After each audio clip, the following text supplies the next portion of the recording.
Hello, all of you wonderful beings out there, and welcome to the stream. I am Razim, and this is Lost in Chaos Scar, Season 3, Episode 6, Shia's Limits Tested. There are way too many S's in that. Anyways, this is one of our Pokemon tabletop RPG campaigns being run with our custom Scar system, or Stories and Creatures in Alternate Realities. It is a system and open playtest available through our Discord, so do go check it out. We will start in just a moment with introductions, though I will apologize ahead of time if I am off. I had a double root canal today, and I am miserable. But the show must go on. So, yeah, let's go and get started. Go ahead, Enja. Very well then. Hello and good day, everyone. I will be your storyteller for this evening, Enja Lumerias. I play the allies, I play the enemy, and I orchestrate all manner of events that will be unfolding before us all. Starting with Strider. Hi, Strider here. I will be playing Chomper, a fire water type Fue Crocodile. Hyperactive, cares about his friends, wants to hug everybody. And yeah, hope you have a good day and eat food. Passing it off to Raharu. Hey everybody, I'm Raharu and I'll be playing Wade, the solo water type Sobble, and also Elvaroda, or Elba for short, the water ground type Quagsire. On to you, Gimund. Hey, I'm Gimund, and I'm playing Pyroclast, the sometimes dark, sometimes ghost, fire Charmeleon. Currently, he is Ghost Fire. On to the Scruff. Hello, I am ArchineerRob. I shall be playing Scruff, the ground ice type Swiner. On to Scruff, on to Zim. Hello, everybody. I am Razim, and I am playing as Squirrel, the dragon fighting type Riolu, an embodiment of ADHD. Go ahead, Vane. Oh, I am Tildurus, and I'll be playing Vane, the dark flying type Murkrow, specifically a alternate timeline version of Vane going by the name Samuel for now, to avoid confusion. All right, and somebody go and volunteer for the recap. I volunteer Raharu. Thank you for volunteering, Rex. That's not how that works! I was quicker! Alright, last game, we totally went to the library, which we went with Squirrel and Elva, as well as Chomper and Wade. They wanted to go learn about, the rocks, the mining. Literally everyone is at the library. Yeah, but we went deeper. We went to the actual library, like to read. Yeah, Like some people. We were all in the library. Yeah. We went to the books, though. The books in the library. The actual book section. Yeah, they went to the stacks. Yeah. Yeah. Also, I want to point out that Wade went back inside the training room. After a bit. Yeah. Yep, for a bit. I think maybe Chomper went for a little bit too. I know that was the episode that Scruff had the training too, right? That was that episode as well? Yep. That was the beginning of the episode. Yep, they had a big training session, which I would love for you to jump in and talk more about, because I remember you were doing a big training scene where you actually were teamed up with, I believe, Kaza, fighting, training against Yvain, and y'all took your time, and you were able to figure out a good amount of tech in order to actually defeat the first training sequence. And then y'all got bought by the later training sequence, but y'all did work together really good. And if you want to go through any specifics on that, Scruff, go for it. Okay. And training. Yep. Training. But you did successfully team up with Kaza, and it was an awesome scene. Moving to the other scenes, we were all together going to the library when I believe a new nine-tailed fox showed up from the past storylines of Squirrel's Adventures. Shia. Shia! Yes, she has shown up, and she is here to help. We all greeted her, brought her inside, and she instantly made good friends with Chomper by offering him noms. And she basically, is here to help, as well as Squirrel. I believe the next thing he did was go into the back rooms of the library and found the stuff that you're not supposed to necessarily read all the time. The forbidden books, I forget what they're actually called, but the ones that are the restricted room, yeah. In the archive. Yes, and he was able to find a book about golems, something that is actually attuned to his aura. He's going to be studying in the future. That was one of the last books he was able to get. Right after that, him, Squirrel, and Elva had a heart-to-heart inside of the room where they basically discussed the state of Squirrel and how he feels about the team, and basically his worries about Vane and never really being accepted into the team or safe within the team with the condition that Vane is in. And to which Elva did their best to console them, help them, give them hope, and push towards a more unified team and more, happy Squirrel. Do add more. I'm just kind of breezing through so I don't stick too long to it, but do add any more important bits. And then met back up, to which Chomper kind of quickly grabbed a book on how staff usage. Checked it out, and they're all about to think. Now, Squirrel has been convinced to go ahead and join for a training session with the team this time, and they're all going to go back to the training room together when we last left off to train together. Chomper, Squirrel, and anyone else who hasn't trained yet. All right, that was your recap. Please fill in any gaps. Yeah. The last thing, we left on a cliffhanger of Samuel apparently telling Shia something that would basically ruin her day, and it turns out to be the fact that Noah was experimented upon. Yes. Because he did warn her and give her the chance to back out. It's just that she doesn't know that that is a legitimate thing with Vane and not just He knows nothing about this bird. Yeah. And he's kind of a hard ass. I do have one thing I need to make sure. Pyro, you had a lot of stuff happen. Can you recap, abridged what happened, so we can make sure we keep you in the loop? So yeah, he basically followed after Artanis and eavesdropped on the conversation, and let's just say the summary of that is Artanis is in really Big trouble. not a good spot. Yeah, for sending a Toronto to another timeline. And I remember we had a really big, Chomper and Pyro had a big hug over just, accepting Pyro into the team and everything. Yeah, and also Pyro was running way too many threads at that time, causing things to be a little incoherent. And Chomper agreed to help you with Atranus? I can't mess his name up. But Atrano. Atrano. Atrano's the one that's missing. Artanis is the one we have. Yeah, Artanis is the one we have, and they're split apart. I remember that whole. I wrote it down in my notes. But yeah, they're basically kind of split, kind of robots, but they're two of the same half. Hey, Rex. If you want Pyro to recap his portion, you should let him actually do so.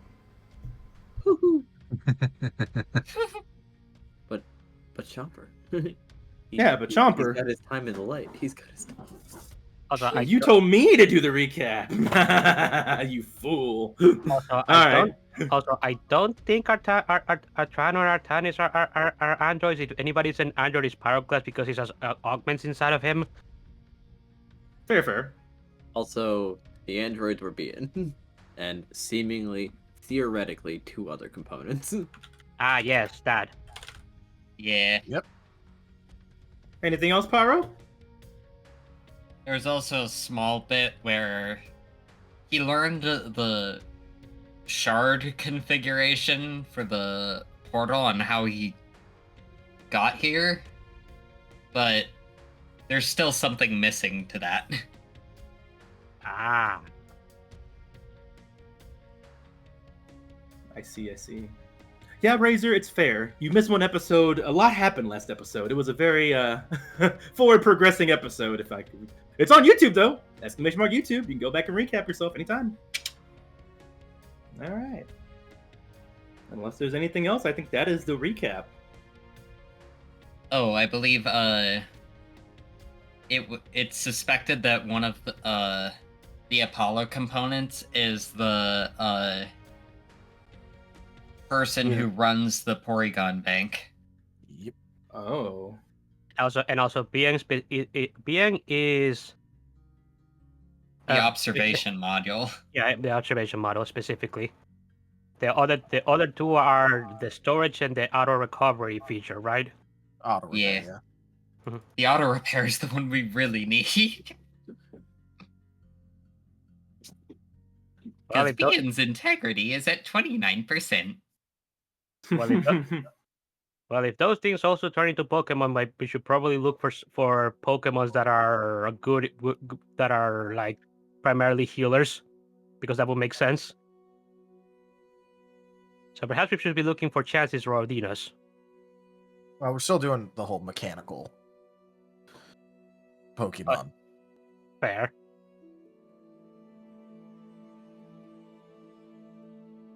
Edge had a momentary worry of what if they weren't robots, though, and they died of old age. Yep. If That they weren't robots or ghosts, rather, because Bien is a ghost. Yes. Well, I guess we'll see.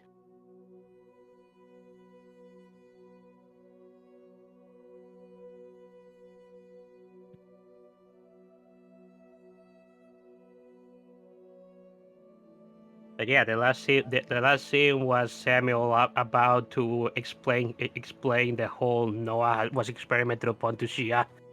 Yep. Oh boy. Oh Yippee. boy! Happy fun. You might see her, mayhaps for the first time, get legitimately pissed off.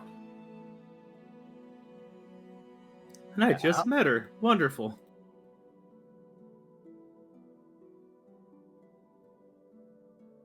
Which is funny because I remember she actually took this information rather in stride in the Squirrel's adventures. I Real- think real- Samuel is going to go into uncomfortable detail. It's a version of Vane that is still a habitual over-explainer. Oh yeah, So you're right. yeah, I have a quick request though for Chia. For those who have not seen her in the Squirrel's Adventures, could you give like a brief little recap of her, of like where she Okay. got met, who she is? Squirrel, would you like to, or should I? Please go ahead. Alright. Normally I'd be Here. okay with it, but Understandable. I suppose I should have asked Pyro if he wanted to instead. I could do it too. Also, Raharu. It's actually, there's many people here who could, so by all means. Raharu? Well, Shia is a Ninetales that we met up near the town of Anever after a bit of teleportation accident when we were trying to basically run away from Icana because we were being watched all over, and she basically gave us longing. She has a house in the mountains that's a little bit further away from the actual town of Anever, which is a town hidden in the mountains. It is hidden with an aurora borealis. That if you don't know how to maneuver it, you get lost inside of the forest. She was the caretaker of Noah before Noah got taken away by Victoria. She's a Ninetales that walks on all four legs, and I believe she's wife for. She is also very, very strong. Yeah. Hmm. She. But yeah, canonically, she just gave us longing and showed us around in Annaber. She didn't come with us when we went to meet Cernius. So she is indeed just finding out about what happened to Noah. Yes. And Yeah, her origins, one more time, like where's she from, like specifically? She's a 'Cause I thought it chosen. was Oh she's yeah, a chosen. she's a chosen that came from the chosen outbreak from 35 years ago, if I remember correctly. 45. 45. I always say 35 instead of 45 for some reason. But yeah, she has had time to develop her strength for quite a while. Okay. I think oh, okay, cool. Good. Yep, as one of the chosen from 45 years ago, she's had quite the while. Oh, she also apparently came in with another personality imprinted to her, much like the situation with Wade and Pass, but she has apparently dealt with that. Yeah, So she she's not- merged. Yeah, she's no longer like that.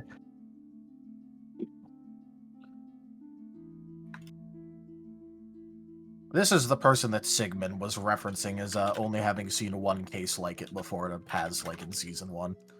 Yeah. This is her. It But is. yeah, she was Noah's caretaker because she was basically the one that took him in. She just kind of randomly got a hold of Noah after Giratina just punting him out of the the distortion realm, the void. She found him and just did her best. She did her best and she did pretty good, honestly, all things considered.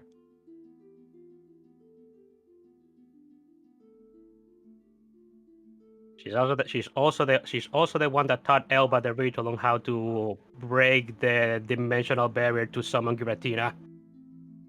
Yep. I think that's it. I don't think Well- there's anything else to say about her. To be fair, she taught you how to open a small hole to extract ichor. Yes. You then took it and made it into a super portal. Yeah, because I mean, she basically said that she always just used a small amount of poke to open the portal. So what if we use a big amount of poke? Oh boy. I have a question. Yes. Shia wasn't the one that was telling Noah to eat dead bodies, right? No, that was Sigmund. that was Sigmund. Sigmund did that, as well as, the whole Holly and Victoria. Yeah, I was thinking that was another person. Also It was like a called queen or something. Oh yeah, Victoria. Victoria is also a Ninetales, but she That's is, what got me. I was so Yeah. confused. I was like, is this the same person as the Ninetales No. that was This bad? is not the queen. This is not Victoria the is Oh. charcoal black. no Victoria is the queen of Icana. She also a Ninetales that walks on 2 feet. It's completely different. Makes sense. That also threw me for a loop at the beginning. Not gonna lie. So I remember Chomper saying, "Don't listen to the Ninetales," or there was like somebody was doing bad things, telling him like all sorts of bad things for like Noah, if I recall, a long time ago. So, all right, good. Glad that's cleared. Yeah. Yeah, I think that's it.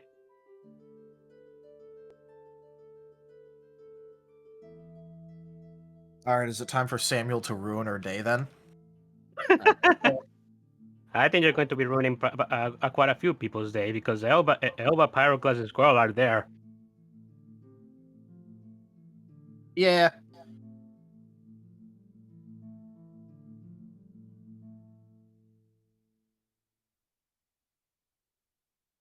What? Vane ruining people's day by saying something? Nah.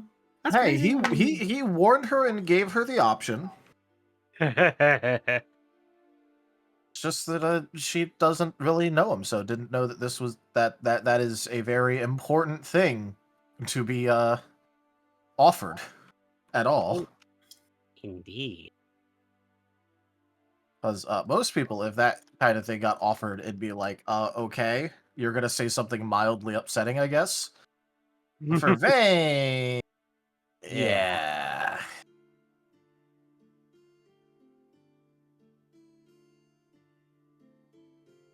When Okay, Vayne says it, oh boy. Yeah. Take it away, DJ, then. Alrighty then. So, in the training room, she is intrigued, unless we want to fast forward a little bit, the explanation.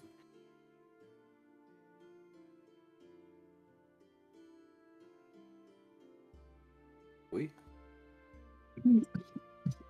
Do you mean like skip past the explanation a bit, or like skip to Samuel actually saying things? I believe we were practically at the point since she did say yes. Yep. I just didn't know which one you wanted. Maybe Okay, past, since... Well, no, some of us don't know, after all. Yep.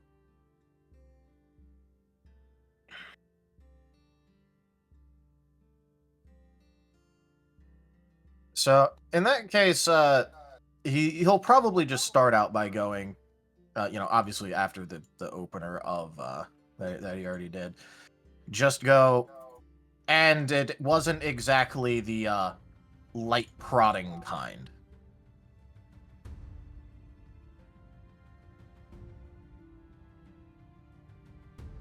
I know you were keeping in some amount of communication with him. Did you happen to notice the degradation over time? I did exchange letters with Noah, but by that point, by his first reply, he already didn't recognize me. I still tried, though. Yeah, not exactly your fault. They were pumping him full of drugs at the time.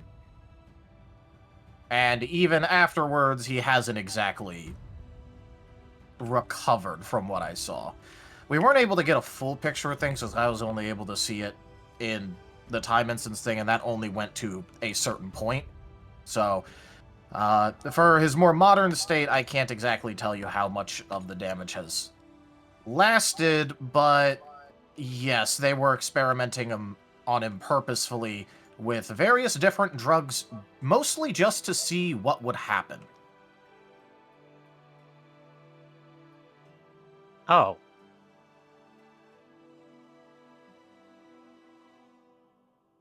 That is Elba just saying, oh.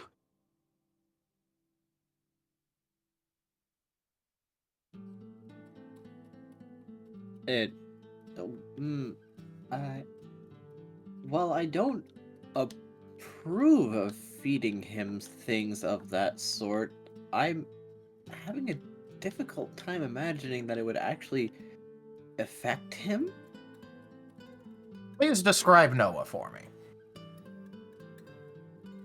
Well, the Noah I was raising and the Noah that I met were very different, but they were kind and well-meaning individuals. Noah before was for all intents and purposes, outwardly perfectly normal Eevee with red eyes. And he was very playful, energetic, liked to try everything, and ended up having a bit of a flair for the dramatics. He loved to grandstand. And enunciate needlessly.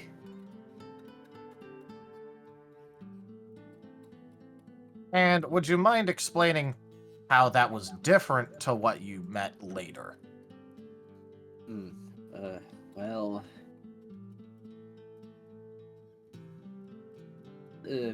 for one, the shadows were new. He is completely split down the middle, black and white now. He almost seems like a foreign entity with just an Eevee shape. But the goodwill is still there, and he, for all intents and purposes, seems slightly more reserved, and less confident in his own knowledge. He's very often checking his cards until they were, well, then his allies modified them for him. Elva, After holding on to them for a moment. Elva is just kind of shaking right now. I'm sorry, I don't mean to interrupt, but I have a question regarding this. What did these experiments do to him exactly that you could observe? Well, first of all, there's the fact that they were experimenting unknown drugs on him. You know, just that automatically is a completely awful sign of things. He rapidly started to destabilize into the, more split version. Lost his memories, basically lost touch with reality entirely for a while. I don't really know how, because we weren't able to, quite interview him or anything. It was more of the intangible state. We were observing all of the things happening. But, they didn't know how to get him the energy source that he needed, so he also was starving the entire time, effectively, with insufficient energy intake while being... Merl_2009 tipped $10.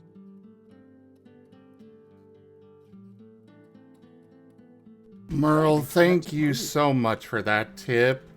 That is the first tier of the tip goal completed. Oh boy. Hooray! And then, upon the mental degradation actually kicking in really hard with the energy destabilization, unknown drugs being tested on him at the same time, various cocktails, it's not exactly the same one that was being used over and over. They were, again, just trying a bunch of different drugs on him. Then his energy started to destabilize greatly, and he no longer had any idea how to control it or preserve or maintain, really. So, then, in order to get any amount of stabilization, he split. Uh-huh. And, instead of, doing anything else about that, they continued to try a bunch of different drugs on him before basically declaring that it was good enough, and intentionally keeping him in that state as well as they could in order to, utilize what abilities remained that he remembered he could use for their own gain, like, wiping people's memories and wiping the memories of almost everyone involved with the drugging process. Of course, utilizing Noah, who was now in a mentally degraded state in order to do it. So they used him to also cover up their own crime regarding him.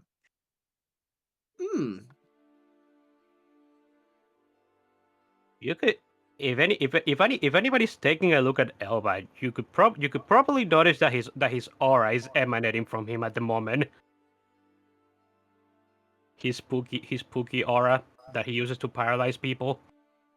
He's not emitted at anybody, but it's just flaring up. Squirrel is now blinded. Blinded by the light.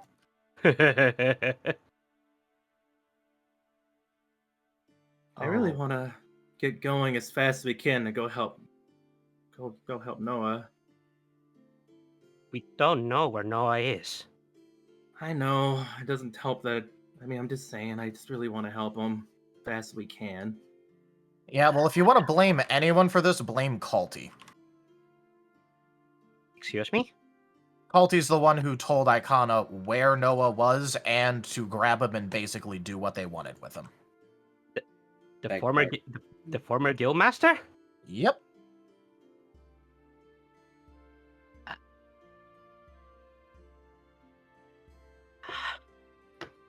It's his fault. Although Yeah. I also don't I don't think he even remembers doing that, considering, well, you know. The state Noah was in, that whole black and white thing, his awful memory, the fact that going too far wide into the white just made him all sick. The fact that he doesn't look anything like how Noah remembers him, it was all them. Yep. They messed him up so badly. What? Yep, and instead of actually, you know, maybe asking Shia, who had him perfectly stable before all of this happened, potentially what was going on, instead they just did a massive cover-up and wiped everyone's memories.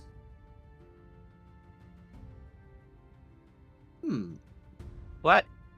They What?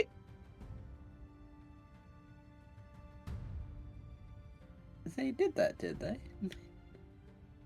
Yep, it's why if you try asking anyone involved with it, well, not anyone, they kept some people's memories, but let's say you grabbed a random scientist from Icona at the time, chances are they won't remember a damn thing about it.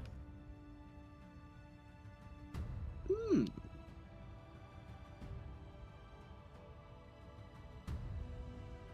know, Obviously, I do not approve of this.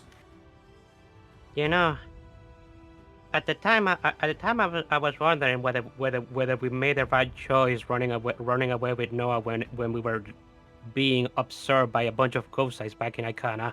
Now I'm glad that we definitely made the right choice in that regard. We only saw the surface, but even that was just awful. We needed to get Noah away from all that. I mean, the damage was already done, but even after all that, they just put him in they just put it in basically servitude where he was just living a miserable existence. What the hell is wrong with them?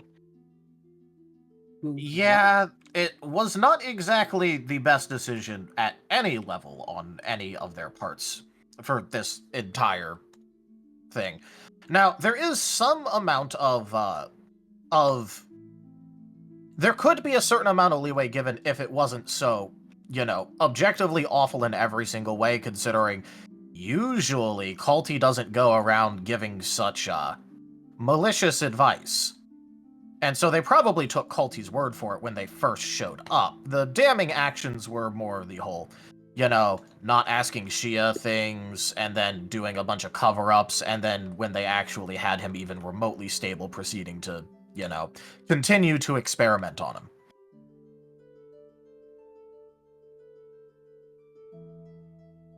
They continued afterwards. Oh, yeah. They continued for a bit. What did they did afterwards? Most of the same, you know, unknown drug cocktails trying to figure out what he was. Did they even figure anything out, or was this just try one, fail, try another, fail, try another, fail until Noah was the way he is at the moment, or was at that moment? Yeah, I'm fairly certain that they gave him at least some amount of brain damage. I can't say for certain, because that'd be more of like... No, I can definitely say for certain that would be the case. Well, he does have a naturally awful memory. It's even worse. Yes. I'm pretty sure that it is even worse. I'm pretty sure that it is, but the point is that, you know, we haven't exactly gotten him examined by a medical professional.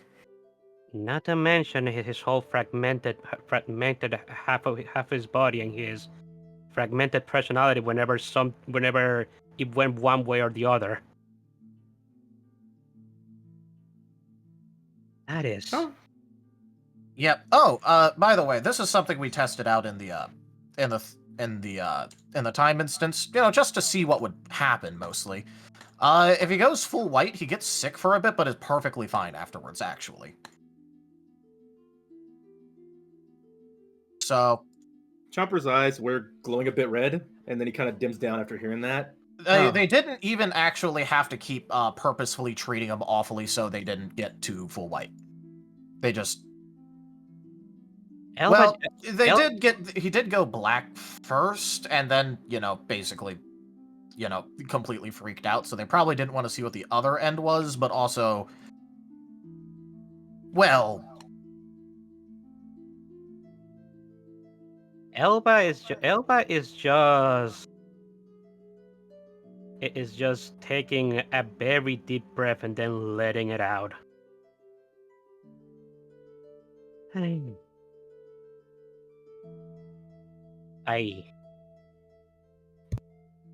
do feel bad. I do feel very bad because of what Giratina ended up doing to Ikana, because I'm pretty sure he ended up hurting a lot of people. But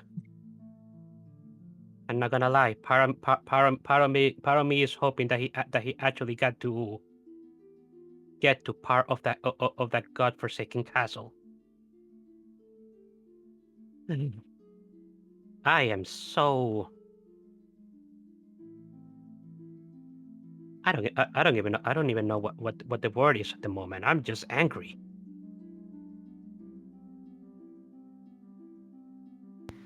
Perhaps angry is enough. All I know is I even more want to get and find where Noah's at. I wish I did hug him more when he was glowing white.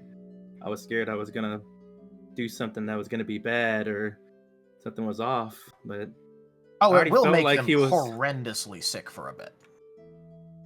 I guess I made a good choice then. I was worried about it, and I was also worried about him, hearing about them making him do the things he did with the bodies. And there was, I remember another person, I don't think it was you, but it was a Ninetales as well, telling him a lot of stuff, and a lot of people telling him things. And Queen it seemed like Victoria. That is the Queen of Ikana. That is the Queen of Ikana. Ah, so that's what that was. Who that was. Yeah, he's been told a lot of messed up things, and it sounds like treated really badly. Me and Squirrel myself, Pyroclast, and the rest of our group, you only saw the surface of it, but what we saw was enough for us to try and just get him out of that situation. We didn't even know about anything of this.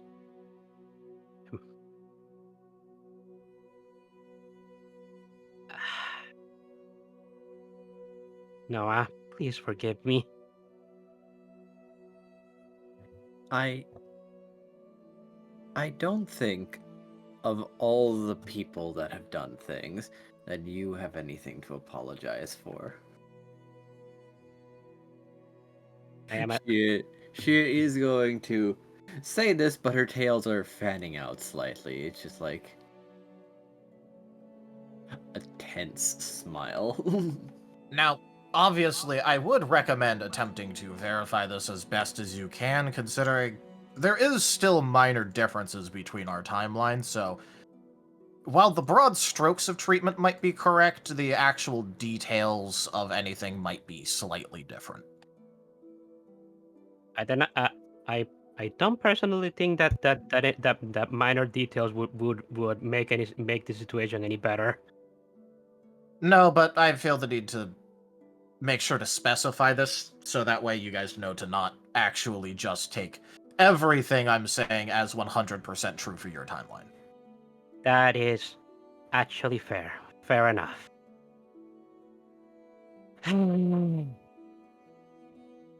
But yes, while Culty did originally tell them to do it, I don't think he remembers even doing that.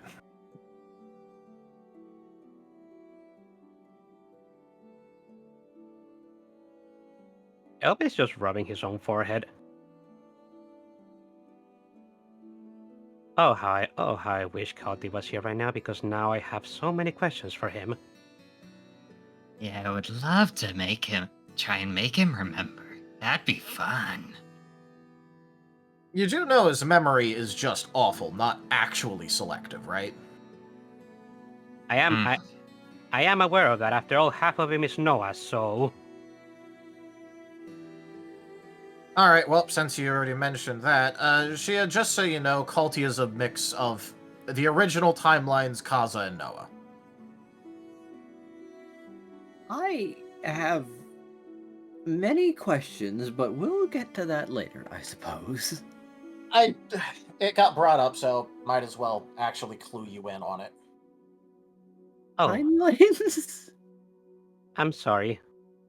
I Yeah, suppose that's something that I haven't told you that I haven't told you about. It's something that I learned after we basically dropped from the sky in this location. Yeah, Chia, one thing to know about us, the questions just keep coming and coming and coming. I'm on my second notebook now. There is a reason that I wanted to do at least some level of information sharing between our timelines.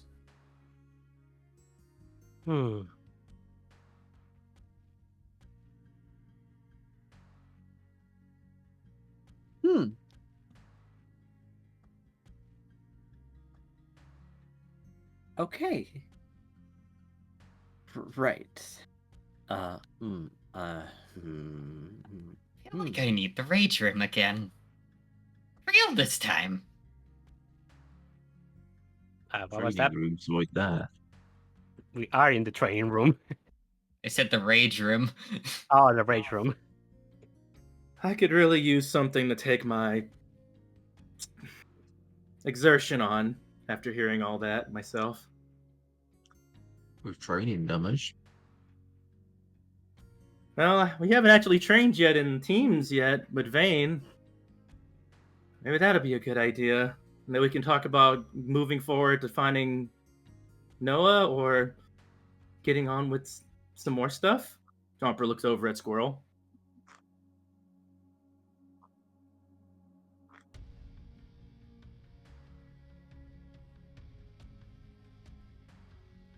I think maybe that we should focus on what we can do, and what we can do is this. But if anyone needs me, I will be present. I just need a moment. As she's going to just walk over to one of the walls and sit down and just like close her eyes as some of her tails seem to be coiling around one of her hind legs. Well, in any case, if anyone has any questions about just about anything, just ask, because, again, information sharing. Yeah, sure. I'm gonna be over here. I have a question. Chomper's sounding calm, but you see them flickering in and out of their eyes going red and not. Alright, what's the question? What are all the weaknesses, attributes to everyone who has been mean to Noah?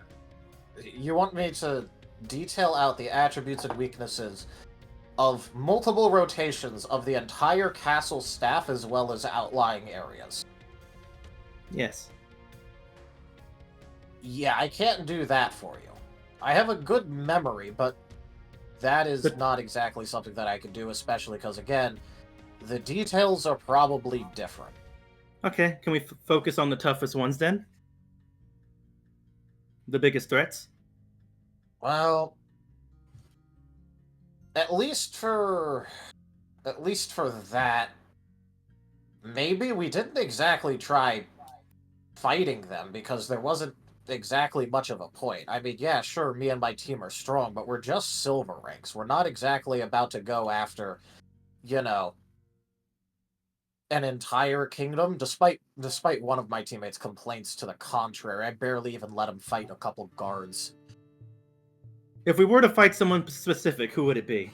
And who would try to attack us if we were to try to help Noah? Well, they did have... there was a set of twins that constantly had to retrieve Noah and was rather adept at it. Besides that, probably just former handlers, Holly, Victoria.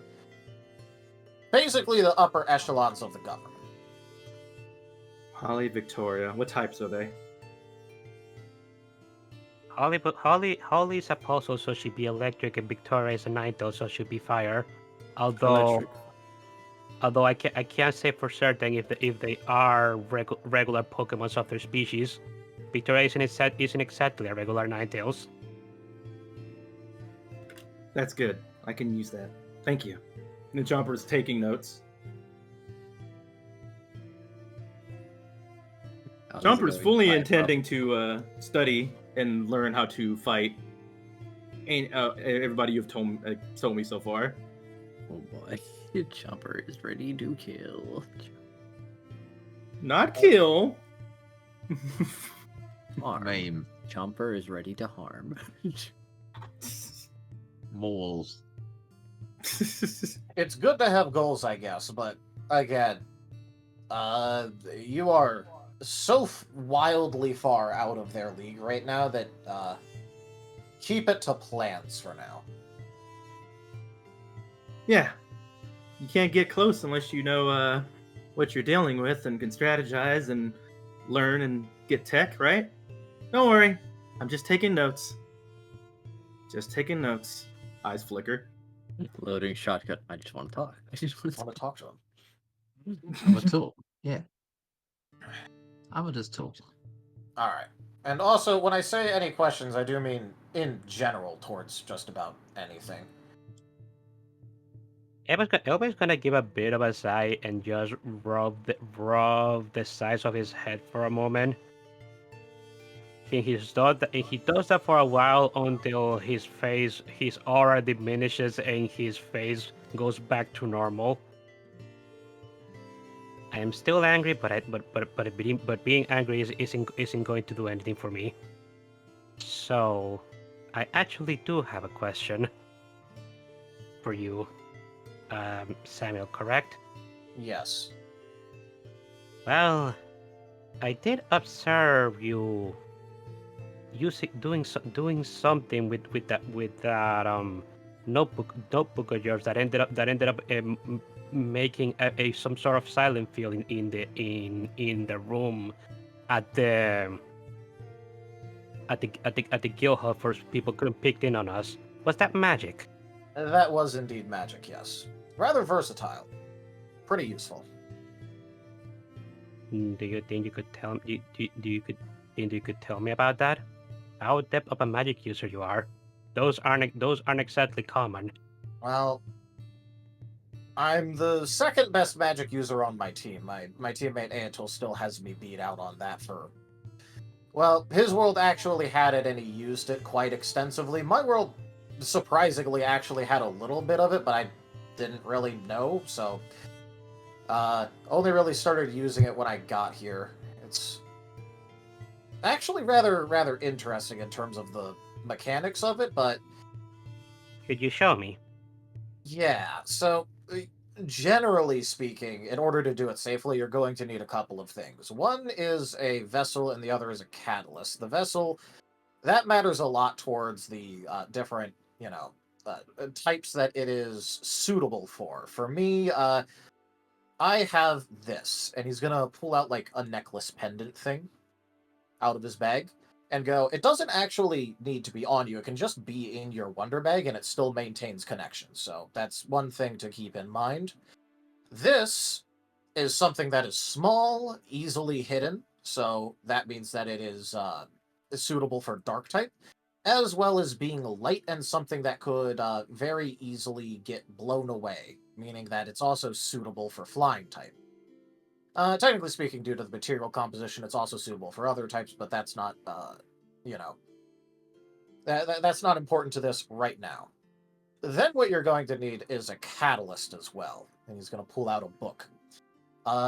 This is not technically a catalyst. This is effectively a compendium of catalysts. I use pages inside of it using a custom runic script that I devised in order to turn each individual page, or sometimes sections of pages, depending on how much space I need, into a catalyst that is temporary and one-time use. It gets burned away after it's used, but, well, I could prepare quite a bit of these, actually. So, that is how I choose to apply my magic. My teammate, however, also ends up doing runes, but he inscribes them on his body despite my many, many complaints to stop using his body as partially a catalyst.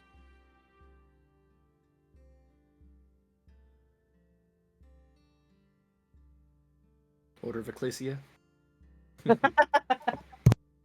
So, the important thing is that, once you attune a catalyst and a vessel together, which takes about an hour of concentration, then what you have to do is be able to correctly identify the mana around you, in terms of primacy, layers, things of that nature.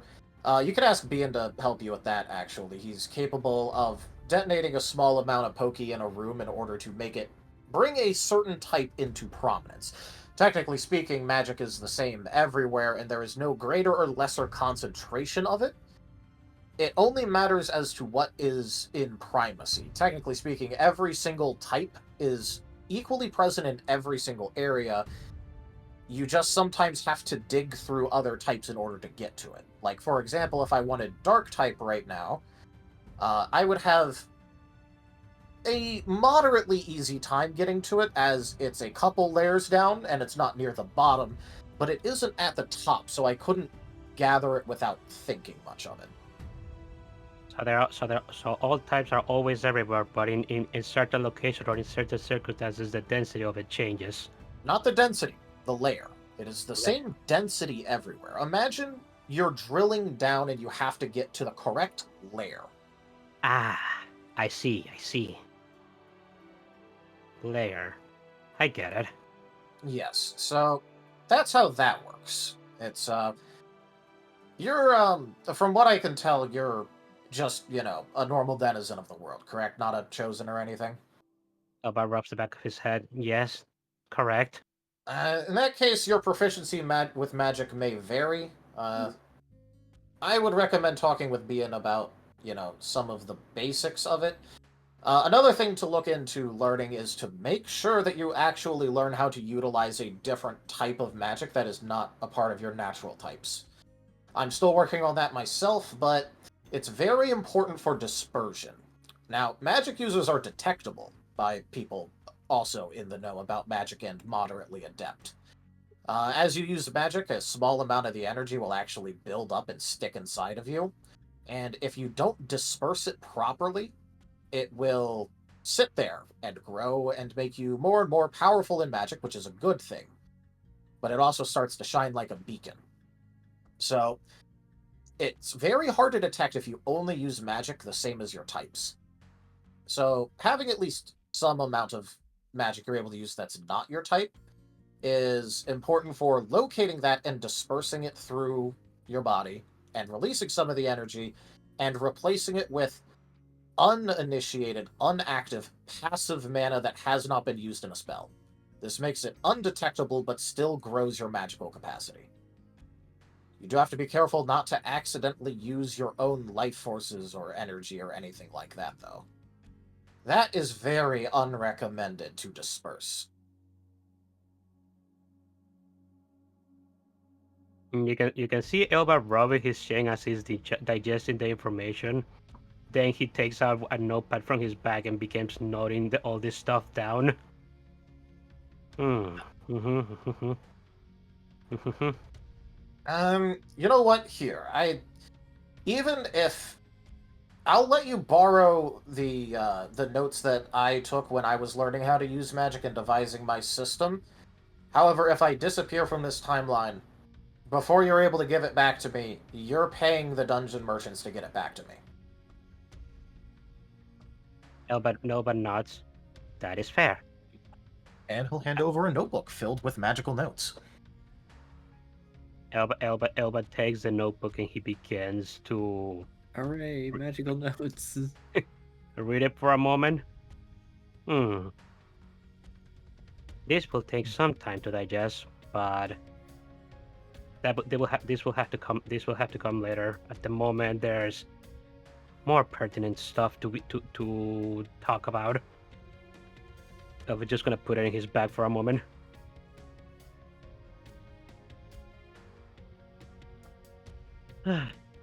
Thank you, though. I appreciate you answering the question with so much detail. Well, if I'm gonna answer it, I'm gonna answer it in full. Elba gives a thumbs up.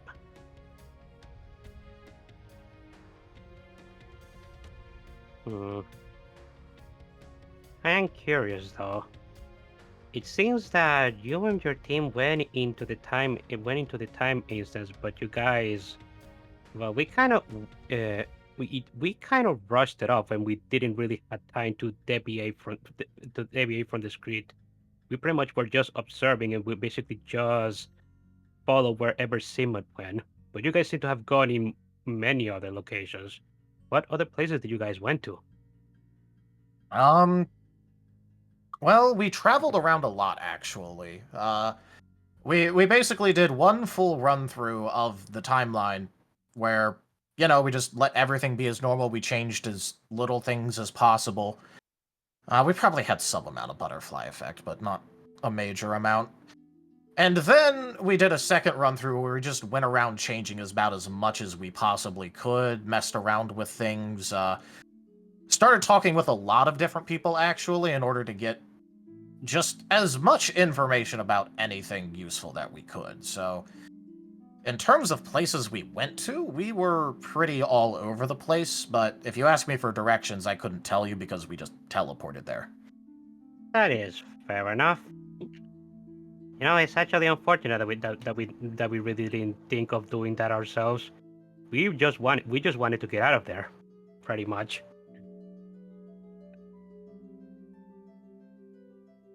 Yeah, that's understandable. We kind of had a very well, while in check vein, it was still unnerving, and there was a lot of uncomfiness all around. Elba just nuts at that. Well, in that case, obviously you know that we checked in on Noah. We only really did that because, we found out about some of the timeline checks from the dungeon merchants and then proceeded to go, we don't really know actually anything about Noah, and it seems a lot more critically important now as compared to before, where it was just, we knew that Culty was a combination of Noah and Kaza, so we wanted to find Noah to figure out what was going on with that. So, ended up going and looking for him. We ended up talking with just a ton of people. The Queen. We talked with Marten, obviously Sigmund at different points in his life. We had Bian with us at the time, so that was interesting. With the whole Bian was also in the timeline itself. We also had our version of Team Arleon with us, just in case I didn't mention that. Other important people we talked to Reggie Gigas. That had a lot of interesting information, actually. Elba just blinks at that. Wait, Reggie Gigas? He's the lord of the golems. The Reggies, rather. Yeah, one of I was busy getting back a memory, and one of my teammates, I'll let you guess which one, had the amazing idea to ask Culty to teleport him to a god that was likely to just agree to saint him as a test.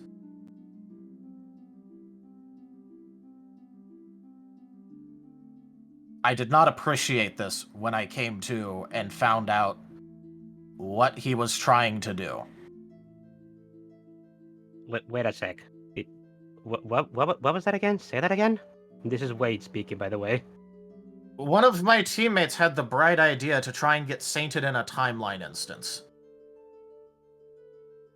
So he asked Culty to take him to, the person, well, God that would be most willing.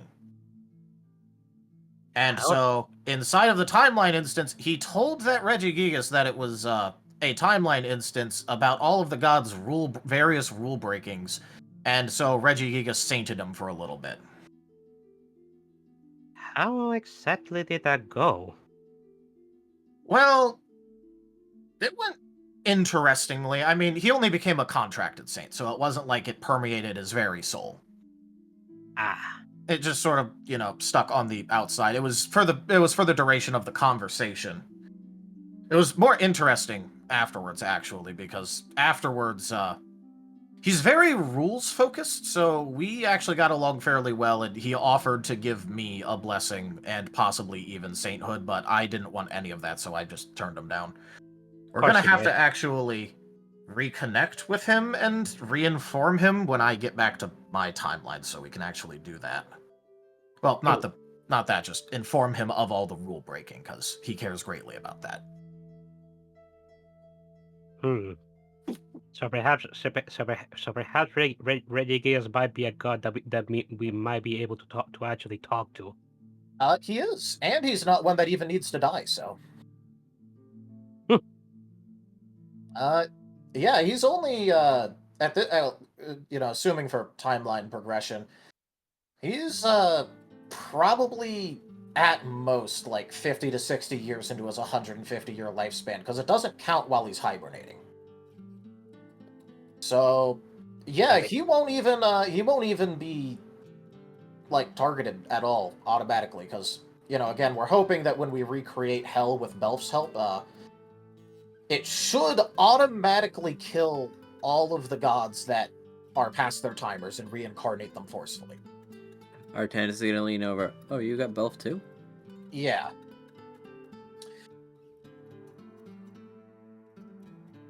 Wild.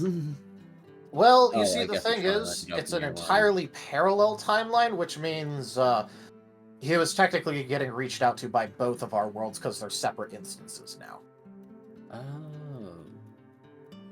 Wild. I see. I wonder if we were talking to him at the same time as you guys were talking to him. Interesting. Probably not, because we had a Toronto with us, and it sounds like a Toronto was with you as well. Wait, what? Oh, so Yeah. is that he got pushed into our timeline? So that's where he went when Artanis pushed him in the rift between dimensions. Wait, same Atrano? The Yeah. Artrano? He got pushed into my timeline. I don't know if he'll actually show up back here at any given point. I mean, he's a part of the Academy. He could technically travel between our timelines whenever he really feels like it. Of course he can. Oh yeah, by the way, Artanis, he used his boon from Belf to even figure out how to use the badge, so... I thought I told him. Again, you're lucky that I didn't take the Academy's offer up immediately to be an auditor for them as well. This is making my head hurt.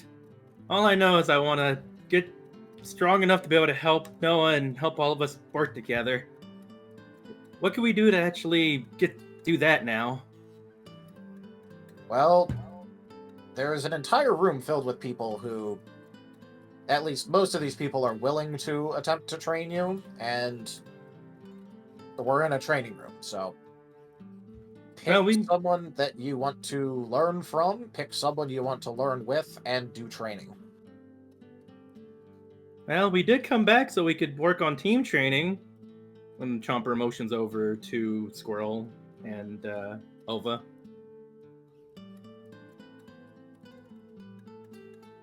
Well, that is... in my personal opinion, that is the correct choice.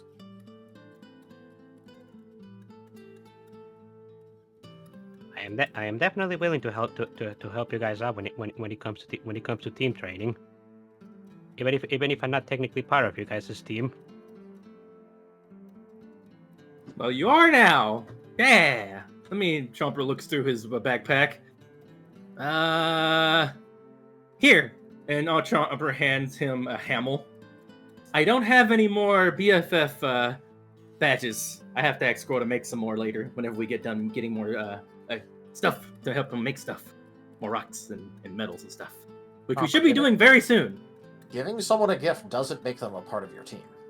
Yes, it does. What did Chomper give Elva? A hamel. The ham apple. Oh, okay. Until I can get you a badge, this is a sign of our friendship. You are now part of the team, if you want to be. You're welcome. Elvis just going to look at the ham apple and just he can't chew on it, so he's just going to give it a lick. It's a special apple that tastes like meat. Oh, X would love this. I'll give it to him. Hey. Yep. Well, either way, even if it's not actually training, I'm also fairly certain that I could at least help with any. Maybe not. I'm not going to say personal issues because I don't want you to come to me with your, emotional things. But any area in which you think you are deficient in, or lacking, or want advice on. I have a rather diverse team, so.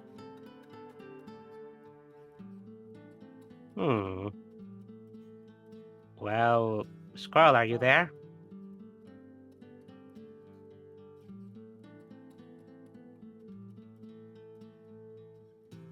Yes. I'm just gonna ask you. I was just about to ask you if you could respond right now or not. Yeah, I'm gonna be honest. I kind of dozed during that whole spiel. Understandable. That is fair. Kind of a lot for right after, Yes. Yeah. Understandable. About magic time. Well, holy crap! It's been like 2 hours. Oh, it has? Crazy. Oh no, we did start late. An hour. Yeah, we started okay. late. Yeah, we're like an hour in. Yeah.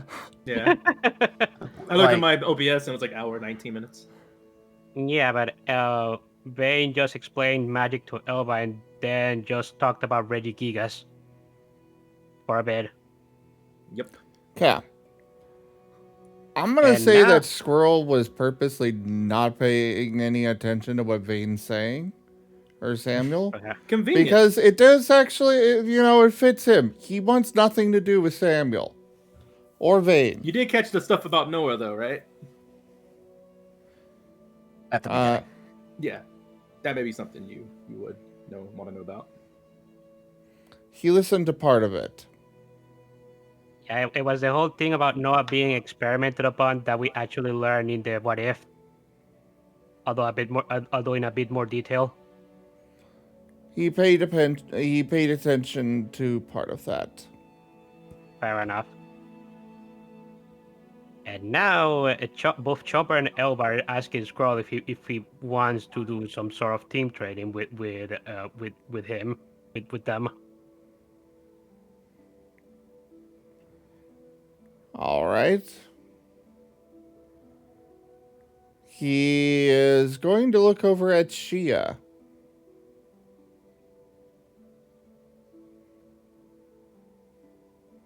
Oh, me? I'll join. 1 sec. Oh my. Robot's there. A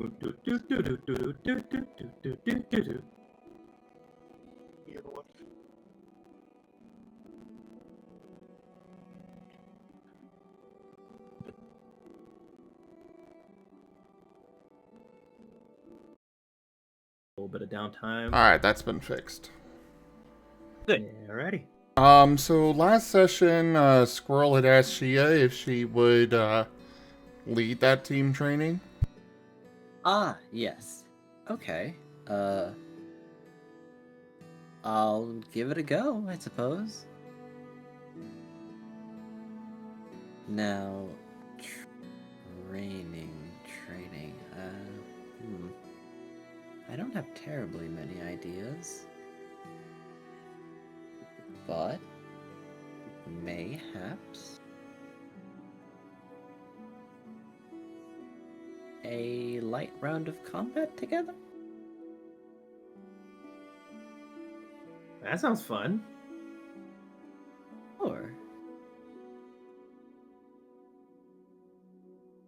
To which Rallis is looking over to her It says, so you are gonna try the 3 of them?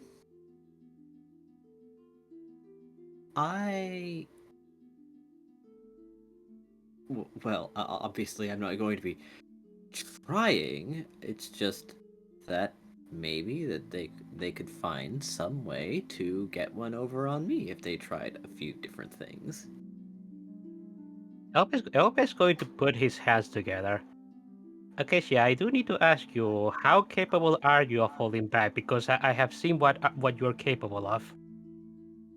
I would imagine I'm plenty capable. After all, you can't do jewelry if you're going full force. Elba just nods up and down. So, how about this? I will not be taking any offensive actions. Oh? You're just going to be blocking and countering? Pretty much. If- Because maybe this might be a nice demonstration of seeing someone. Well, I wouldn't exactly say I'm at my prime. I'm probably pretty rusty because I've been fighting the same sets of enemies for a very long time. You're not at your What? prime, but you're definitely up there, way above us. So Yes, so I can tell you about some of my abilities beforehand. As you know, I'm primarily fire-based, but a while ago, I found a little trick I could do. As she's going to fan her tails, and different sized motes of fire will appear above each one. I can, let's say, stock some attacks. And I can use them when I choose. You can put stuff. I can hold up to 9. You can make your attacks on reserve so you can have them all come out at once for a devastating attack. I could do that. Chomper's very interested. Or, if I chose to, I could prepare my attacks and then use them when someone used an attack on me, such as one of the tails will take a metal sheen, and then 2 and 3, while some of the others still retain their fire. I have now prepared some flamethrowers and some iron tails. So you can have multiple attacks going at once, but you're limited to 9. It's still a lot. Okay. Everyone has special characteristics. I just decided to lean into this one. intriguing. I've never seen an idol do something like that before. It did take me a while to get this, but I mean, I suppose because I wasn't born into the body, I was more interested in its features. And I suppose that makes sense. Chosens do tend to develop quite unique features if they're not variants to begin with. Well, yeah, that's partially just because chosen are all accepted by the world and thus all have a rather large magical capacity. Ah, I see. I So believe I have Go ahead. Chomper's avidly talking over. So how many questions? Do you have a limit to how many times you can do that? Do you have like a cooldown? And are you similar to Victoria's power level, or does she fight differently than you? I've never engaged with Victoria. Honestly, I have not fought with people for a long time now, actually. It's just beat the dungeon Pokemon in Andover, huh? Well, I didn't need to do more. That is fair enough. To which Rallis finally says something. It says like, "Hey, yeah, and you said Team Chamomile, right?" "I did." "Kicked off your old team?" To which she will purse her lips for a moment to say like, "That correct." To which Zarax gives him a stern glare, says like, "Rallis, leave it alone."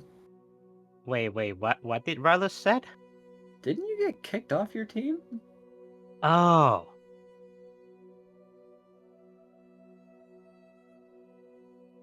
Elba tilts his head. Huh?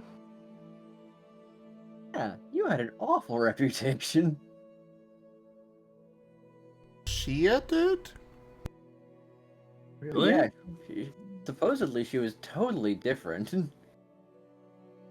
I... Oh. Hmm. Oh, Uh, I think I know where this is going. You told us about this earlier. Right. I had slightly different circumstances. I never had the void parasite, but something else was done to me. My memories were modified, so to say. I was given a false personality. And those were the ones at the forefront when I came here. And then they became a real identity. And I was not an excellent person. Yeah, you got kicked out. I did. And then I had to spend some time going about, and eventually my actual memories started to surface, and there was some contradiction between the two of them, and it was not pretty, let's say. But eventually I managed to resolve that, and I am now the person I am today. Oh. Chomper stops writing. I was about to put you in with Bien and Paz and Wade and Kaza and Kati. Huh? Okay. Do they have a categorization? Oh, in my notes, anybody who has multiple stuff going on. But sounds like you've already handled yours. Yes, quite.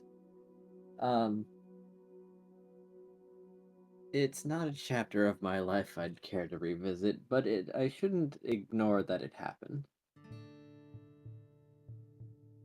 Chomper nods. Rallis is about to say more, but Zarok finally just stomps on his foot to shut him up.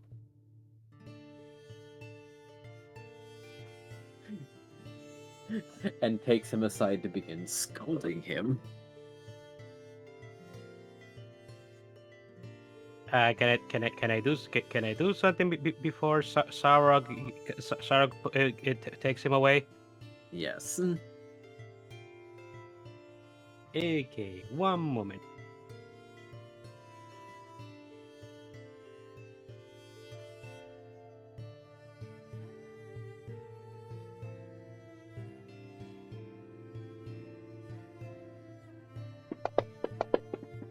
And there's dice. First roll of the day, everybody.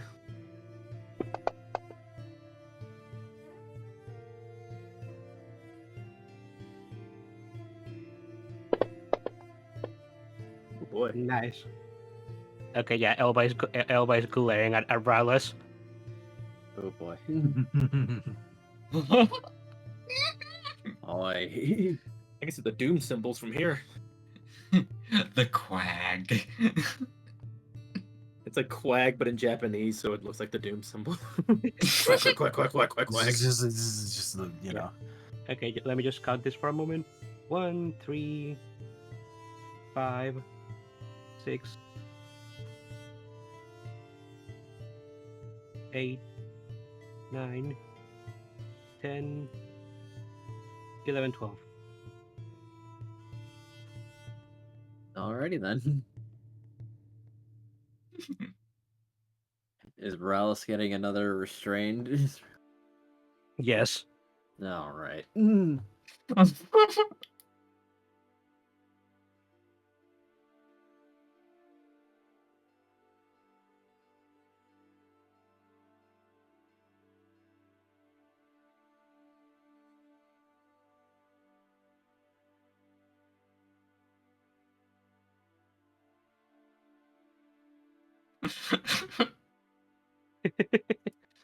Literally getting stared at and then paralyzed as he's being dragged off. A generous bestowal. Oh boy. Raharu 95 Alrighty. tipped $20. Raharu, thank Oh, you so no. much for that tip.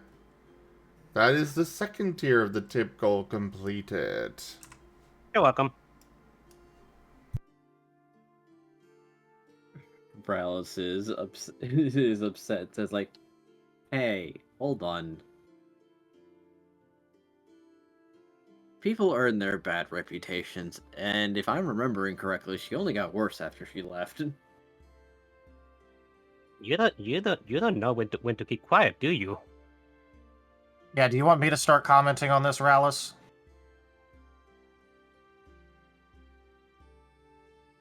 I mean, if she's basically shown up out of nowhere. Hey, I actually know her. Okay. But for Rallis, the- I would like to prepare to fight, the bad guys, not each other. You're not helping. I mean, she shouldn't really be keeping secrets, right? To which Zorak says, that is not for you to decide, boy.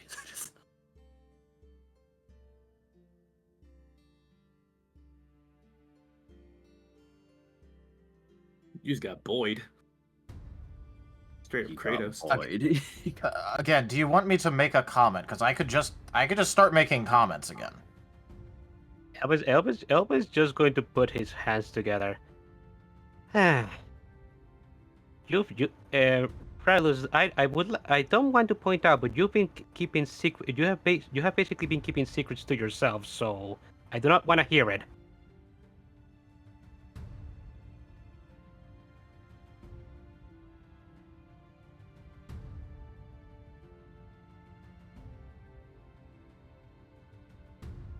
To which she'd say, if it is really problematic, I can share, but it was a dark spot in my life. And I'm worried that it might color your perception of me. I'd rather it didn't. So I mean, you did told us a bit about this already.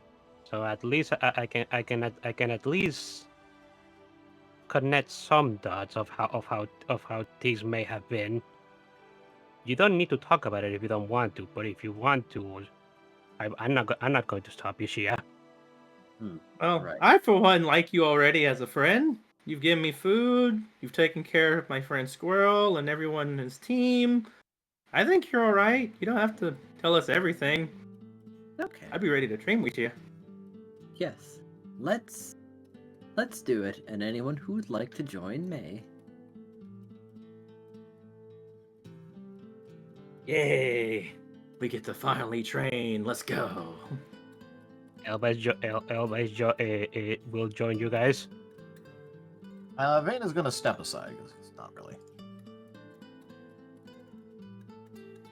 It'll be Or very something. simple, I suppose. Let's just see how much you can do in 3 rounds. No particular objective. Let's just see how it goes. Why not?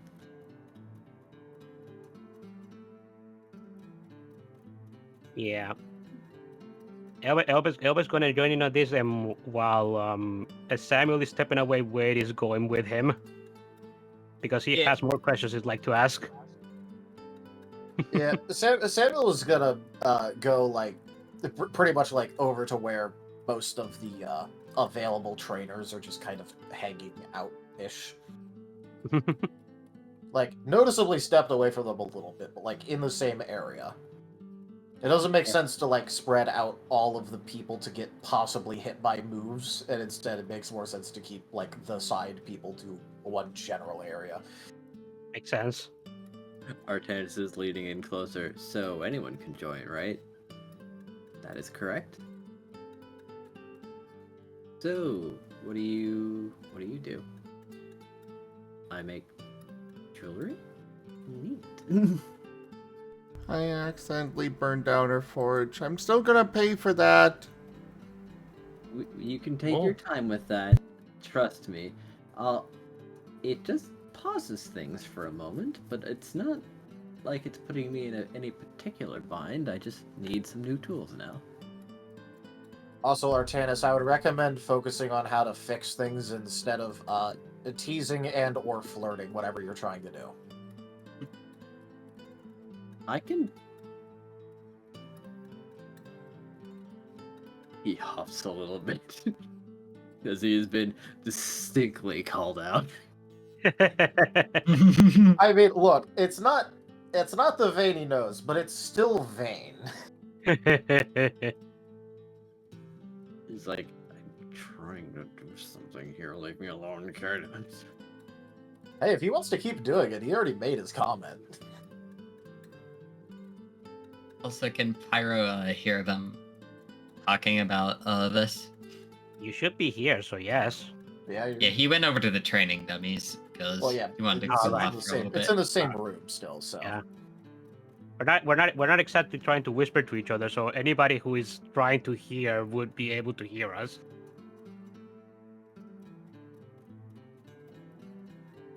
Can I join? Of course. There's still a little bit of wisps and ash, but it's definitely less than before. Would anyone else like to? Well, I guess I should do it. Like that's kind of what you're brought in here for, so I'm on it. You already are part of it, Squirrel. Yeah, you told us you trained with us. Do the team thing. That's what I was saying. I think he's just really out of it, Elba. I understand. Well...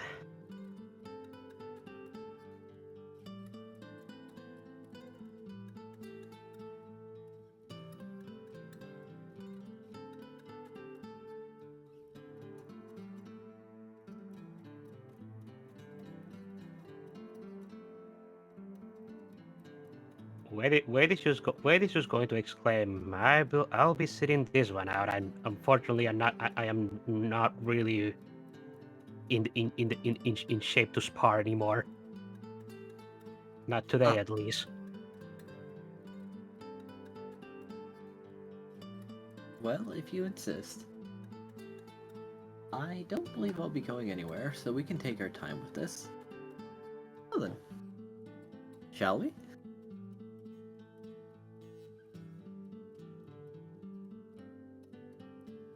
Yeah.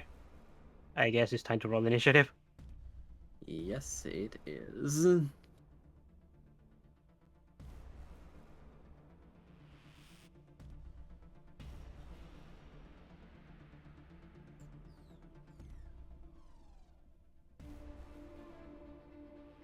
Time to put everyone relevant on the combat tracker.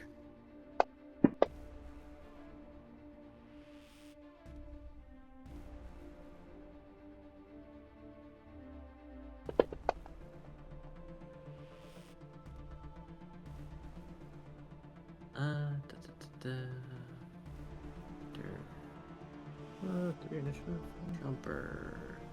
Yeah, I'm doing Will lap and Ooh. Got even out a little bit. Right, Vex is still unsupervised somewhere. with lap. Yeah. Actually, Elba would Oh, no, like. no, no. Chomper, that's not how initiative is. It's just the actual dice total. Oh yeah, silly me. Yeah, it's the face value. Oh yeah. Before this would start, Elba would probably call out for Lap and Begs. They're probably somewhere outside of the training room at the library, so he's just calling for them for a moment. They'll show up. Ah, there you two are. What is up? Well, we're about to do some training with Shia. Actually, Shia just suddenly showed up. Oh, cool. Vex is holding a bowl, a bowl of flower petals, and a rock. But this is head. Bex, what is that? Well, Lap told me you need flour to cook. I don't know how to make this powder though. Elba rubs the back of his head. Bex, I think he meant flour, not flowers. That's a different thing. He looks up, confused. Elba just chuckles and shakes his head. I will show you what flour is later. You want to join in? Ah, Squirrel and Chomper, I need a tiebreaker as you're both 19. Ah, Okay. Just roll That is more one die here. dice. Roll one dice. Okay. Chomper, then Squirrel. So Chompers will change to 20. okay.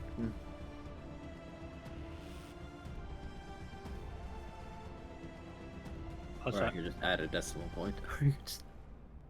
Technically, it should be, the way the rules are, especially now, you'll want to go with the full number. Okay. Because now people can actually go down a route where they can spend their initiative standing for more actions and such. Oh. Yeah. Also, why did you put 12 for me? I got 23 with Elba. Oh. Sorry, I was looking at an earlier roll. Whoops.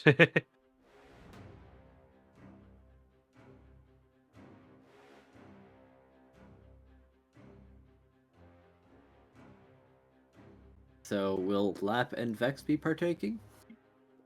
Elba is asking if they want to join in. Actually. Lap is looking suspectly over towards Shia. It's like, and we all just get to go at her. That is what she said. She's basically just going to be defending herself because she's way above our level. Basically the point of the training is see what we can do in a few rounds of combat.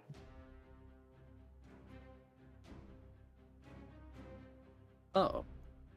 So we're just trying to beat her, with emphasis on trying. Elba nuts.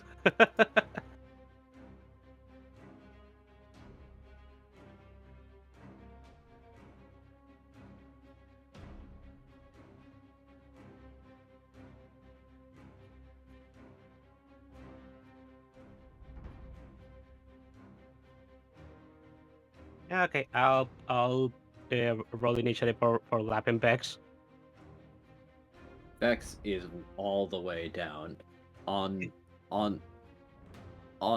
with the assurance that, please don't hit me back.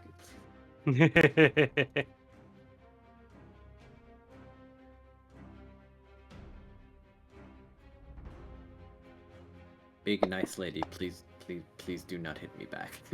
Here's initiative for Lap. Okay.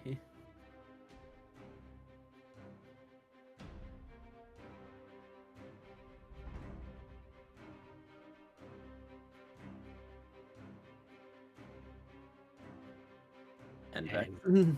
Here's for Bex. It's the very last one. Excellent.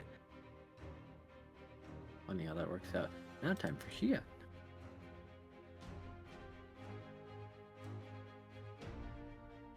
Oh.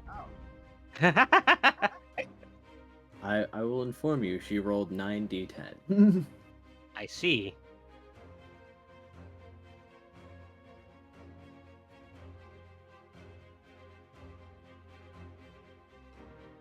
Initiative specialties are very good for initiative rolls because it increases the skill itself, which means, yeah. So if you really like going first, initiative specialties help. Fair enough. So then, she will have a seat and fan out her tails as 6 of them seem to take on something.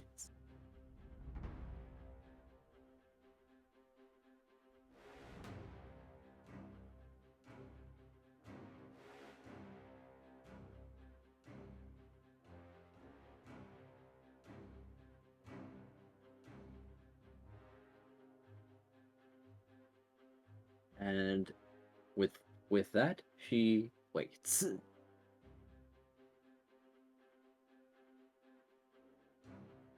Elva. All right.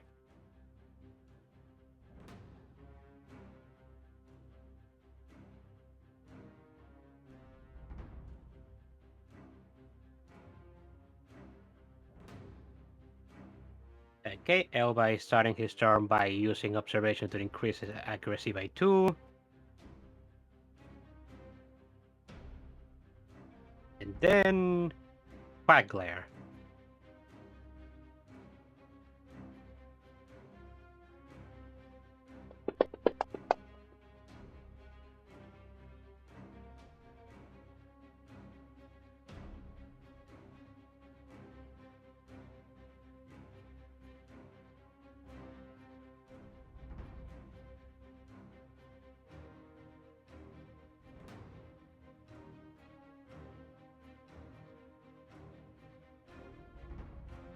Hmm. 1, 2, 3, 5, 6, 7, 8, 9, 10, 7. 7? Mm-hmm. That does not take. I didn't think so. Oh wait, I didn't roll that. I didn't explode that 10. Didn't matter. Yeah, it's just 7. She remains undaunted. Okay. Well, that's Elba's turn.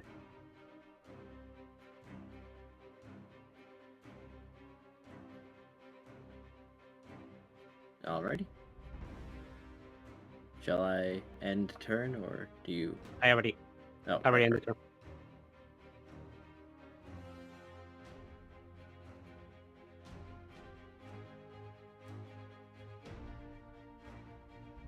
All right. Chomper. I have a question for you. So, Yes, those please. tails, you said 6 of them are doing something, right? Yes. Would I be able to observe specifics? Or is it just, You can make an insight roll or an appraise check. would that take up my my turn at all? Okay, I'm gonna do that then. Chomper is avidly putting on his headphones and letting the music play right now. Not a specific one though, not yet.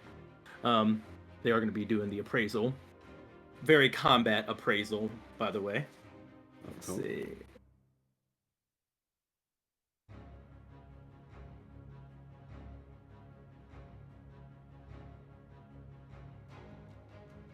Would this be soul perception appraisal? I'll allow it. Wait. Isn't that 2 skills? Yeah, it's 2 skills. You need an expertise in there, Ooh. not 2 skills. You are correct. Sorry. Pause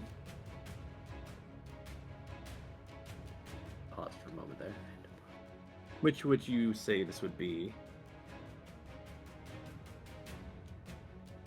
I used to using my empathy for stuff like that, but I'm not really sensing. I'm kind of looking. So, If you're using your headphones, there could be an argument for empathy. okay. So, I'll do that. 1, 2, 3.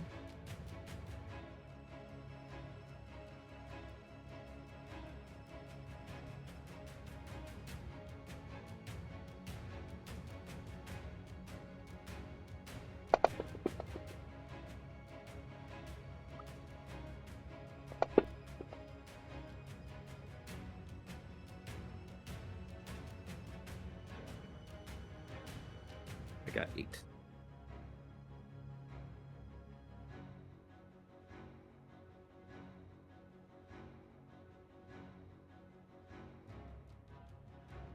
All right.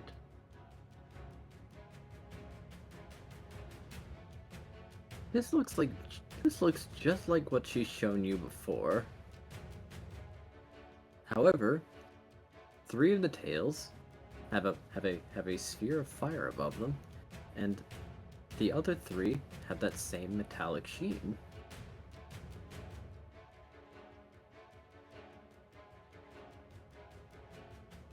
But how could someone prepare 6 attacks in 1 turn? Could it be a bluff?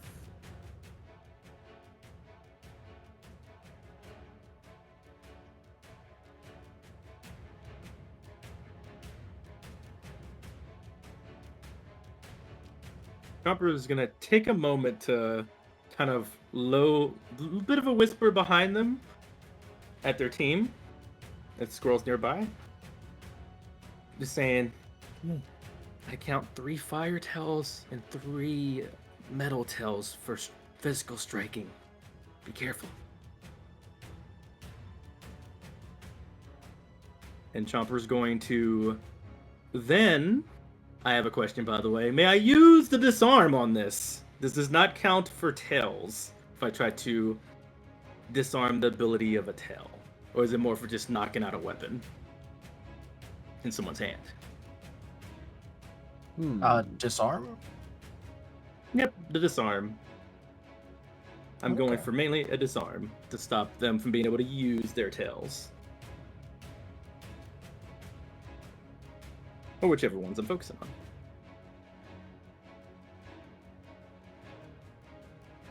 It's an interesting idea. You could try to get in the way of the tails activating.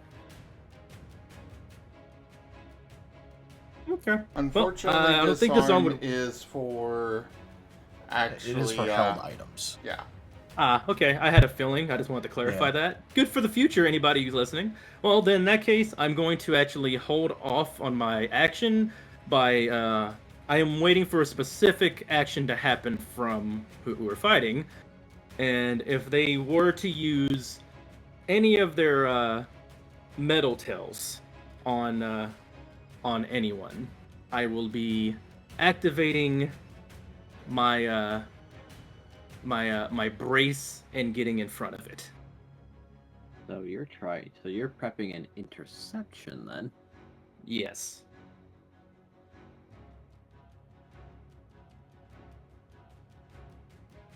An interesting choice.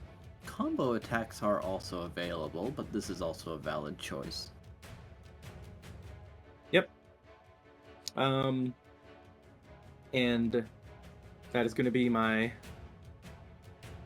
prep action. Am I allowed to make a second action after prepping a brace like that, or no? I'm not 100%. Hold on, what was the question?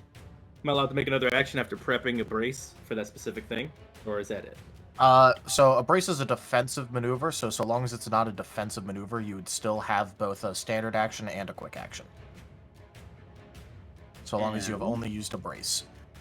Do remember that doing a defensive action technically gives you a -2 to your dice pool, was it?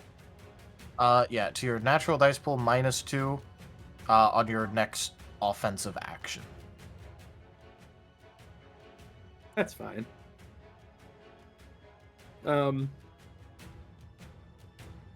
Jumper is going to kind of turn to Squirrel and just say, if you go in for something, I'll watch out for the metal ones. And that's about it. And Chomper's going to have that as his turn.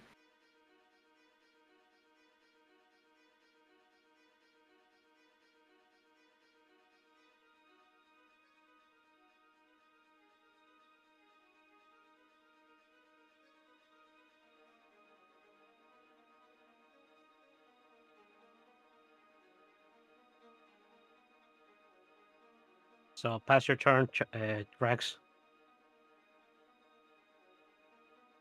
Yep, sorry.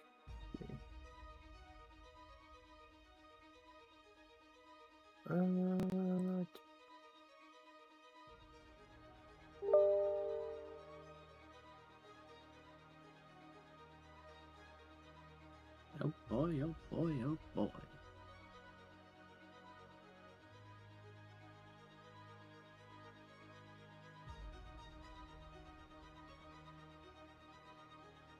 Alright, so...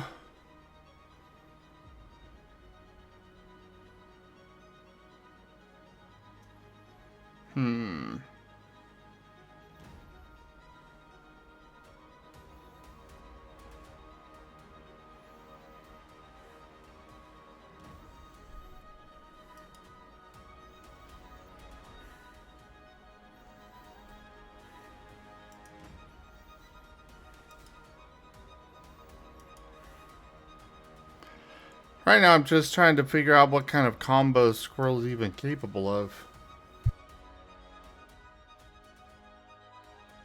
Understandable.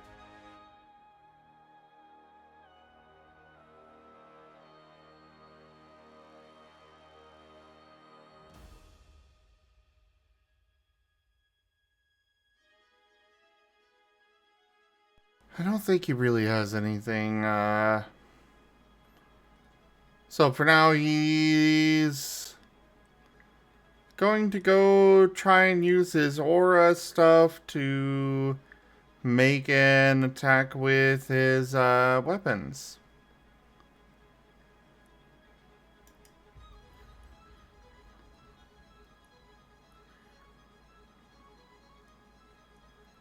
Going for multi-attack.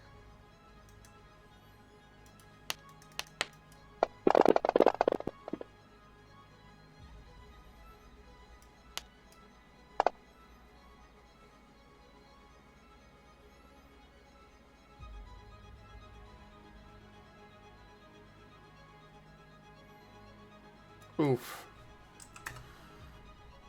But he'll go with that. And then the second one.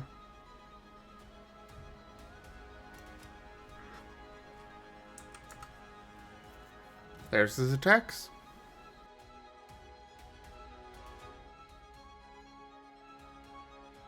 Alright, then. So he's diving forward. Yes.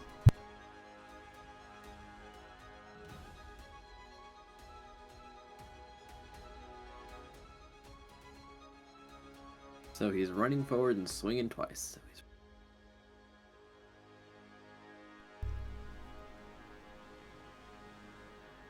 Actually, I guess he wouldn't be able to do both, so just the one attack for now. Understandable. The first one, then. Well, as he dashes forward and swings the weapon, one of the tails swings around and gets in the way of the attack, returning to a normal color, but it doesn't harm you. It just intercepts. That would activate that, wouldn't it? Yes. The tail Chomper is going to jump in front of that and brace to block it from stopping the attack. All right. Taking the hit. And hopefully letting Squirrel go through.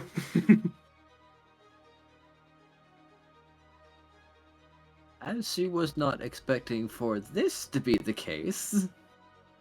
Decidedly yes, but also now she is accidentally making an attack against a person. It's okay. Jumper jumped in front of it. I don't think it counts if they literally jump into it.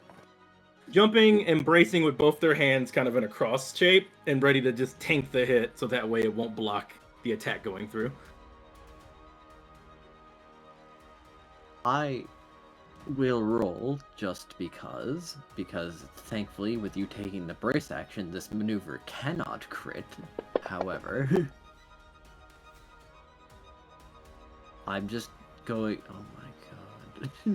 Well, it can't crit. See how it would have turned out. It can't crit. Oh, jeez. I see. Okay, let's see. For posterity's sake, what is your evasion? Oh, what? Not evading. We're bracing and. I know. I just want to know. Yeah, he wants to know how many times this would have crit you. Oh sure. My evasion's. What do you mean you only have a? You should have more. You shouldn't have one evasion. Again, integrity focused. Wait, Rex, how? No. I mean, literally, even just from having like attribute points, you should have at least 2 or 3 physical and special evasion. Oh, you're talking about like in the. Yeah. 1 second. The actual combat stats, yes. Sorry, I was talking about like skill points. Sheet, right? Oh, physical evasion 6. Okay. Yeah, but that makes more sense. She rolled an 18 successes. Thank God I braced. You don't get your crits, okay? Roll your damage. That is a double crit if we had a mechanic like that. This is why I braced everybody. When you brace, you do not get critted, so I'm fine. I'm fine. Don't worry, Chomper will live. There's a reason why I didn't say Jumper jumps in front of it and takes it to the face. No, Chomper's bracing. Which, by the way, Chomper has a special feat that if I choose, he would not be moved while he's bracing. Ah, the immune to tactical. He will literally pull a badass like stance and put a bunch of cloud and debris, but he stays in his spot as he blocks the attack. Thank goodness she rolled like garbage. Nice. Well, also fun fact about that, that means if you have like protected or insulated on you or something like that, and you brace, you can't get remove conditioned. Oh. Because that's a tactical move effect. But you have to take the brace action for that. Yes. Oh, so if you brace while having protected or insulated, they can't remove it. So long as you have that feat, yes. That's cool. I will say that is for them trying to just remove it and still do damage. Obviously, yeah, I know. Doing damage will still remove it, but you would. No, yeah, use I it know. up. Yeah, I know. Using it up instead of them removing it so that they can synchro it. That's what I meant. It's a nice little thing, yeah. It is. But that would be something nice to give to Elva since he has protect. All right, now.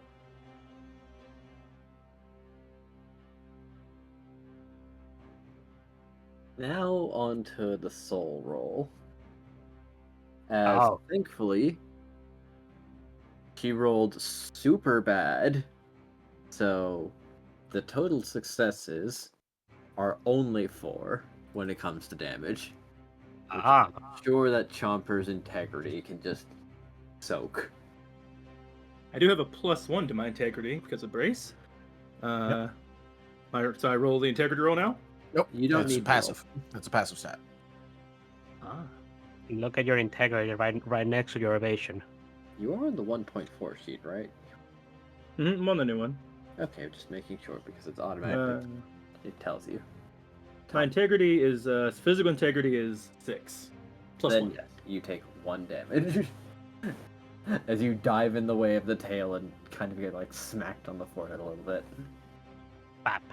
Oh, you attacked my that wasn't my weak spot. You should attack somewhere else besides my thick ass head. That's where you failed. You, you have attacked me at my most armored point. You have My skull. perhaps Sure. a small holdover that Yeah. that immediately went for your head. Well, in the orders of actions, Chomper jumped in front of it, bonked on the head, and then proceeded to yell, "Get through, Squirrel! Yeah!" And I guess Squirrel's attack goes and hits. It does go through, but she just moves a little to the left as 4 does not meet her evasion. Dang. She's like, well, my goodness, they're certainly energetic. But this has applied 1 hit stun. Oh. Because she was made to evade. Yep.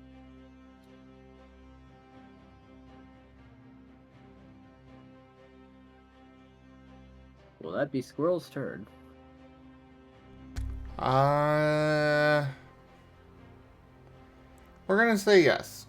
Also, we have been joined by a Conrad. Hi, Hello, Conrad. Conrad. What's up, Conrad?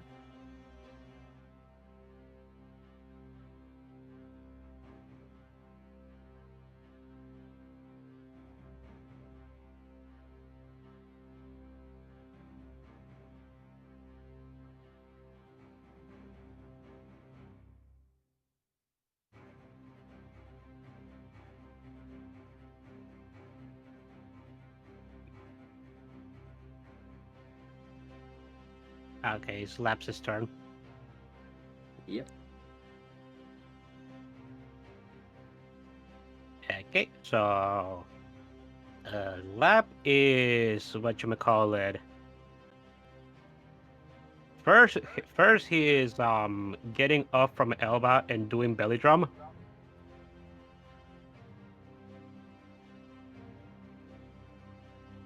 That increases his physical attack by 2.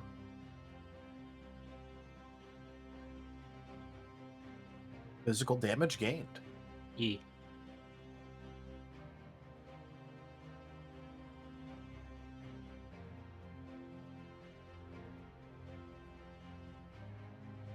And then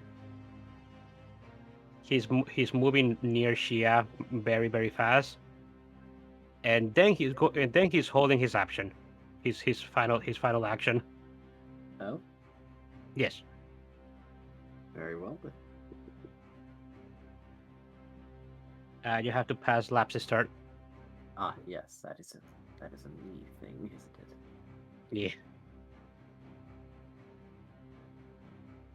Yeah. This is the first time that Lap and Bex have their own initiative. They usually just act on Elvis's turn.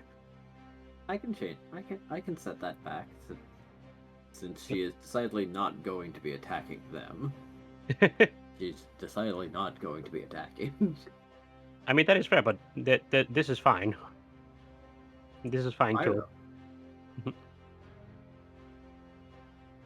Also, unfortunately, Pyro BRB'd. Yeah. Then in that case, would you like to set up what Vex is doing? Sure.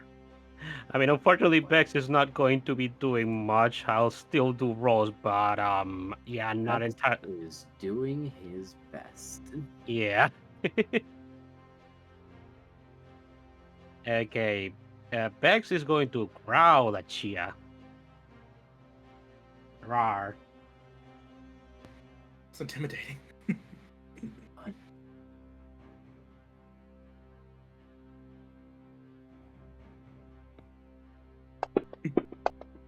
Growls intimidatingly at you. Rawr. 1 does does that hit? Of course it doesn't. No, but she does smile. Aw, you got something. Get a smile. Okay, and then he's using Blue Ember.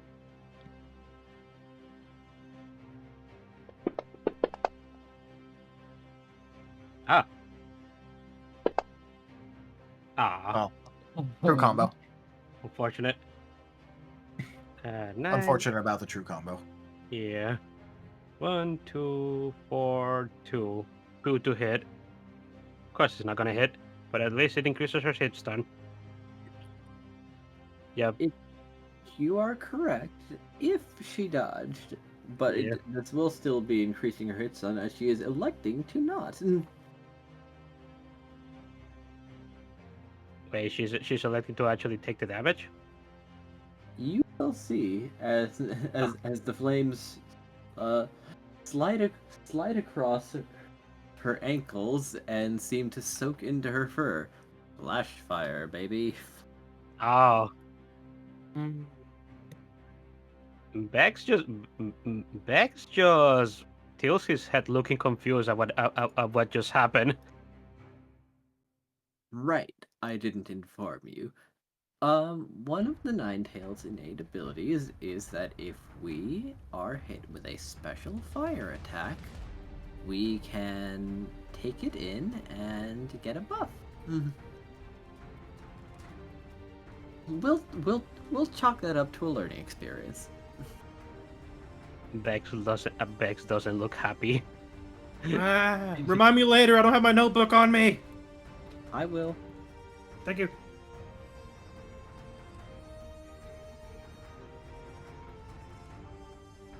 But yeah, that will be Bex's turn. That was 2 attacks. Or 2 actions, rather.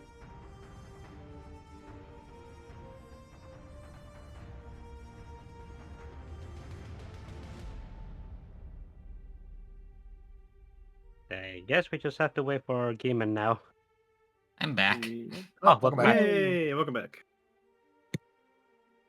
Take your fighting Shia turn. So Pyro, is looking at his claws. And, he may have noticed something while, training with... using the training dummy a little bit. Oh, And yeah. he's gonna, run up to one of the tails and try and, attack one of the tails to prevent it from intercepting with one of the others using Scratch? Is it Scratch? Looks weird. Huh. Interesting. But which tail are you attacking?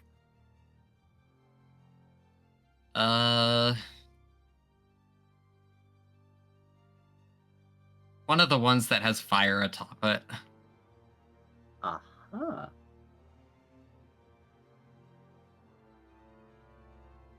And as he's doing it, there seems to be like an unstable greenish energy.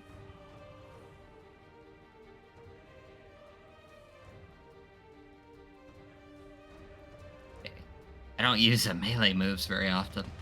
2, 8.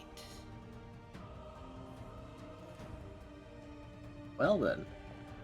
That move. Well, yeah, let's see how it goes.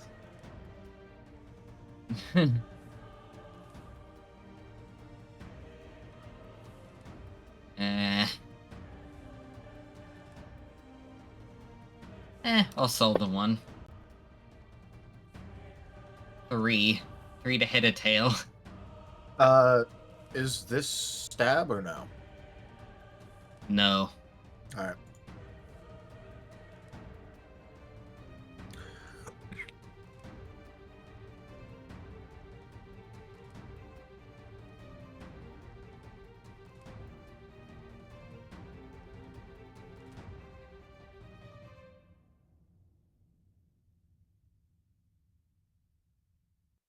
Very well then.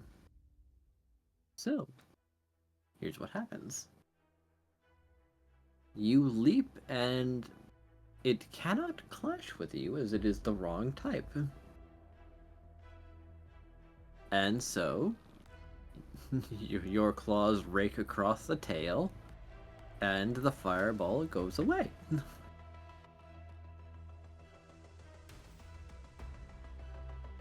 Well, that's good at least, but still a little weird. As he's looking at his claw and the very unstable greenish energy.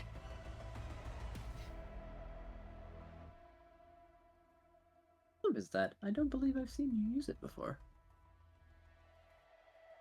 No, started happening when I was practicing with the training dummy. Oh. Well, we'll just say that it's probably good.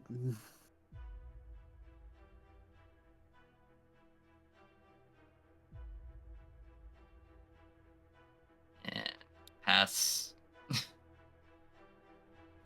As he used his other action to move up.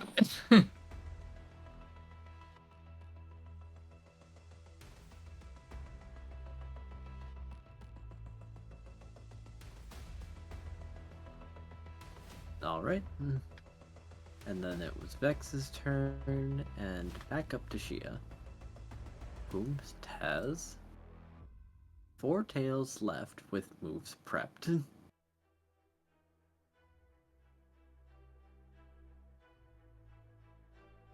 However, she is going to take no action other than to have now 4 tails with fireballs above them, 4 tails with the metallic sheen, and 1 with a curious purple wispish thing about it.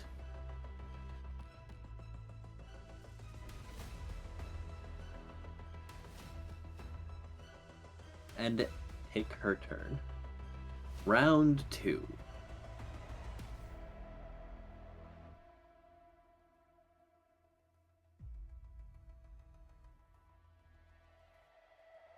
Alrighty.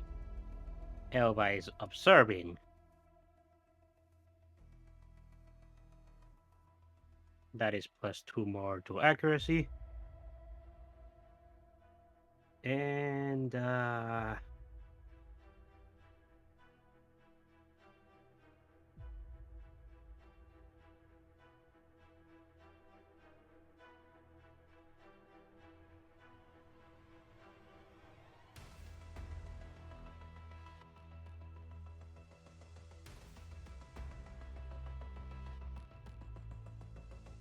So, where are things right now? It's on to the second turn, and she has prepped more moves, but the 9th tail was strange because there is neither a fireball above it nor a metallic sheen on it. Instead, there seems to be an ominous purple haze about it. Vex is in front of her, as well as Squirrel, Chomper, and Pyro. Lab 2. And Lap. Basically, everyone but Elva is in melee range of her. Yeah. Okay. Okay.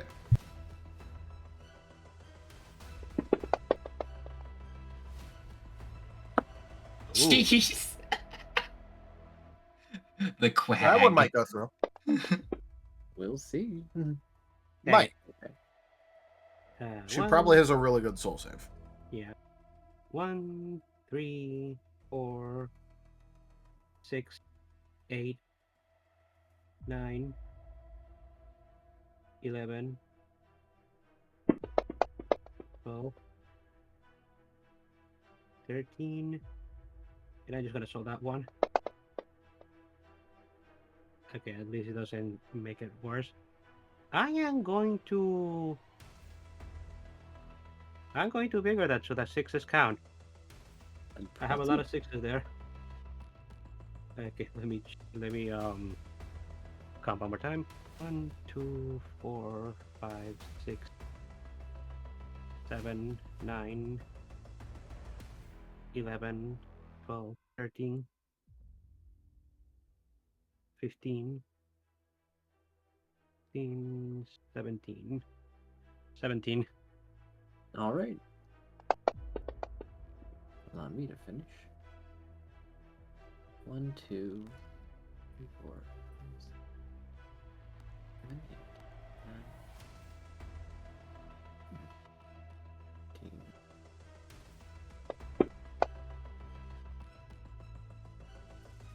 10. Alright. As curiously, something that has never happened to you, Elva, happens as the purple tail's haze goes away and she returns a mean look, countering your status move with a status of her own. Ah. Whoa. Oh. And okay. I am going to do something then, because remember that Lab held his action last turn? He did do Yeah, that. the moment that Lab sees that tail move to do something, he's going to smack it. Roll accuracy. Yeah.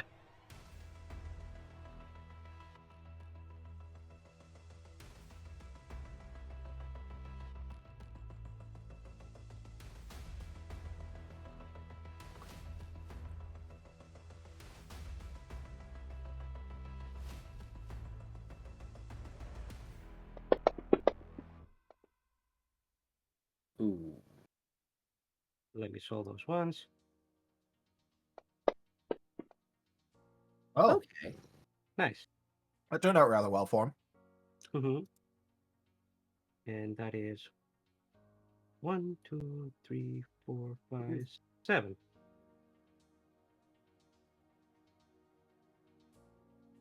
That is enough for Shia to elect to use one of her iron tails. But this does still technically count as one of the 4 iron tails goes away. Nice. However, she only rolled 14, so Elva has been not defeated, but certainly offset as only 3 successes remain, which does not succeed. Mm. But this may be a valuable learning experience, as status moves can stop other status moves. Ah.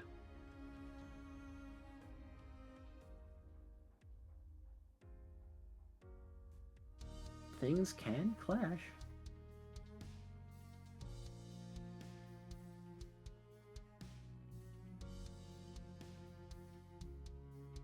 Elva's quiet glare has never been stopped so in such a fashion before.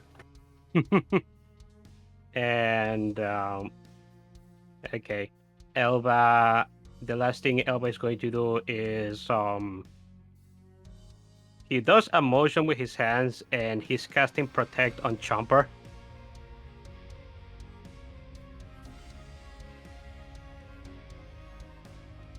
So suddenly Chomper just feels, or rather sees like a coat of some sort of material just coating around him.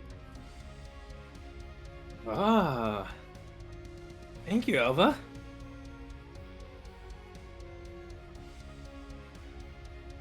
Now it's Chomper's turn.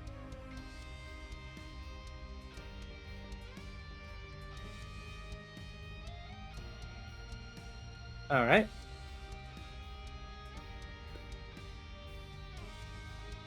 Chomper is going to, on Chomper's turn, he is purposely hanging back so he can talk to Squirrel and work out a combo attack of sorts.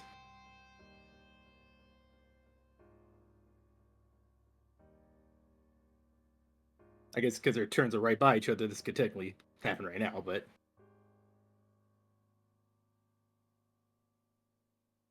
Does that sound good? It does.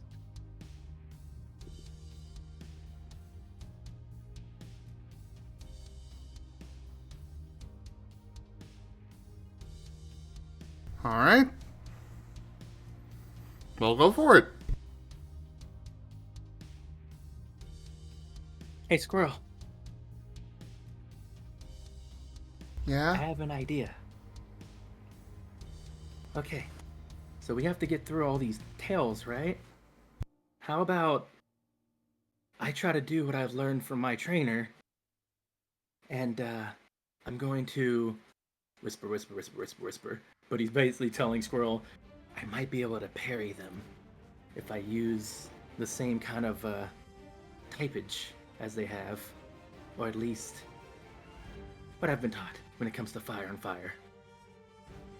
It may give them a buff, but they're not going to be attacking us anyway, so this will stop us from getting hit, or you from being able to break through, and we'll be able to land a hit in. How's that sound?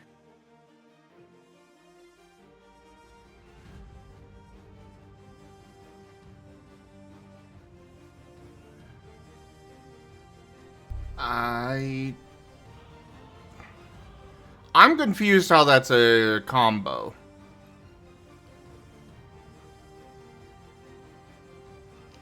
Well, my brain went, I mainly do the parries and then we can do a combo attack.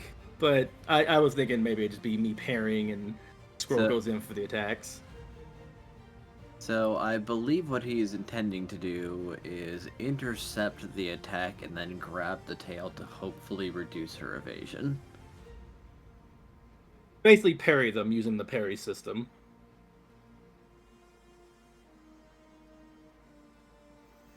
Okay. This is training at the end of the day. You're just getting the hang of what you can do. Okay. Parry is an action. Combo is also an action. And you can't really combo a parry. Could I do a parry action and do a combo action afterwards? No. Because the combo action will require you to also have another action to actually do a move. You could still do it if you have a quick action. Do you have a quick action attack you could do? I believe I do, yes. In that case, that would be your available options if you want to do those other two things.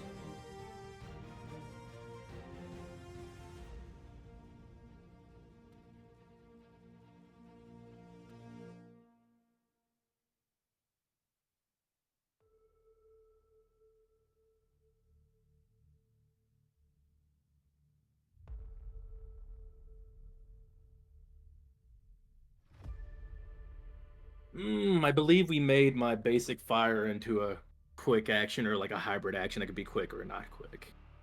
I just haven't put it on the new sheet yet. Well, do you remember, Tal, which one we did that with? Could have sworn we did that together. Here, you mean on the one here? Let me.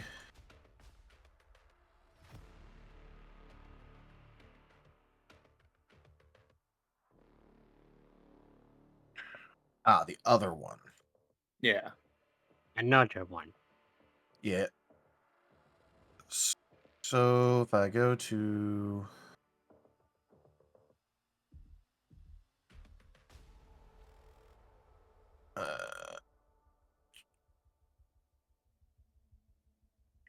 your basic fire slash is currently within the thing to be quick. So you could use your fire slash as a quick action.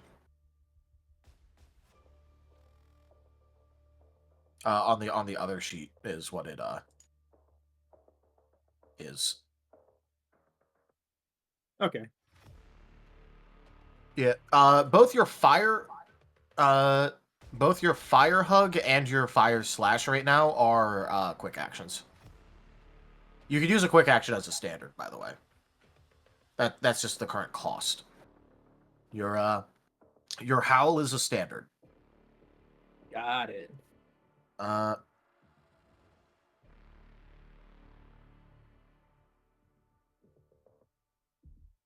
And your gambit is also a standard. Yeah, that one's definitely standard. Big attack. Yeah. And would I be able to use that quick action to parry? Or is that just mainly for attack? No. You're using a standard action for the parry. So you're using a standard action for the parry, a standard action to set up the combo, and now you need an action to actuate the combo, which has to be a quick action. And your current quick actions you have available are fire slash and fire hug. Got it. Sounds good. And I can prep the parry, right, to happen if I call it out, correct? Or would that be using an extra action? No, prepping it out is already using up the action. You do have to say if you're doing physical or special, though. Physical. All right, so now that you've done that, you've used, an action prepping your parry. You're using an action to prep a combo, and you still have a quick action to actually perform the combo. Ah, okay. Now I'll be using Fire Slash with Squirrel. Yep, which So- means now you have no available things you can do. Okay. That sounds good, I think. I will RP it now. So, Squirrel.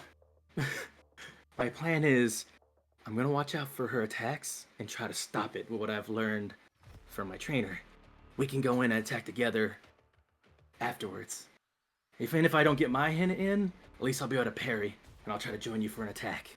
If we both attack at the same time, we might be able to get it. She has a lot of tails. So it's going to be hard for us to do it one at a time. What do you think? I guess we can try it. If you have any ideas, let me know. But this is just what I've come up on the fly. I'm just trying to think of stuff. I'm ready when you are, Squirrel.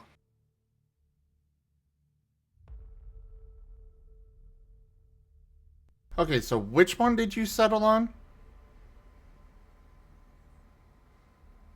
I settled on, I have a quick action for my Fire Slash that I'm going to do with you, but first I've prepped my, my basic action, my action. He prepped a parry, okay. declared a combo, and is going to combo with a quick action. Yep, with you.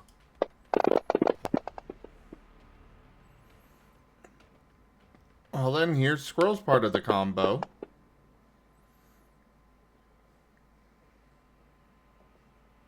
Mm-hmm. And For let me, 6. let's see, power roll 8 plus 1. So it should be 9. Well, make sure to roll accuracy. Yeah, that's the power. So 10. There we go.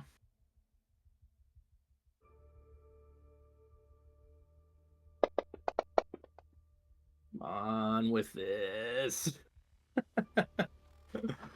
I may be That using might be some, a willpower right there, because that's a 1. I'm a willpower that. There is a 10. Yeah, let's see what it does. Oh, Oh, let's see what now let's it's see a what 3. it does. It's combined of 9. Do you think a 9 will hit Shia? It is my lucky number. What do you think? 9 there, is my Matt? favorite number. Oh, high five. Oh, yeah. What do you think, teammate? Since we're both doing the attack, think I should rock it? Sure. All right, we're gonna rock that with 9.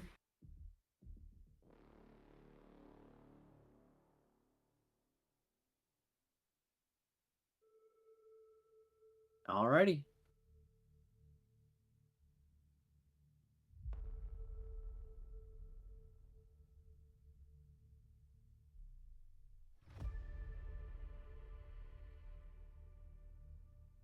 So, what happens with our 9 accuracy there, Enja?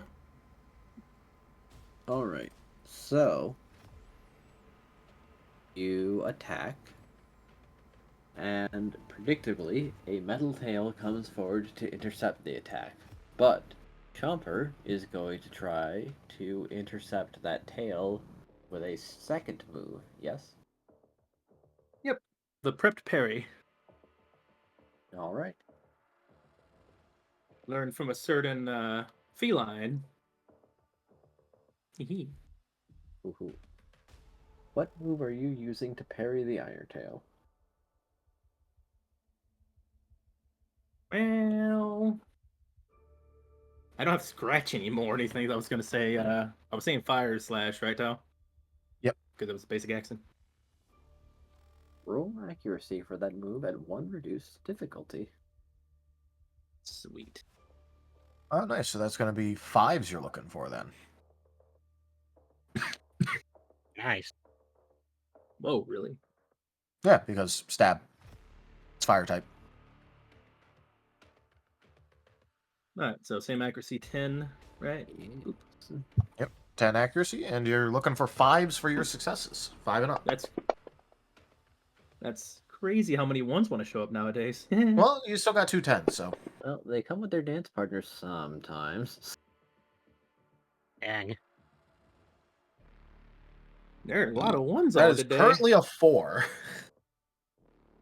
I will use the willpower on this. Understandable.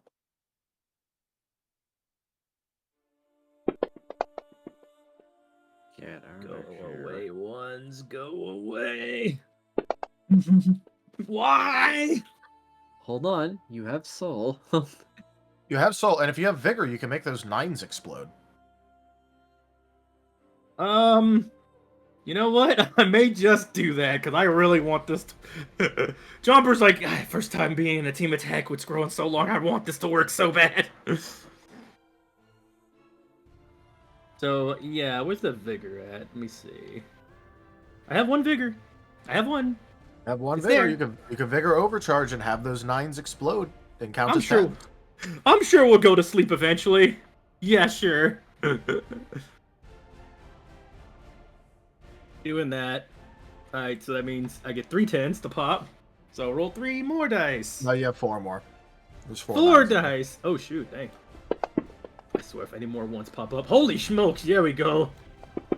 Nice. I am blocking this attack! 4, 5, 6, 7, 8, 9, 10, 11, 12, 13, 14 accuracy. Nice.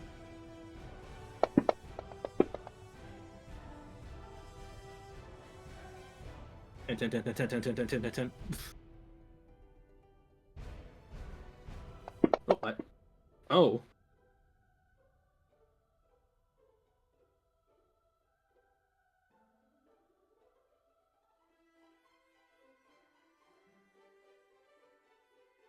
You rolled 12, so you do successfully parry completely. You 12? Jeez! Barely beat it by 2. Woohoo!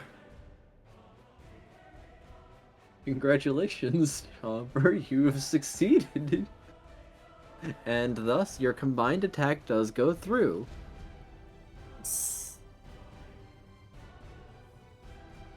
And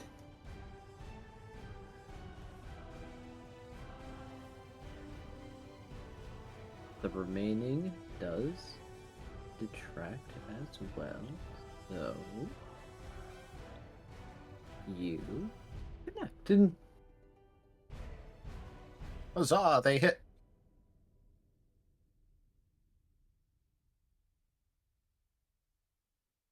Oh, you guys should probably roll damage now.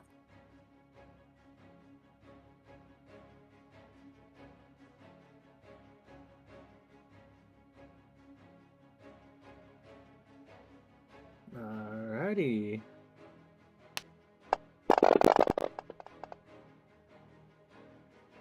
Oh, jeez. So 9 rolls.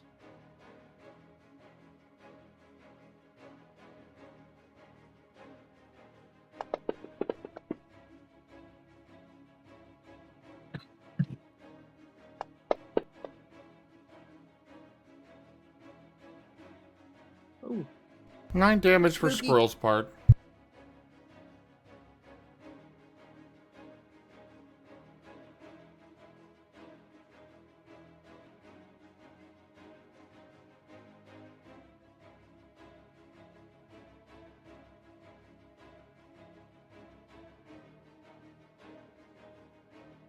not about the damage. It's about sending the message.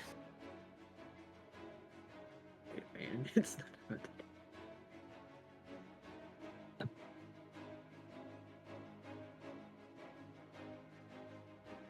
On Chopper's part, when it comes to this, after getting that gleam in his eye and getting a successful parry, basically using what he's learned in training, in his thoughts, he's thinking he's very happy he's working with Squirrel, but also he kind of says under his breath, "Thanks, Samantha," before he does the actual strike with Squirrel.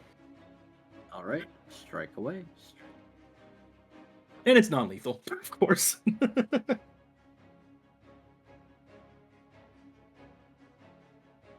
He already rolled, so it was a total of 12 between us.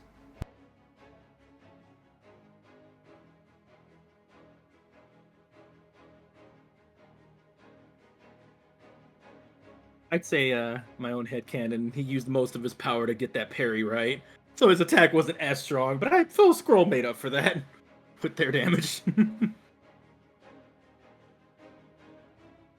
World did get a lot of good damage on that.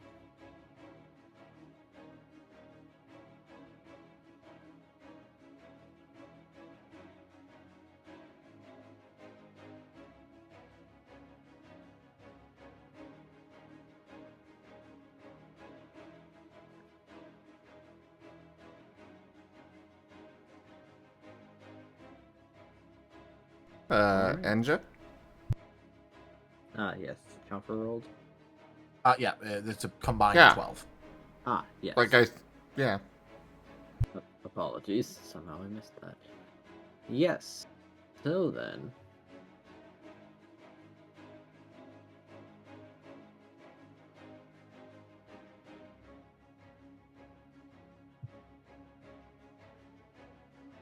The attack connects, and the attacks sink into her fur, and she does seem to wince at least a little bit. Not very much, but you were pretty sure you at least successfully did more than 1 damage. PBs.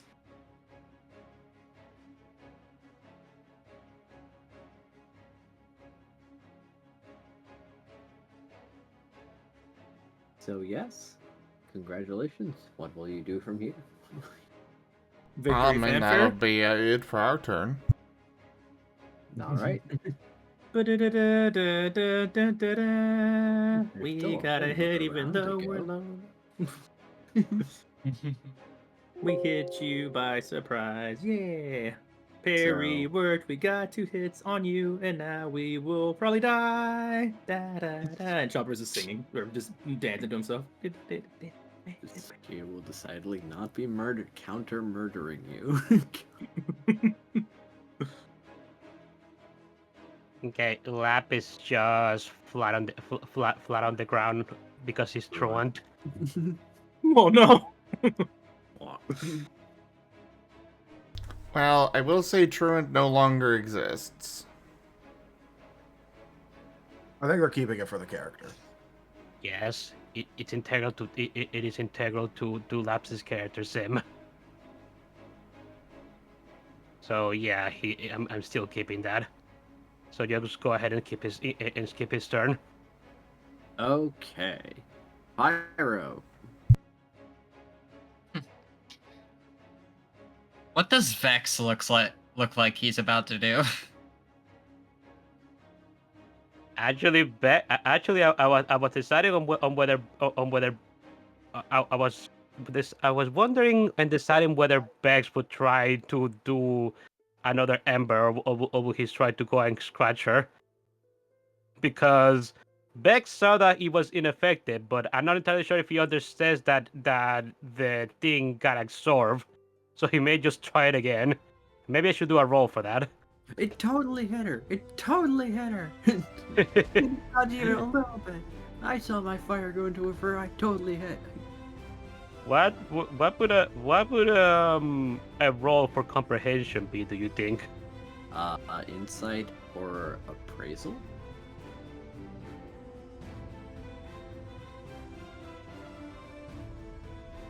He has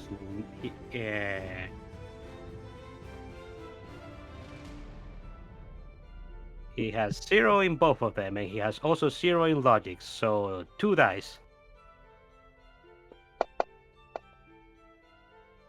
Oh no! Bex did not understand at all. He's going to try and use another Ember. Damn.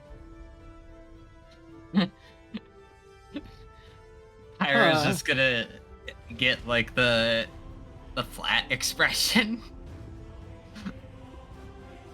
He doesn't Really, dodge kid? again and gets another flash fire boost. Oh boy.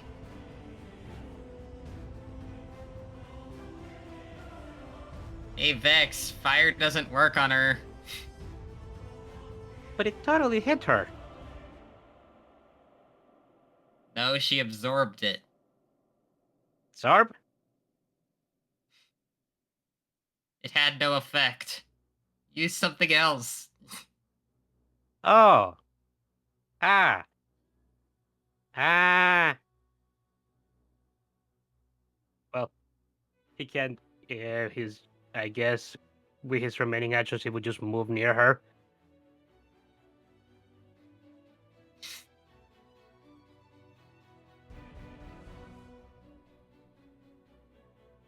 Then,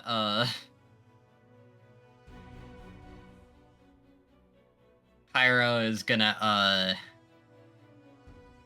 actually try and fake her out. He's gonna use, the mystery move again. But this time, because she knows it's a melee, he's gonna try and throw her off by using double team to sort of confuse her on where it's gonna actually come from.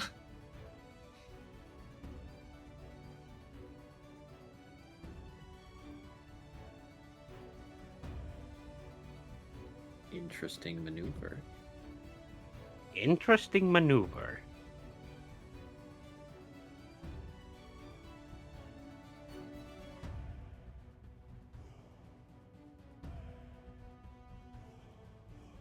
Eight. And the energy still looks very unstable.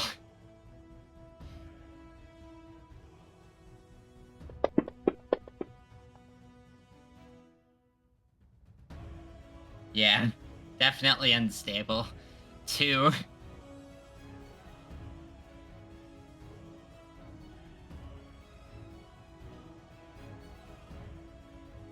Okay.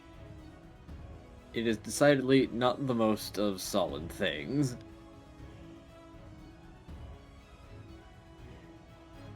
But there isn't no result.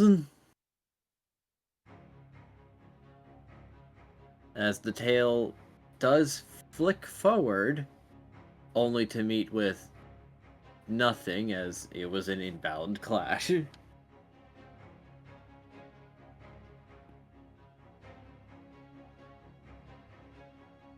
the heck is this move?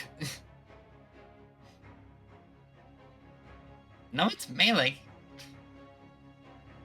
Just feels really weird. I don't think I have it yet. Are you having trouble, Pyro?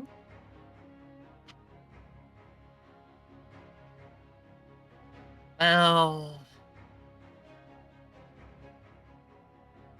I was sort of just trying to get my anger out, and then all of a sudden, this green energy is sort of around my claws.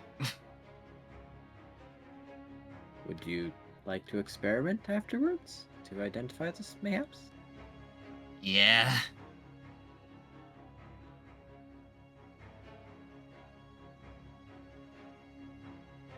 That's gonna be Pyro's turn.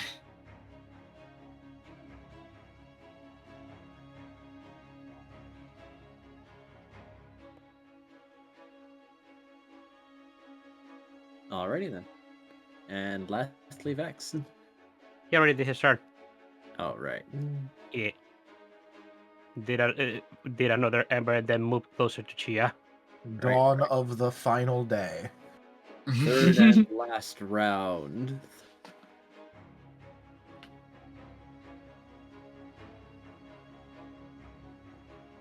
She resets her tails, including one of them being very purple.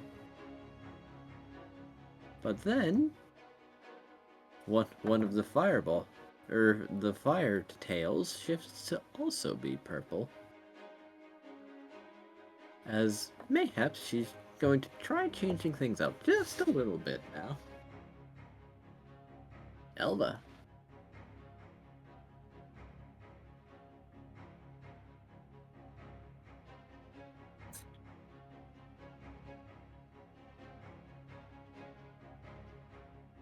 The moment Elba sees those two tails, he is going to hold his turn.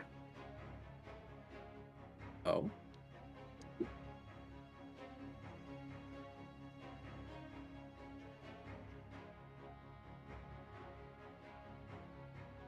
Yeah, he's going after. All right. Fair enough.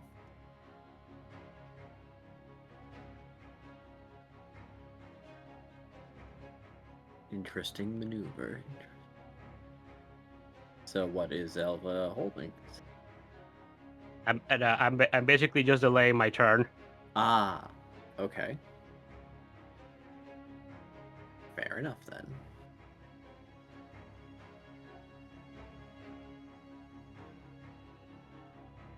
So it's Chomper's turn now. Chopper. Chopper away.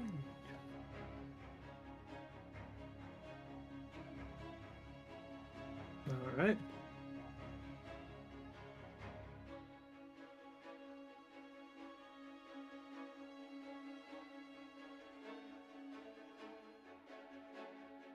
So this is round 3. 3. Yes. Okay. So it is round 3, I believe. If what you said about Battle Beat, I'm reading right.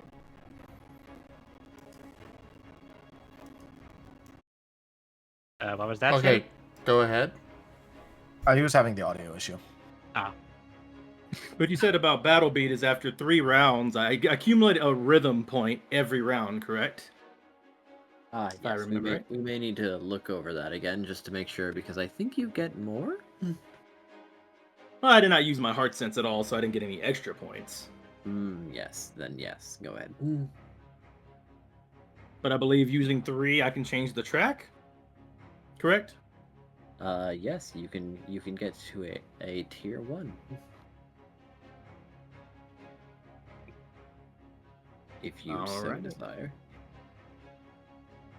Sure. I am going to change the track, and I'm not sure how it gets chosen. Do I get to choose, or is it something that you pick? You pick a person, and then you pick one of the things within the level 1 for that person. Got you.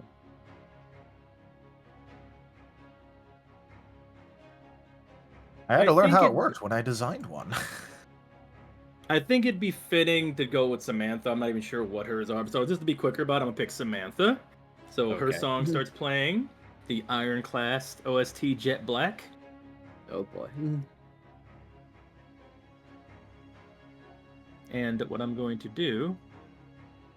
So which of the 3 will you take? There are 3 buffs, 2 of which you may peruse.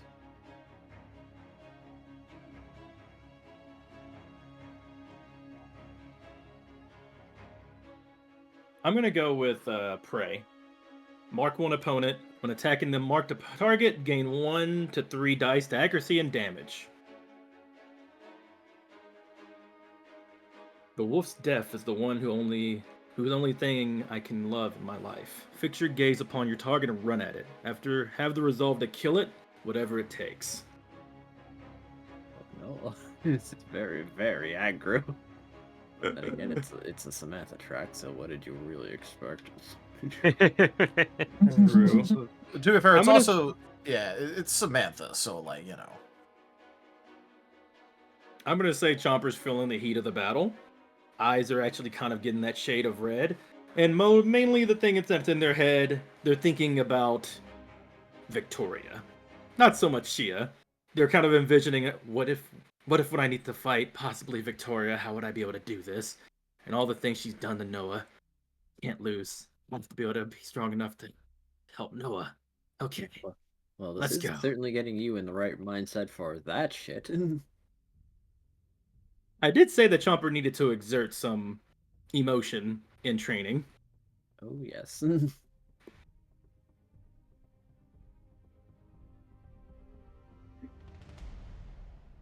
Well, After getting that hit, the music's kind of feeling, getting him pumped up.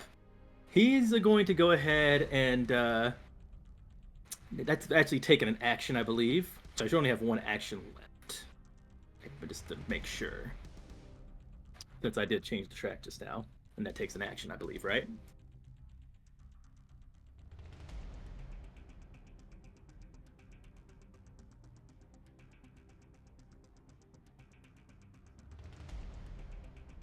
I don't know if it actually has an action cost. That's what I'm asking. I'm unsure. Not. Oh.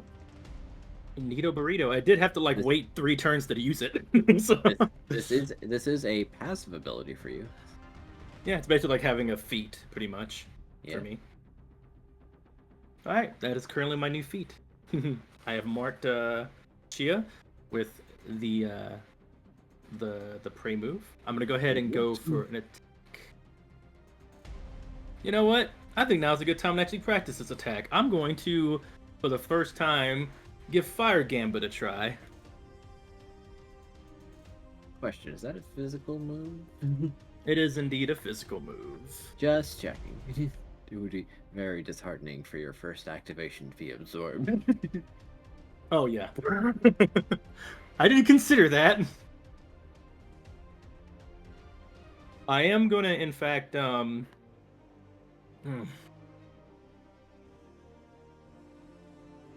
thinking. I want to be able to do this right. Could I possibly use a quick action to parry one of those bad boys, those tails? Yes, it's possible. All right.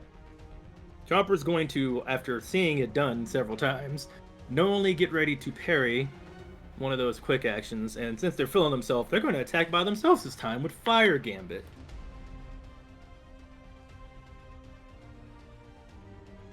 Alrighty then. Okay.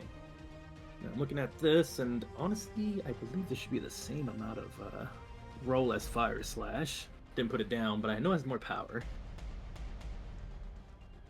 This, though, as well takes my life by 4 HP, as it is a very reckless attack. And it does have stun, though.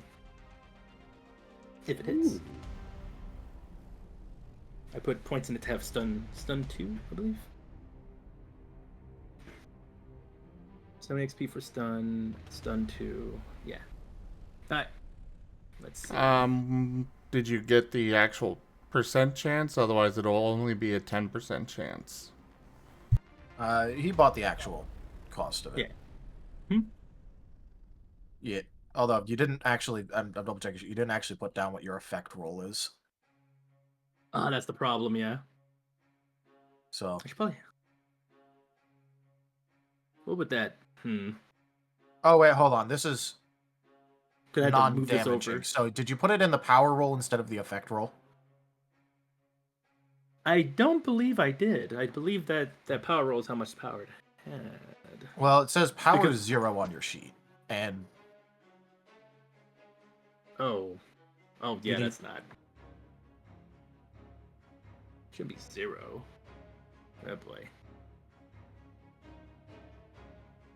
Let's see. I took off the -4. 20 XP, center for stun that.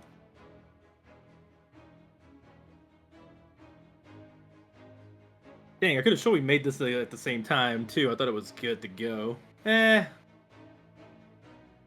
you what, if it's kind of wonky right now, I'll just use a Fire Slash.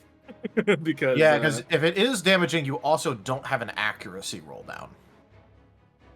Yeah. So We'll have to go. Yeah. I'll just talk with you about this later, Tal. Yeah. We'll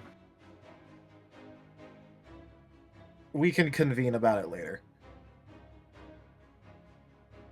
Sounds good. Okay. In that case, I'm gonna say Fire Slash. Same thing, but Fire Slash, I suppose would be a little as we keep it going. Alright, let's go.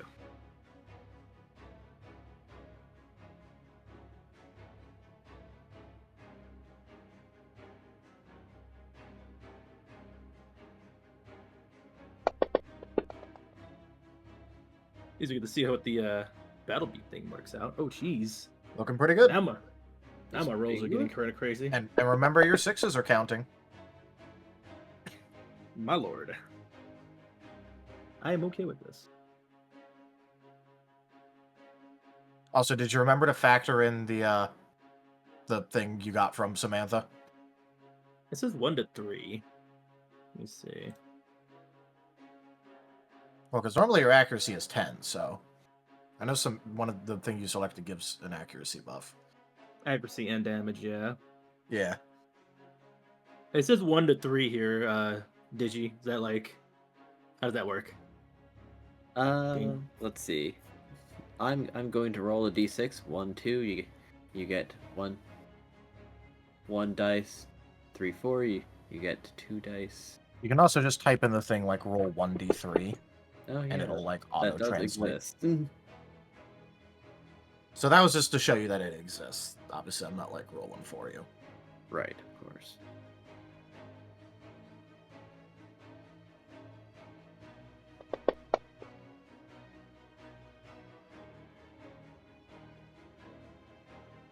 Uh, 2. You get 2 additional dice. Sweet! You mean 3 additional? Alright, that is 13. For the, attack. Accuracy. Not bad. As this is an attack going through, or are you trying to decidedly fend off another tail? That hasn't activated yet, until you decide to counter me with Sit Tail. Understand. Parry prep.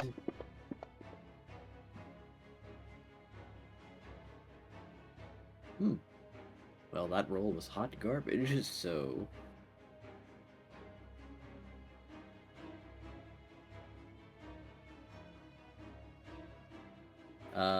Yes, I do believe you're going to be very successful in your parry.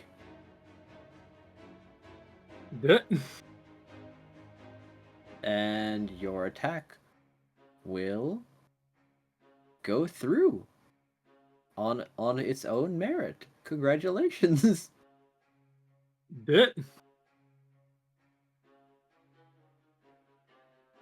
Alright, I guess I'll just roll damage now. Let's go. I wonder what the most strategic thing would be to do with that. I guess it is going to be a wasted parry if the attack would have went through anyway. But, I mean, it does make it where it makes sure it goes through, I suppose. Let's see. Boop. And... Oh, so +1 to my power roll as well? What's it +2? Sorry. This is, yes, this is accuracy and power, so I guess I can use the same thing, or do you want to roll again?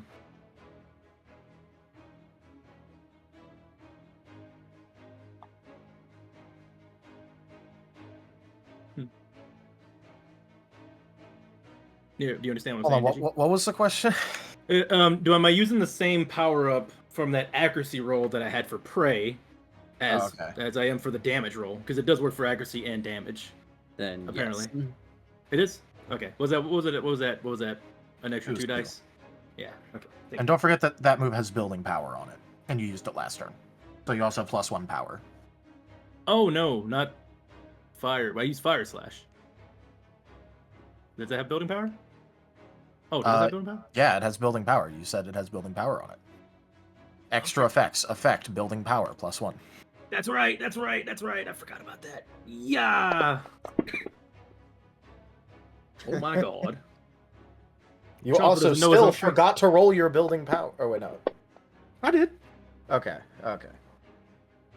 No, I forgot that it had the same roll.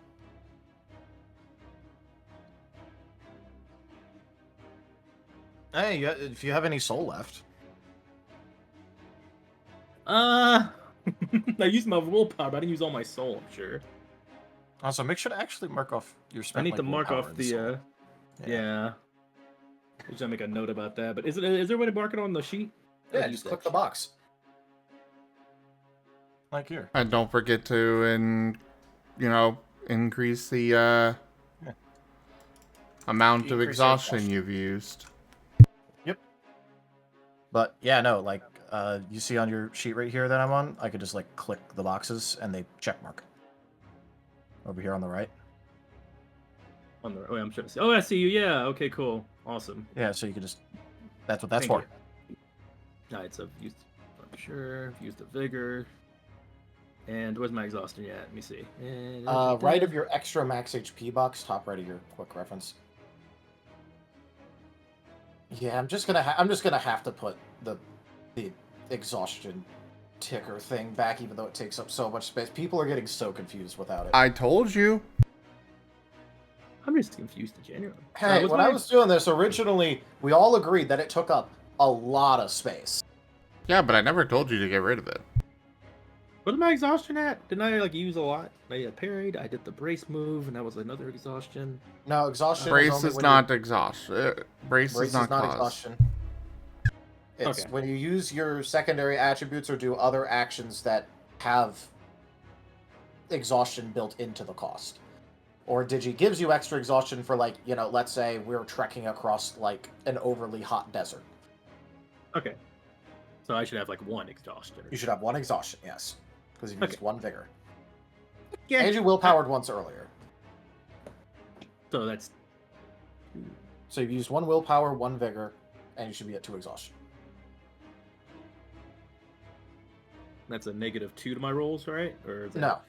Oh, okay. To the right of it, it'll let you know the exhaustion penalty box right next to good. it. Yeah. It'll let you know. It doesn't start giving you penalties until you get to 4. Got it. Okay, using another soul. Take that at everything. Alrighty.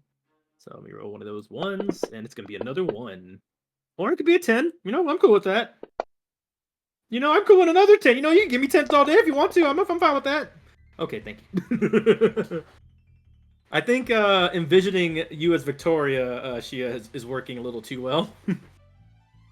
1, 2, 3, 4, 5, 6, 7, 8, 9, 12. This is fire on fire, so I don't think that 7 will count.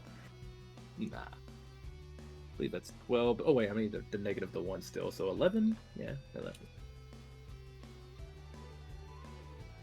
Yep. And it's non-lethal. Not that I'm pretty sure defense is going to, like, block most of that, but... Chomper's very obviously having a different temperament.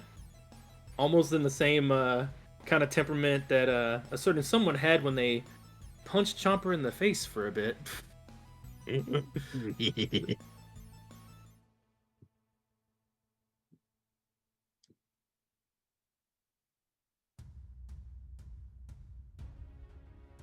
Sorry, just remembering that moment was very entertaining. Agreed. I'm glad you enjoyed me being Marvelous. knocked around. Ufer, you kind of deserved it. I still think that the flat field should be growing skeletons now, like a Hydra's teeth.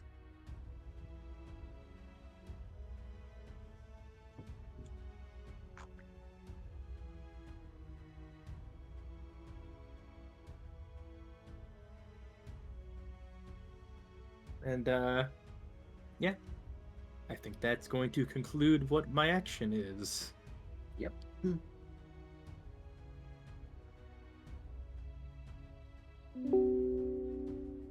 Did it, It passed.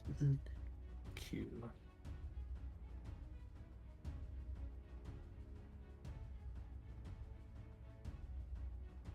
All right.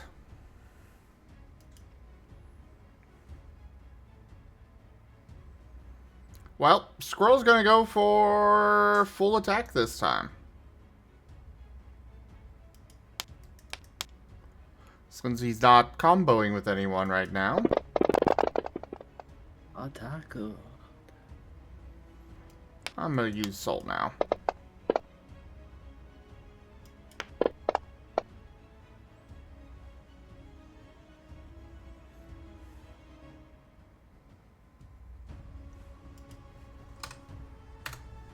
Well, that is 8 accuracy to hit. At least on the first attack. Oof, ouchie.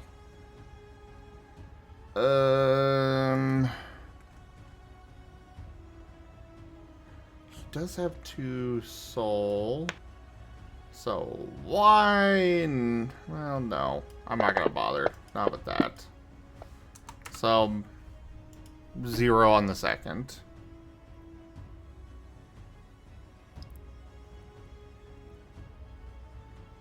Does he hit with an 8? He does. Hurrah!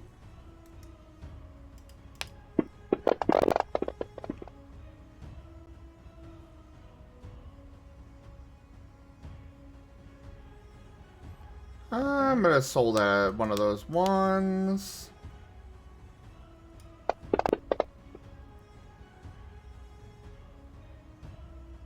Nice.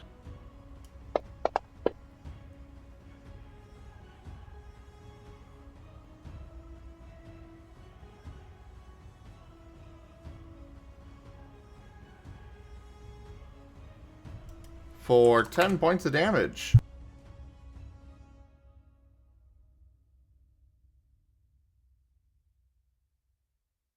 Not bad.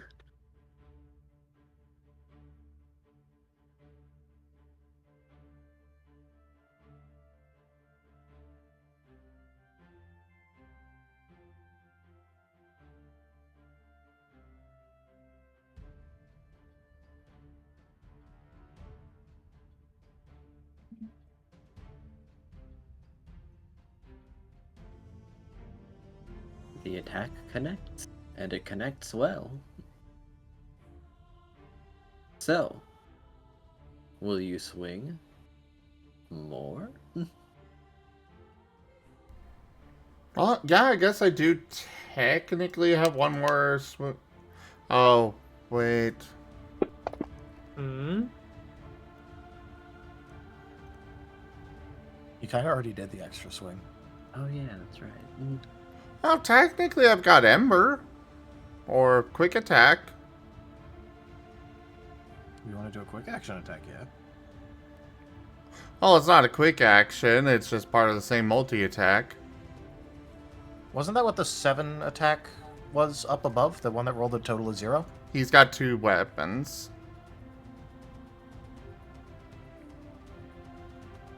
Oh, okay. In that case, yeah, you would have, like, what, like a 2 accuracy attack left? 3 because he's got, 1 accuracy on quick attack, but yes. Might as well. Does a 1 hit. No. No, it does not. But it's at least more hits done. it's done. Yes. At least she isn't intercepting with the remaining iron tails.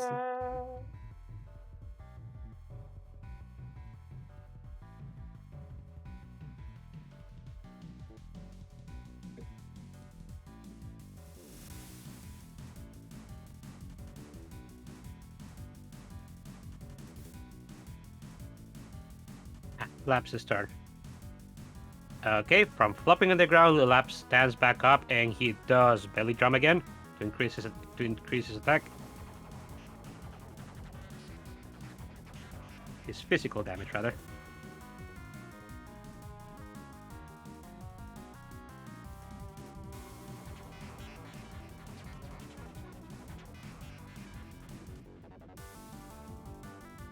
And now he's going to, well, try and attack one of those purple tails.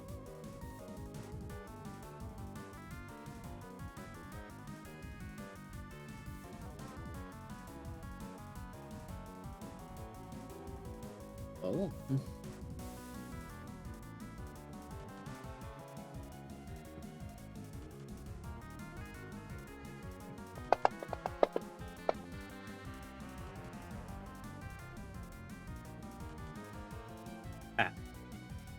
this is focus match, which is which has crit chance +1, so that means knights explode, right? It has crit chance +1, yes. Yeah.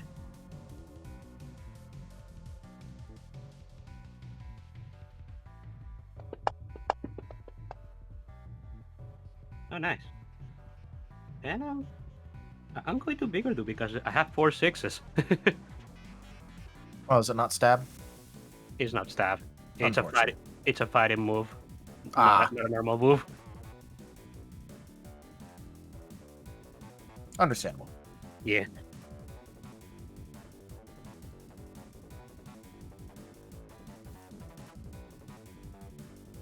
Okay, bigger, and that is 1, 3, 4, 6, 7, 9, 10, 11, 12. 12 to hit one of the purple tails.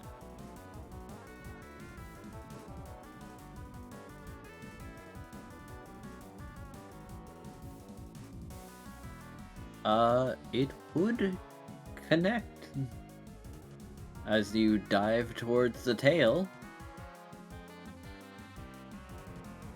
and decidedly attack it rather than Shia proper. Yes. And Lapis trying to deactivate one of the 2 purple tails.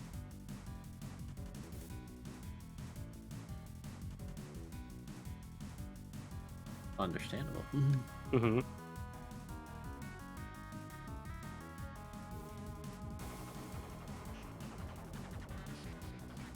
So what happens?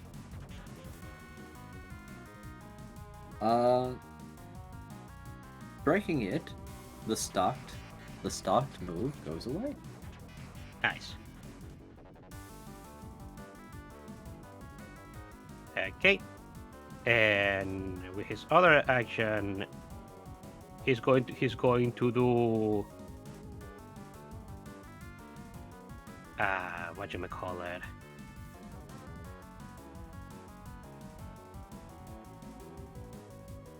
Oh yeah. He's using a move called Fire Claw, which is a fire move, but it's not special. And he's going to try and hit Shia with it.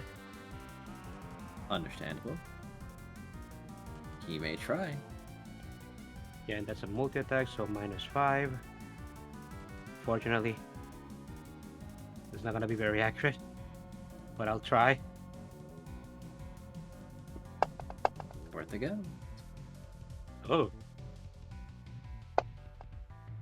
Hey! Nice. Okay, yeah. 1, 3, 5.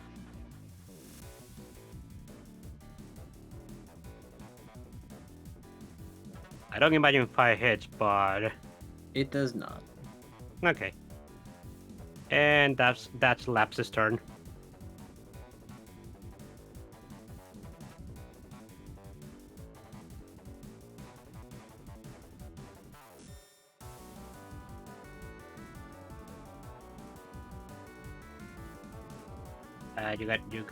You gotta pass Laps's turn. DG. Right.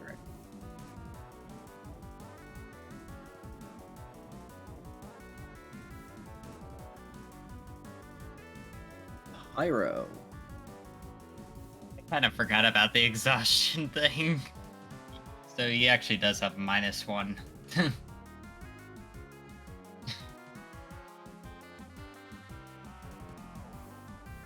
But can Edge provide him like a brawl help? Yes, he probably could.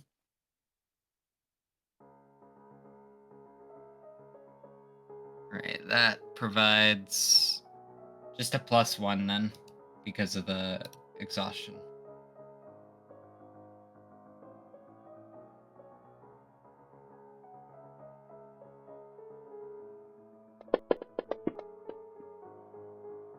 Hey! Well, At least they canceled out. They did.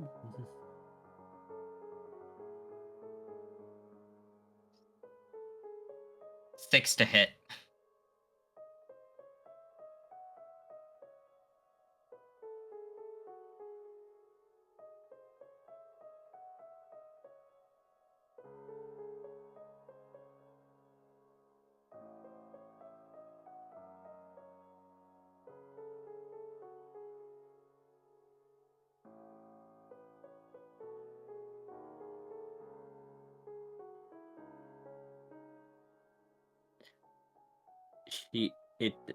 It doesn't connect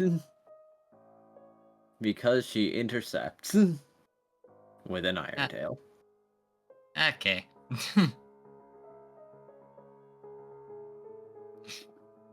But you do have more attacks if you wished. She can't keep parrying forever.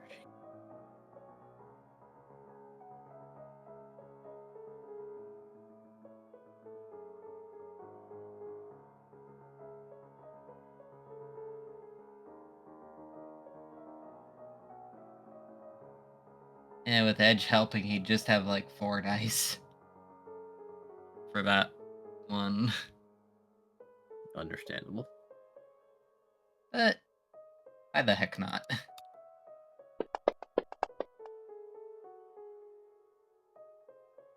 Well, still had a success, so. 1.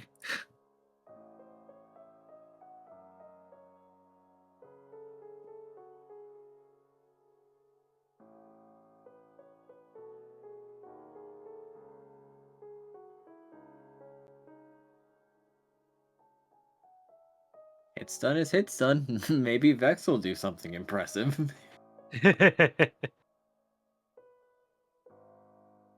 As Pyro looks over to Vex and hopefully doesn't see him readying an ember this time. Mouth already filled with flames. Huh?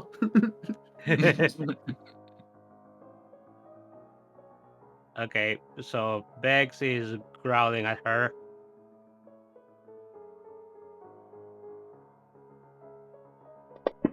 Ooh. Dang it.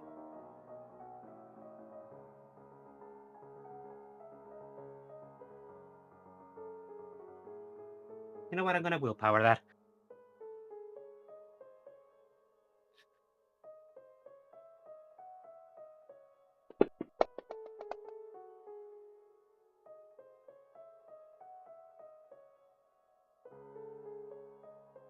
Yeah, that's actually better. Let me solve that one.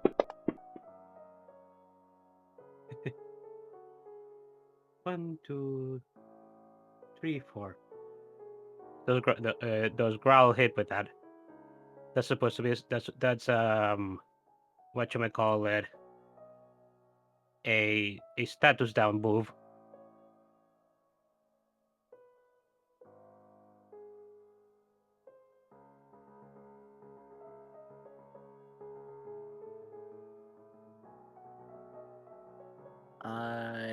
Let's see. I believe it still has to bypass soul.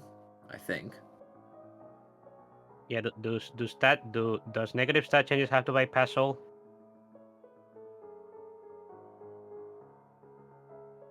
They have to meet or beat the soul save. Okay. Yep.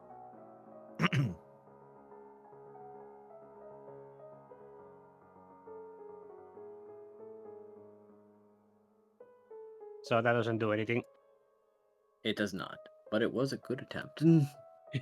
As mostly for the sake of it, she will use the the last purple charge to counter but not break through.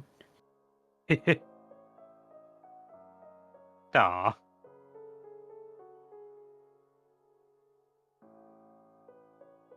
And Bex is also he has one more action and he's going to try and scratch her.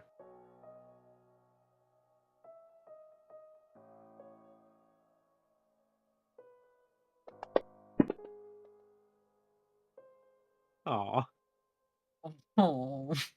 One. Boy's doing his best. And she will use her last Iron Tail to stop it. Oh, you've already used them all. Dang. Okay, and now is Elvas' turn because he had been holding his turn until now.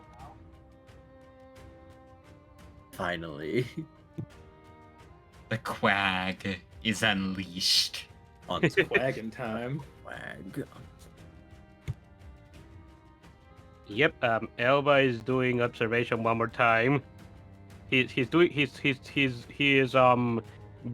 bringing up his one of his flippers to his monocle like birthmark and doing the thing like as if he was adjusting it even though he doesn't do anything.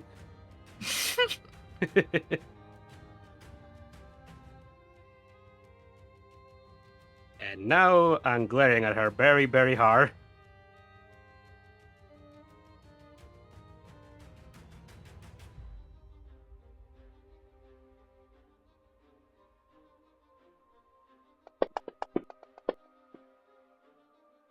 Hey, that's a lot of sense.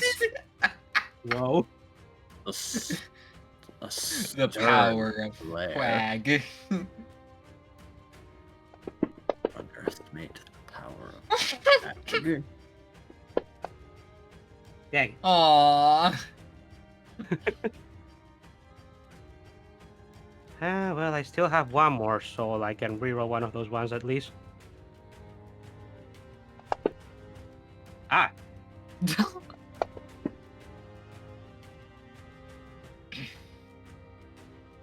Okay, let's see. 1, 2, 4, 6, 7, 8, 9, 10, 12, 14, 15, 17, 18.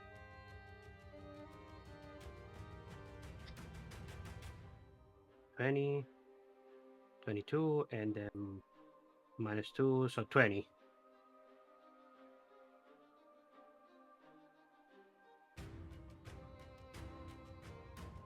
For Quagglare. It breaks through. because both of her purple tails has been lost. Indeed.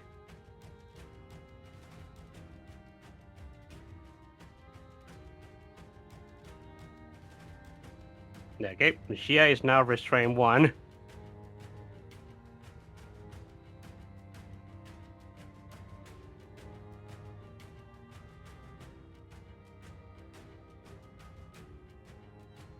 And Elba is going to do one more thing actually. If I use a sudden move after another, it counts as a multi-attack, does it?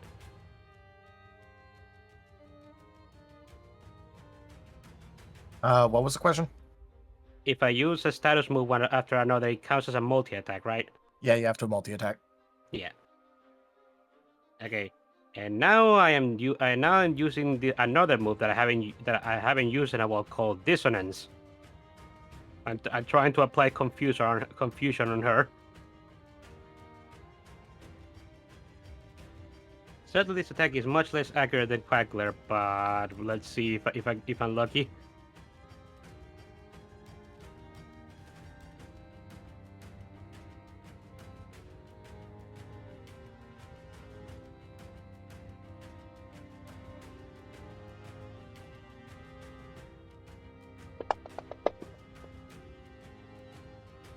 Ooh.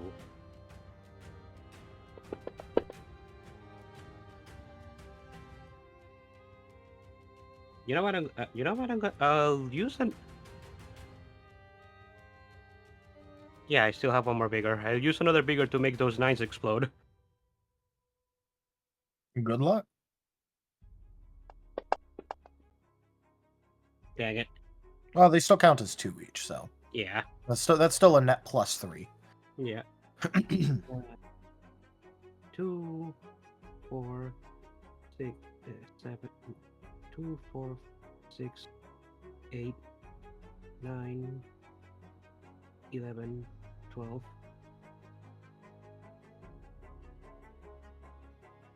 14, 16, 18, 17. 17 to try and apply confusion on her. It goes through. All right. Quite the turn. Yeah.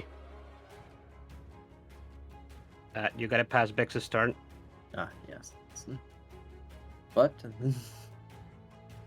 that was the third round, and the bout is over. Da, da, da, da, da, da, da, da, da. And as she will clap her front legs together and say that you all did quite well, and there was certainly marked improvement from the first to the last bit.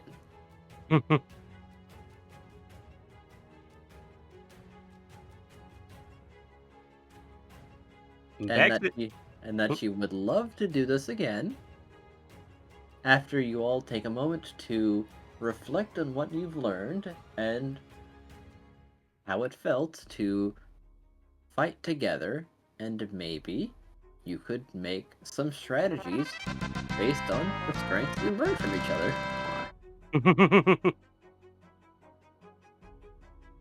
I imagine Bex is just celebrating to himself that he actually managed to hit those tails, despite that Shia just did it for him. He doesn't know that she did that. Yes. Chomper's taking deep breaths and is slowly taking off his headphones, and his temperament is changing after very slowly from a bit more aggressive to finally like calming down and realizing the fight's over. Well, that was fun. Well, Shia is a proponent of a teacher should be giving their students victories instead of just crushing them thoroughly. By the way, Shia, be careful unless you have already cured yourself. I apply confusion on you towards the end there. We will be taking a cleanse action to get rid of this, yes. And needless to say, she's very good at cleansing. Shia, can I heal you? I think I'm really happy that our attack got through, but that didn't hurt at all, did it? Chomper, you didn't harm her at all. No. Oh, their attacks did go through. I did feel them, and I'm going to say, very good job. But don't worry, this isn't a very large. So, if you're offering, I will accept. Okay. Yeah, I know it felt to go through a little bit. I didn't think it hurt you that much, but just in case. I haven't learned any way to heal besides giving hugs. I need to learn other ways in case you don't want a hug. It's okay if you get a hug for the sake of healing. She's going to pat his head. You're a charming young man, Chopper. Of course I'll accept your hug. Blush. Silence. Healing hug. All crits. Oh. Let me see. And that day, it was more like Chopper got crit against it. I still don't have the accuracy on my fire hug. I just have the power roll. Dang it. I need to calculate that dang accuracy. It's usually, Fire hug doesn't have a accuracy, right? offensive side to it, does it? Not yet. But No, no. literally just do the power roll, yeah. Yeah, Okay. there's no accuracy. Yeah. It's not like your allies are gonna just be like... Okay, normally it's not like your allies are gonna be resisting. Looks at squirrel. Yeah. I was more now thinking you will be looking Vayne. for sixes. Ah. Well, at least that makes it so it's at least a 1. Because of that 6. Because she is fire type. Yeah. That's true. Jumper Jumper. gives a big fire type hug to Shia. And right afterwards, we're going to test this theory. Chomper's going to offer Squirrel a hug. We're going down the line, by the way. Squirrel Hug? didn't take any damage. Chomper doesn't care. Hug for the sake of a hug. We did great, Squirrel. We got a hit in. He will accept awkwardly.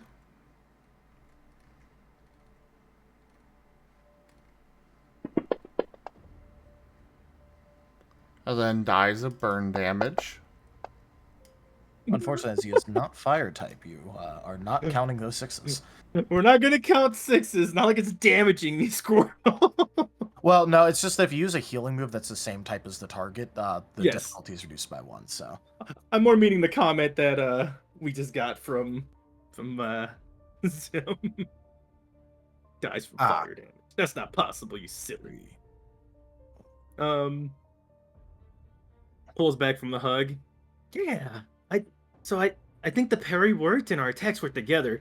We really got to figure out some team moves we can do next time. I think I might figure out something to do with your weapons later.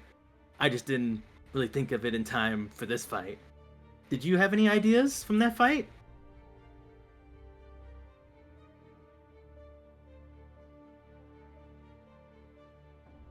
Chomper's bouncing on their haunches, very excited about how the match went.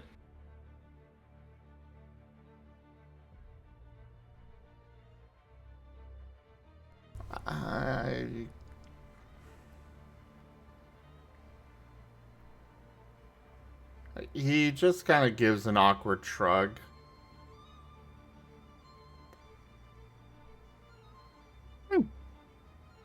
No worries. We could always talk about it later. Honestly, I bet you have some other things you haven't really tried yet. I want to know more about that aura stuff. Maybe we can figure out something to combine both our aura things. Mine's heart sense, but maybe they can work together. I don't know, but it's good to be able to fight again together.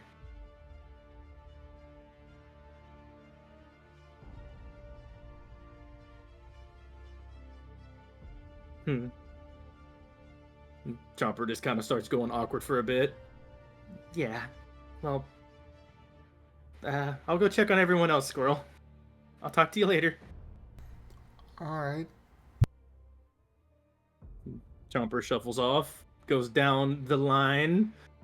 Well, Elva, hug? This is going to continue, by the way. Lap and Pyroclast. Everybody's getting a hug. He is going to lean over a little bit and inform Squirrel that, you know, he really does mean well. I think he's just unsure if his intentions are going through.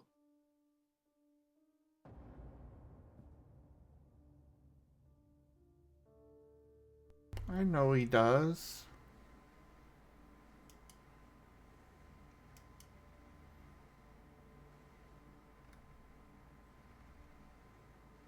After hugging, Chomper's going to... Oh, real quick, sorry. If y'all had a response to the hugs, go ahead. But Chomper's going to exit scene, but I need... in just a moment. Yeah, when you get to Elba, Lap is back on lying down on top of Elba, and the two of them are actually doing a high five to each other. Yeah. You two did great. Yeah, Elba is just saying, yeah, I'm glad that you actually caught on what I was trying to do without me saying it out loud, Lap. Good job there.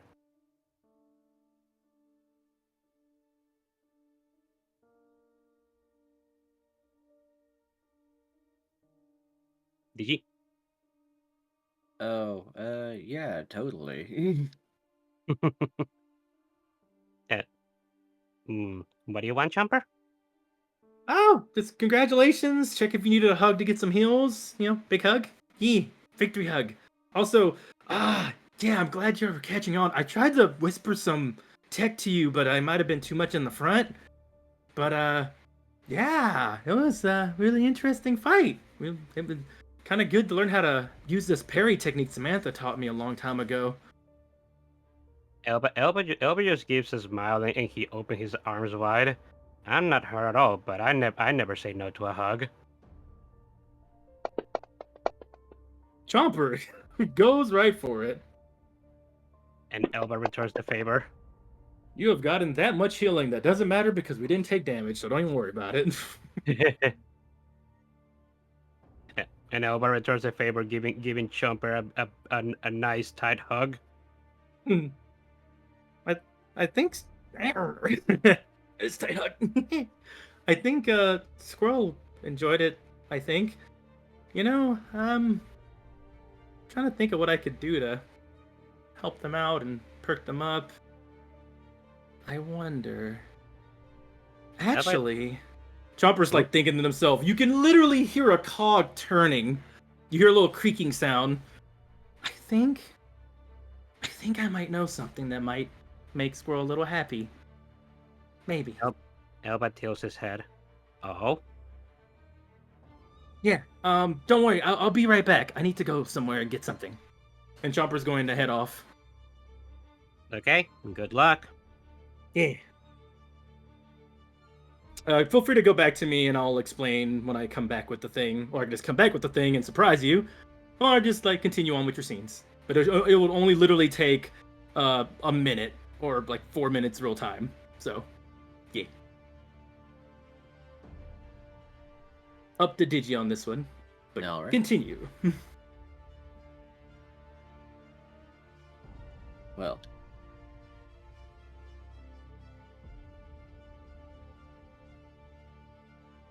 Lark is going to consider that for an improvised training exercise, I suppose she did pretty well.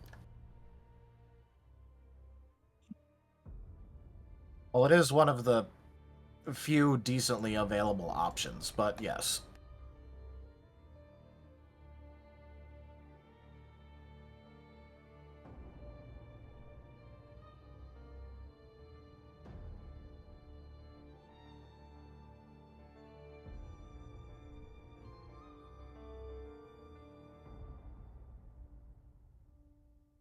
By the way, do we want to cut to Wade all but interrogating Samuel over things? Sure, let's get to that. He has so many questions. So, Raharu? I am here. Yep. Wade all but interrogating Samuel over things. Okay, so I need to ask a bit of stuff if you don't mind. Wade, I've already said multiple times that I am going to attempt to answer just about any question you guys have. Yes, I am aware. Still, it is just polite to ask, but yes, So why exactly did you reject the Reggie Gigas' proposal? Was it just because it was within the time instance? No, in fact, that would have made me more likely to accept. The problem is that I don't want to get tangled up in all that. Because, well, as minor as the mental effects would be, I still don't want to possibly deal with them. Then there's also the fact that, well, you know, it wouldn't have stayed, so really what would the point have been? I would get a temporary power boost where it doesn't matter, and I'd have active mental effects going on, although they would likely be very minor for me. Very much so considering Reggie Gigas and you seem to be on the same page. Very much about punishing rule breakers. But there was a member of your team that ended up going along with that. What exactly happened with all of that? Well, like I said, he was doing it while I was otherwise indisposed. Otherwise, I would not have let him just do that without questioning things and planning it out. But well, what ended up happening is that his fur ended up changing color. Think the same way that Sigmund's did when, you know. Wait, nuts. Then we almost immediately discovered that it had rather interesting mental effects on him. Normally, he is very much so. I won't say. He's very headstrong and doesn't care too much about rules, regulations, procedure. He's very action-oriented at the best of times. And then all of a sudden he cared a lot about the rules actually being enforced, and that even though he had broken multiple rules, he was now also all about receiving the punishment that he should from having broken rules. Ah, Like I said, mental effects. And he was only doing the contractual version, not the true version, so it's likely that a true saint would have far more important mental effects going on. Wade is nodding in that regard. Yeah, you wouldn't be wrong in that regard. He definitely doesn't sound like he was compatible with Regigigas to begin with. So he was basically adjusted towards the domain he was receiving, even if Yep. even if it was just a small sliver of it. Yeah, so luckily, he only negotiated for a contractual sainting. Conditional, it wasn't a true one, so. Otherwise, it likely would have been even harder on him. Very much so. Did well, I know it was just something temporary, just because it was something he decided to do. But did Regigas ended up asking him to do anything while he was a saint? Well, no. And technically speaking, it is. There's another problem with it. Not the whole any amount of obedience is also because, it quite literally brings you to their way of thinking. Like, with their domain and what they would care about the most. So, let's say someone got sainted by Yvettel. The immediate thing they would focus on would probably then be how to murder as many people as possible. Considering Yvettel. But the interesting part, the cost on the god changes and increases or decreases depending on certain factors, like compatibility and willingness of the recipient. Willingness of the recipient, as in They don't have to have the saintee's permission. It just increases the cost. Which means at any point someone could be sainted by any god that has the available power to do it against their will and be brought to their way of thinking, at least partially. that is terrifying. Of course, that does make sense, but it's the first time I've heard of something like that. I've never heard of something like that happening in my world. Yeah, well, the gods here seem to play fast and loose with the rules, so. Definitely so. Yeah, I'm not quite sure exactly what would happen if it was a true sainting and it was against someone's will. That would likely cost a lot of the god doing it, but. Very much so. And with how the gods have been described thus far, it'd be a waste for anybody who even attempted that. Yep. Although the interesting part about all this, do you know what I mean when I'm talking about true versus contractual? I know that you are at least fairly related to all of that. So do you know what I'm talking about? Hmm. If I be honest, I'm not entirely sure. I do feel like I understand the concept, but I am the only saint of Rayquaza on my world, so I don't have a reference for that. In that case, I should explain. There are two different types that you could receive. One is contractual, and the other one is true. A contractual sainting is, let's say, there's an emergency going on, and you make a deal with the god that for the duration of that emergency, and when going and trying to do something about that emergency, you would be a saint and have access to their powers.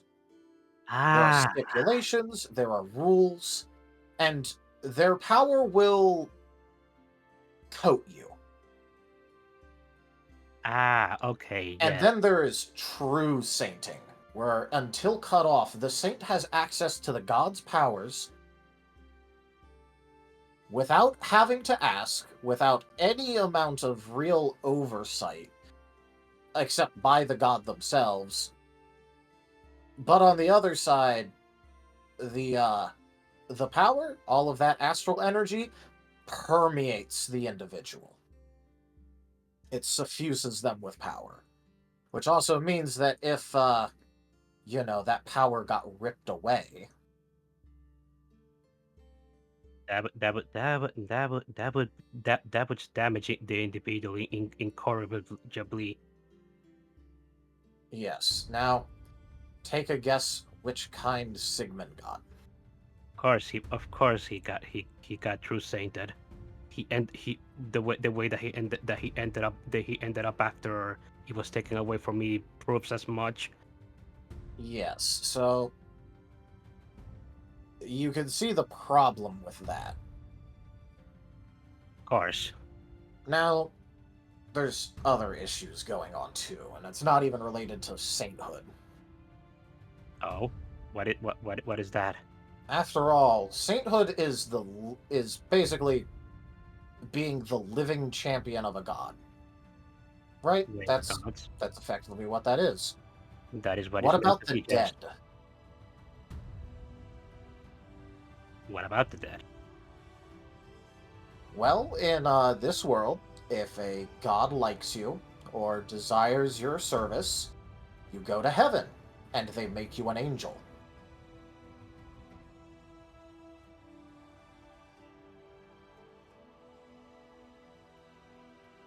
Wait, nuts. Okay, I'm with you so far.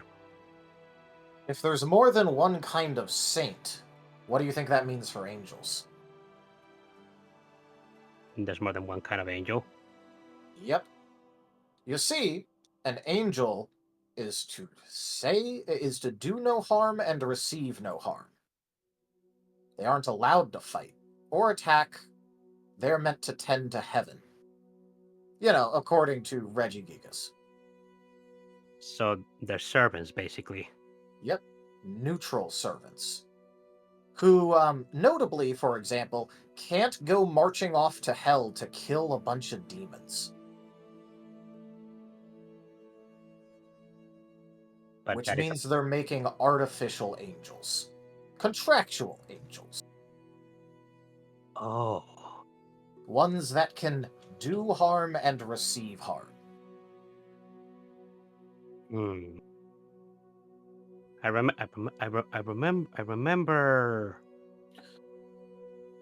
remember something from that tale of the other group that Skrull had, that they apparently encountered some angels when they're about to meet Cernius. I wonder if those were artificial or not, or contractual rather. Well, if they were there on the mortal plane, why would they be there instead of tending to heaven if they were true angels? Yes, they were definitely contractual then.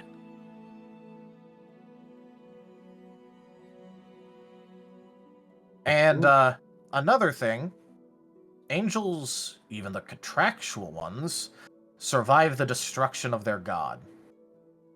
Which means that in order to make sure that they don't do the whole teach the gods that they shouldn't reincarnate and try and destroy hell again, even if all the gods end up, the gods that are at the end of their cycle, or past the end of their cycle, even if they all die and get reincarnated and go back to heaven, guess who will be waiting for them?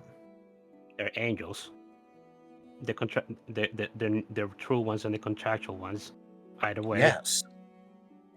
And what do you think those contractual angels are going to teach the gods again? It will just start this. It will just start the cycle all over again. Even if we manage to break the cycle. Yep. That is awful. Which means, instead of having to kill all of the gods, gonna have to kill a whole lot of angels instead. Is it? I do wonder. I am not familiar with contractual angels myself. It's a foreign concept to me. But if it is a contract, wouldn't there be a way to break that contract? Well, the only way that I could think that would have worked would have been killing the god, because, Yeah, but as we know, that doesn't actually work. So, unless you have a way of removing the divinity of a god entirely, no. There is not going to be an easy way to break it. Which, would be a whole lot easier if there was. Indeed. Well, that just complicates things, but at least it's something that we know that we have to take into account. Yep. Personally, my team is planning on waiting for, the gods to drop, and then afterwards, we storm heaven and start clearing. It will make things a lot easier, that's for sure. Yeah. At the very least, unless the gods not being there somehow breaks the true angels' pact, they wouldn't attack you. So you will only have to deal with the contractual ones. Yep. After all, do no harm, receive no harm. Oh, that is definitely good to know. Any other questions about anything, really? Actually, I am curious. You guys did end up observing whatever happened to Sigmund with his sainthood and all, right? Yep. We didn't get to observe how that went down, and we got to see him leave and then come back and see the effects of his sainting taking effect on his body. We couldn't exactly go to heaven to see it. That is true. Yeah, that was the same for us. That's pretty much what we got to see as well. But we kind of ended up just skipping through to when he ends up losing it, because we were kind of just trying to fast forward this thing because we wanted to get out. You guys ended up being able to observe whatever Sigmund did while he was a saint.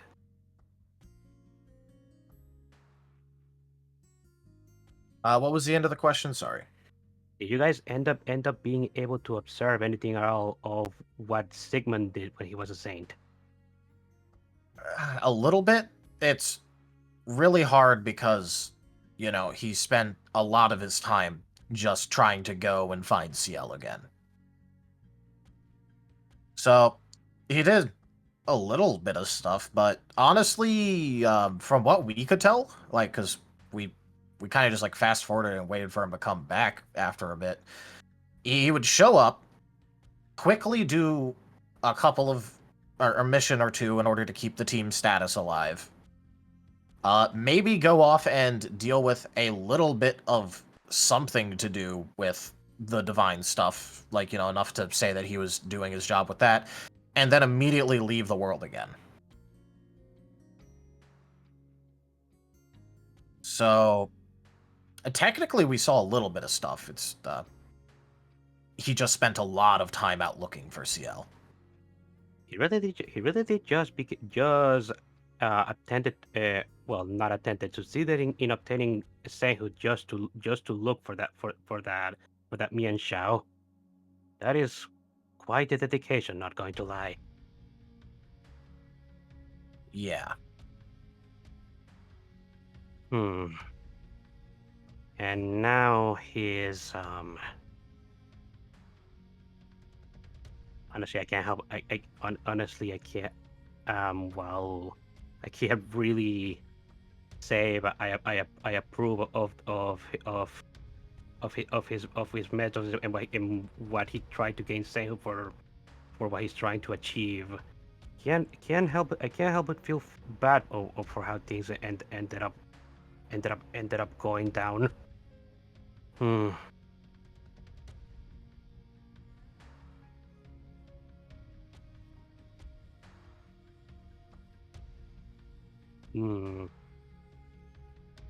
You guys saw the estate that he was in after he was the saint who was taken away from him, right? Yeah, his soul was in tatters. It still is to this day. He's running entirely on spite. Well, at least he's running off of a useful emotion, then. You could still get him to help you burn the churches and clear heaven. Definitely so. Although, and I don't know where you guys all stand on this, but, you guys are going to clear out the churches, right?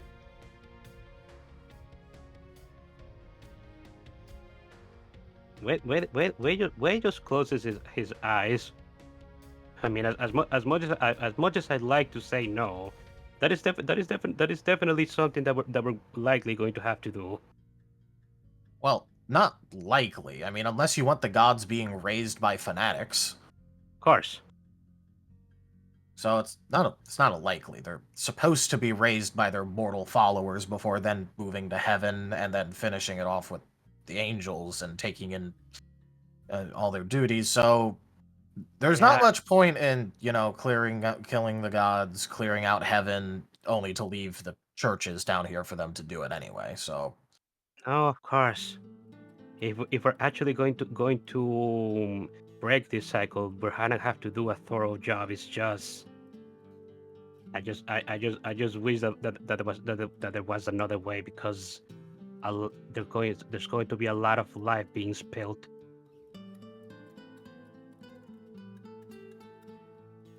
And as much as that's unfortunately a requirement, it's still hard. Yeah, well, it either needs to be done or it doesn't, and on that scale, it's definitely on the needs to be done list. I do agree with that. I mean, it is quite literally a requirement for the world to get past the checks. Yes. So even without the checks, it'd be a requirement for the world to just heal. Oh, yes, even just for doing it properly, absolutely. I'm just saying that regardless of your opinion on how thorough it needs to be done, well, time loop. Wait, nuts. Well, when talking about things that need to be done, I do need to ask you something else regarding your counterpart. So, you did ended up making that report and all, right? You showed it to me. You mean reading through the Yeah, just out of game. You mean you're asking about having read through the Yeah, having read through the the file. Yeah. He's actually gonna take back out the file a little bit and flip through a couple of the pages. and go, yeah, there's at least some things that I noticed here. I mean, again, there's not too much that I can actually do with this amount of information. But let's see. First of all, according to the audio transcripts and recordings, the suspect definitely seems to have knowledge about the badges in all likelihood. Either knowledge about the badges or was making a point to try and crush, some spirit, but he only really talked that much to the first one, so definitely had some amount of knowledge of the badges, in my opinion, considering they destroyed it before proceeding with anything else. There's no records or sounds of entry into the room prior to it all starting from the audio transcript, so that means the suspect was either already inside or was able to follow Jaeger in without notice using the top entrance. To note, there was also no signs of forced entry, and no record of anyone wandering the halls aimlessly or being spotted entering into the room earlier. It was locked from the inside. Voice, it appeared to be male, but it was otherwise somehow muffled or altered, or the voice was weird. Jaeger was tricked into a competition beforehand, one he didn't even mention to his team. Probably a speed competition from the recordings, or maybe endurance. Yeah, it was hard to make out his complaining and mumblings. There's no record of this challenge, so possibilities include either telepathic communication or written communication, because there's no audio recording of any challenge being made. And the recordings of the badges end far before the suspected time of death, which, well, given the information from the autopsy, implies torture. And also apparently had a way to keep someone silent, considering Jaeger's sudden cutoff from talking for a while and the continuing talking of the suspect. The interesting part actually comes with the type energies. According to the type energies, it's a dark type with access to water type and poison type moves. The water type energy was far less, but was intentionally used all over the scene. Could even be an attempt to clean it? Or maybe even ruin energy forensics. If so, it implies someone with knowledge of forensics or energy mechanics, which I'm not exactly sure if that is common or rare here, but I'm going to lean on probably being rare. I think that's something that I will have to that I will have to investigate in that regard. Yeah. And was also capable of ambushing and killing the other two members of the team at the same time. Now, the other two members did willingly enter the room and showed no signs of knowing that anything was off, which means that Jaeger's death wasn't even readily apparent, and the suspect wasn't spotted upon entry, which means potential invisibility, or maybe even notable mundane stealth abilities. I should probably see if I could get into the room and investigate for any magical energies as well. It probably wasn't checked for. Sigmund earlier mentioned that he declined doing the autopsy, so likely no magical capability for the people actually investigating, so should at least double check that. More than likely. And another interesting thing is that, well, the victims were mutilated in ways that imply a weapon, and a poison-type move was... The energy signature said that there was a poison-type move used multiple times, but not found on any of the wounds, unlike Dark and Water. So there was an alternative target for that. Maybe items, or even the badges itself. The bags were missing, so they might have been stolen, or they might have been destroyed to ensure removal of any sort of revival seeds or safety items. Well, the badges were destroyed at some point. So if the poison type move was used to destroy an attempted target, the badges sounds like the more likely thing. That is true. But this does also mean that we should potentially disregard bag theft for secondary motive, because the bags could just be missing to ensure lack of any, secondary safety measures. Yes. Though this does lead to a really important question. Does badge destruction not send a warning to the owner's teammates or to the guild? Like, why wasn't someone sent to investigate this when a badge went dead in the middle of the guild, much less an entire team's badge system? Well, we do know that the bags can track us and listen to us, but at the same time, I would imagine that perhaps Jaeger and his team were not exactly high key to be investigated. Well, yes, but I'm saying the badges got disconnected from the system forcibly. They were destroyed. Mhm. Which means they would have stopped transmitting anything at all, even their location. So, why wasn't someone sent to investigate when a badge went down the middle of the guild? And why weren't they also doubly investigated when an entire team's badge system went down? Like, one badge being destroyed, okay, that could be an accident. But an entire team's in short succession? Okay, then this is a question for either Culty or whoever is in charge of that department in the guild. Which I am not entirely sure who it is.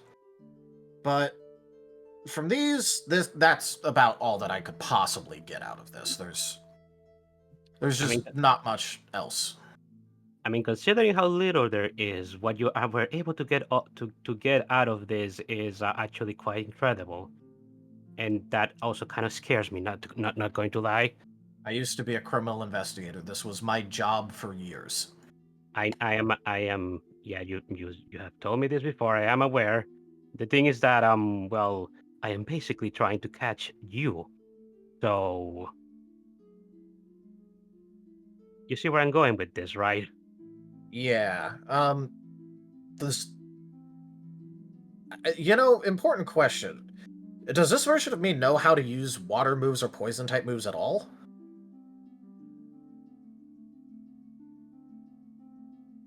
Because okay. There was a water type move used all over the crime scene. Where is going to rub his chin? I do believe that Bane has shown off his poison type move to the others before, right? He has, yes. His corrosion, but not the water one. But not the water one. The water one he has intentionally kept hyper secret. Yep. He does know a poison type move actually, and I do believe it actually matches the description of one being used to not attack a Pokemon, but rather an object. It was deliberately made to try and destroy objects. I believe he called it corrosion. That's interesting. Okay, in that case, we'll also have to check to see if any water-type gems went missing or were purchased recently in Lulite or Hamoa. How I do wonder. I mean, this is yourself, so I do have to ask: how observant you are a very observant individual, but how capable do you think you would be to try and replicate an energy by just observing it? Well, it's hard to say. I haven't actually bothered to learn anything other than dark and flying type moves because, well, just haven't really felt the need yet. My team has rather decent coverage, so maybe in the future I'll try that, but one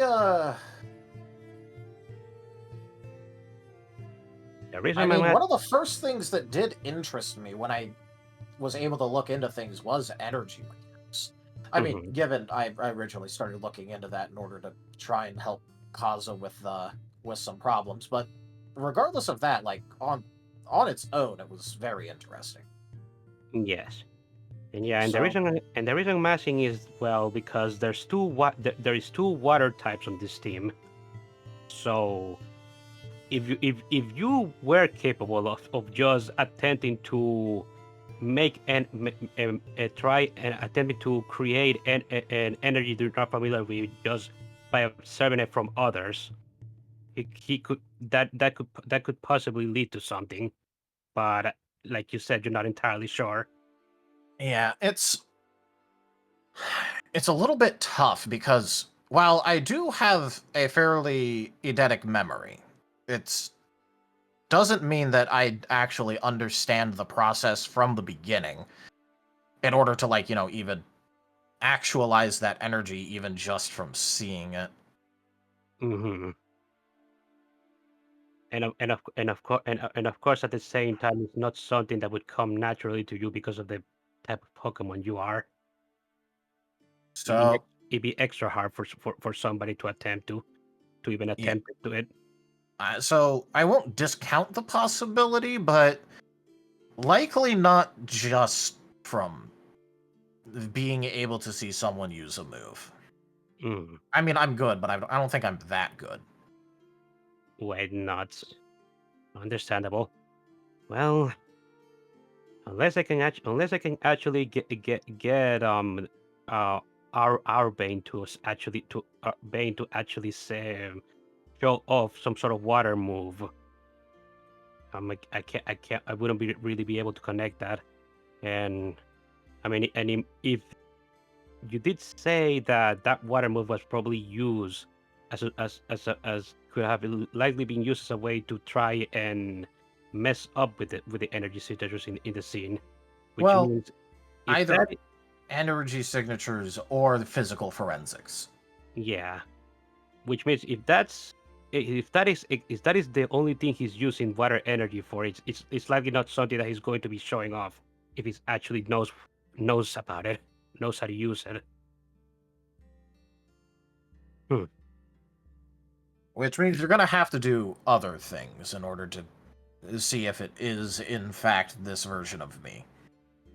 Yes. Where should I even start? Well, again, probably, like, following up on just about any of my speculations is probably a good place to start. Because, again, like, there's almost nothing here for me to actually make a full conclusion, but these should have enough to at least get you started.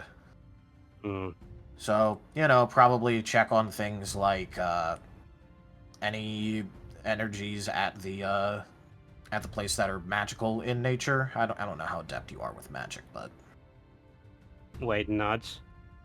I don't naturally use magic, but I know of it, and I should be able to at least sense it. So that's probably a good place to start. Also, seeing how common things like knowledge about physical forensics or energy forensics would be. That would also be another good one. Yeah, and also try and follow up on that speculation why about when the badges are destroyed why wasn't a more immediate action taken. Yeah, that one I think I'll look into as well, because if there isn't a good explanation, I'm going to write a complaint form to them about it. Fair. Okay, one final question in this regard, because this is very important. What should I do or avoid when it so that I don't I basically don't get our Bane to be to me? Well, you're investigating him at all, so that's going to be a hard one, but obviously don't make any mention towards the inquiries that you're actually putting in with the guild. Don't make any mention whatsoever about progress that you're making on the case. Preferably at all. Just do not even bring up the investigation. At all. Because even if you mention offhanded, or what you would consider to be innocuous information, well, you saw what I was able to do with this, and if I did in fact do it here, any comments you make on it to him or around him are very likely to tip him off. Yeah. So basically, I just have to avoid any mention of that in his presence at all. Yeah. I mean, one thing that'll help is that this investigation, not public knowledge right now. True. And So, I suppose I should probably try and work on this while he is not here, to even be able to observe it. yeah. So, it's just... It's really hard because I don't even know if it is, in fact, this version of me that even did the murders. So I can't give you perfect advice on this. I know. You guys just seem to suspect him a lot. I know. I mean, I'm not entirely sure if he is or isn't. But the thing is that if he is, then that means that he's to the point in the spiral that he's even capable of doing this, and and if he is in that state, the only way to help him is to actually catch him in the act. Oh, yeah, I'm not disagreeing with that at all. I'm just also letting you know, don't go into it with only one suspect in mind. Because then, if you're going into it with your conclusion already there, you're gonna fuck it up. True. Because you're going to make the evidence fit your narrative instead of actually looking at the evidence. And I will say that, if nothing else, if it is this version of me, he knows exactly how this entire song and dance goes. And if you let any, and I mean any, amount of wiggle room or, make it so it isn't as solid and airtight as possible, you know he's going to wriggle out of it. You know that, right? I am aware. Unfortunately, I'm not exactly a criminal investigator myself. I'm a mediator. But at the moment, I'm pretty sure I'm the only one who is even capable of even attempting this. Everybody else in this team is a blabbermouth, so... Alright, then figure out who you can outsource it to. I mean, private Squirrel investigators definitely won't exist talk for to a reason. Vane. Private investigators exist for a reason. Like, even I've used private investigators in the past just to get pictures and things like that. Well, if I can get a hold of a private investigator somewhere around here, then that would be pretty great. I guess I should look into that if I could.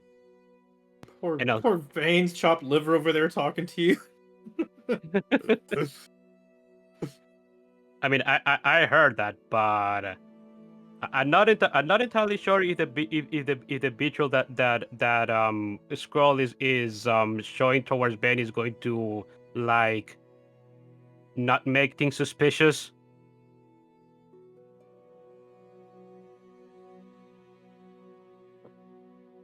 What?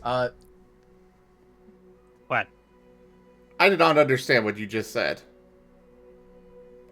Sorry, did I said it wrong? I said that I'm not entirely sure if the betrayal that scroll shows towards Ben wouldn't make things suspicious.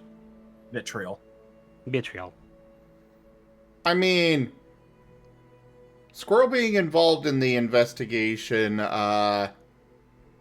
he's definitely not going to blab about it to Vane at all. Though I'd probably say don't even mention that Vane's potentially involved in this at all. Because that will definitely color his view of the situation. Yeah, he's gonna go to that with all manner of preconceived notions. Yeah, that is exactly the problem. But if you just come to him and be like, hey, mind helping me with this? And, it's something to do, and he would probably be willing, and he definitely would not be talking to Vane at all about it. That is true. I mean, yeah. Considering this conversation is happening, while the spar thing is going on, Samuel is just gonna he's watching this, and he's just gonna go, that's the second time he's used magic of some sort in front of me. I'm going to have to talk to him about that. If nothing else, than to show him how to diffuse. What are you talking about? The Pyro. It's the second time I've seen him do magic. Ah, I see. So that's what that weird energy that he has in his claw is. Yeah, that and whatever he was trying to do with his eyes. I still don't know exactly what he was trying to do there, but either way, dangerous to not know how to diffuse if you're going to be using internal magic like that. Indeed. Otherwise, you're going to show like a bright beacon, and anyone that knows anything about magic will be able to pick you out.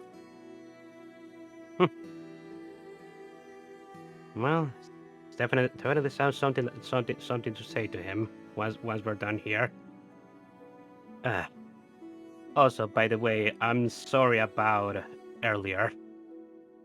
That was the little tantrum I made was a bit of becoming of me. If it helps, I don't exactly have the highest opinion of all of you guys. Aw, that's so sweet. No, that is fair. That's okay, the feeling's mutual.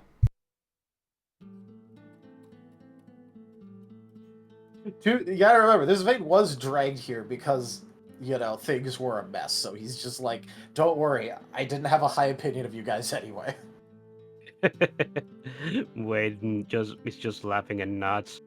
Well, I mean, you're pretty much just going out of your way to try and help us because because we're messing up your timeline. So yes, I understand. Hopefully we can actually shape up.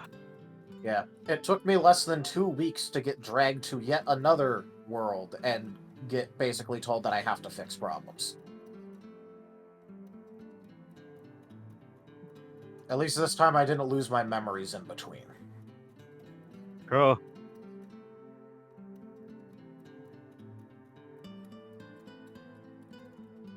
Well, anyway, that's as much as I'm going to be able to pull out of this investigation with what I have right now, so any other things you want to actually bring up, or? Thanks a lot. Thanks a lot, by the way. And honestly, this will help out a ton. And trying to think.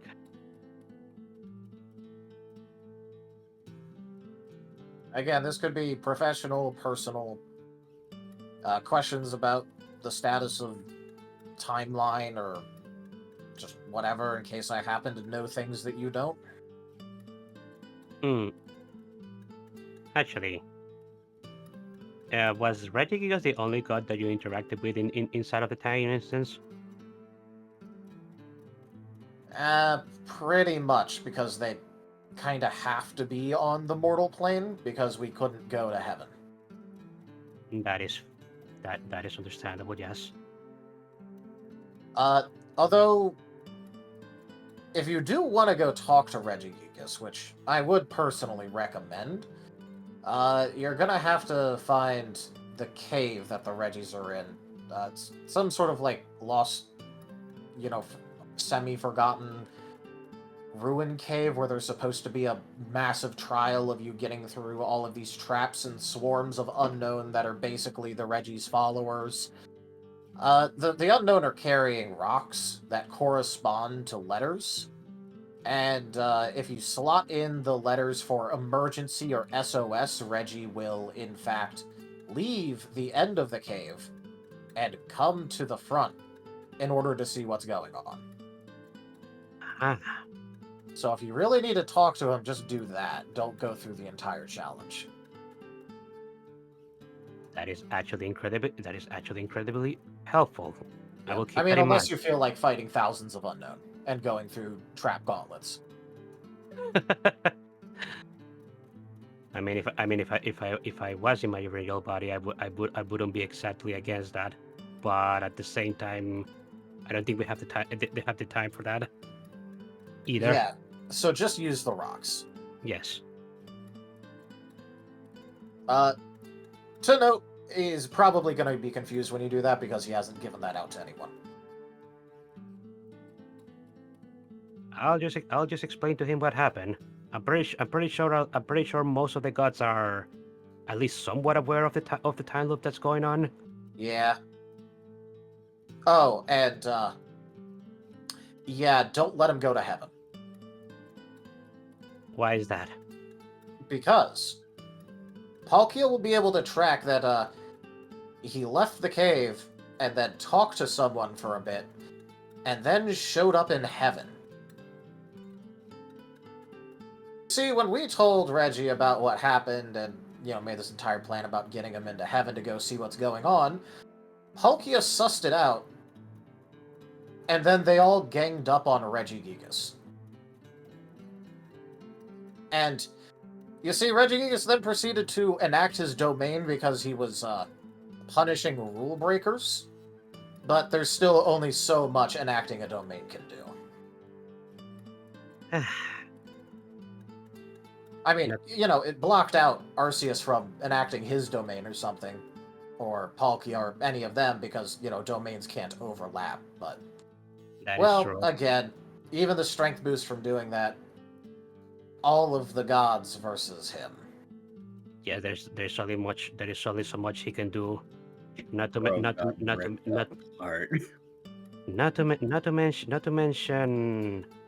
from what I heard, Regigigas has a bit of a slow start when it comes to combat. Yeah, but that doesn't exactly count if you can get him warmed up beforehand, like, for example, accidentally aggroing him by Kalti teleporting to the end of the trap gauntlet. So that's what happened? Yeah, he teleported my teammate, and, well, technically speaking, Kalti messed up a little bit and forgot to take my teammate with him originally, so he teleported to the end, Regigigas got mad, and then proceeded to leave the cave to chase across continents. Okay. It took him minutes to go from his cave, wherever it is, to the Daybreak Kingdom. Ah, jeez. Okay, yes, definitely we'll keep in mind to tell Regigigas to not go to heaven if he attempts to do so. Yeah, as important as punishing rule breakers is, there's a time and a place for that. There's a time and a place for that, and I'm just going to be honest. It's a little bit disconcerting to see him trying to talk while literally ripped to pieces. Yes.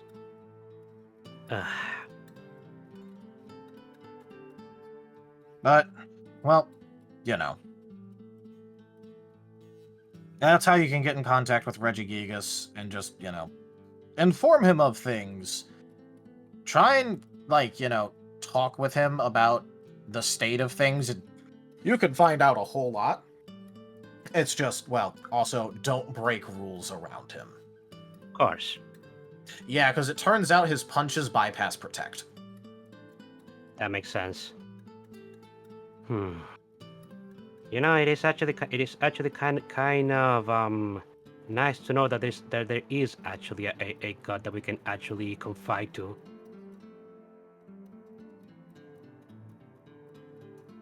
Yeah, there are certain gods that are at least reasonable. I know Groudon's kind of reasonable. That's usually. So? Yeah, if nothing else, he normally stays out of it, according to Kalti. Yeah. Is there anything that you can tell me when it comes to talking with Groudon if you were in front of him? We didn't manage it, so. Unfortunate. I mean, I actually seem to remember that, and it wasn't in a time instance, but earlier during a day we actually got an invitation to speak with Groudon. Well, not us, but rather Sigmund. So it's something that we could do ourselves. I was hoping we could get some information in that regard. Wait. Sigmund accepted an invitation to go talk to a god? Now that I think about it, from the things I've seen now, yes, that is actually very surprising. But yes, I was there when it happened. He didn't immediately incinerate the angel either, the messenger rather. Okay. Okay, then. Interesting. So, any other things you feel like asking about? Do you know anything about the Rayquaza of this world? Except that he's apparently titled the Tyrant of the Skies and blasted Deoxys for being slightly higher in the sky than he felt he should be. That's about it. Well, at the very least, that's one new thing I've learned about him. But fair enough. Yeah, all I know is that hadn't even started approaching low orbit or anything, just got, like, above the clouds and was smited for it by Rayquaza. Wait, some eyebrow just twitch at that. Okay, fair enough. Thank you for the information.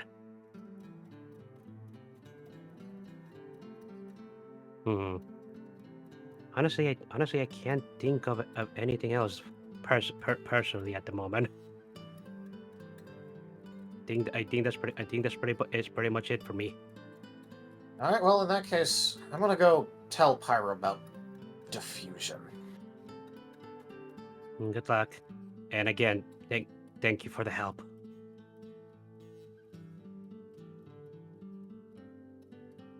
And Samuel will probably start just walking towards Pyro.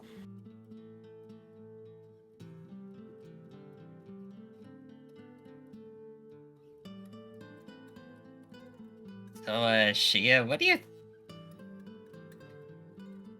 Just so you know, you cut out after you said Shia. What are you? Hey, Shia, what do you think this is? As he's holding out the claws wrapped in energy. I know it's a move, it's just, I don't know what it is. Well,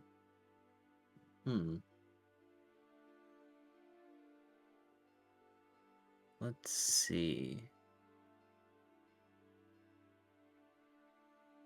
I suppose, what were you feeling when you first made this appear?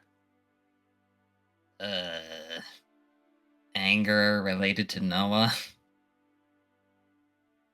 Then this probably has something to do with that. Maybe it's a move you made subconsciously for dealing with those people? Maybe, but whenever I see this, I keep thinking of Verdant. Maybe it's based on something he can do. Maybe. Not to cut in too much on this. Pyro.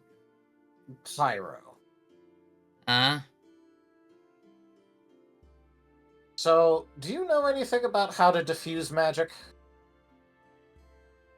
What? Oh, great. Okay, this is the second time you've done something magical in front of me. First time was your eyes while we were doing the whole spar. Second time with that. I don't suppose you have a vessel or catalyst, do you? What are those? Oh, great. Okay, just turn that off, like, immediately. Like, right now. This is a move, I think. The eyes, though... Yeah, I think Belf said something. Turn off the move. If you can't turn it off, hit a training dummy or something. And don't turn it back on. Pyro's gonna do that. Launch.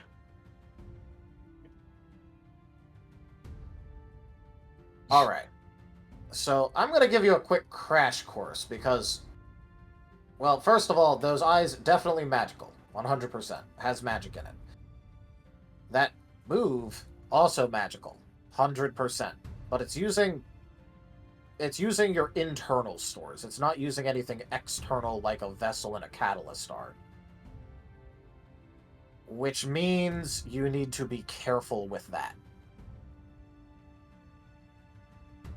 the purpose of a vessel and a catalyst are to take any amount of the feedback or missteps used in a casting process or utilization of mana in any way and take it onto itself. Which means if you overuse that or do too much of it, you don't have a vessel or catalyst. Where do you think the brunt of it is going to go?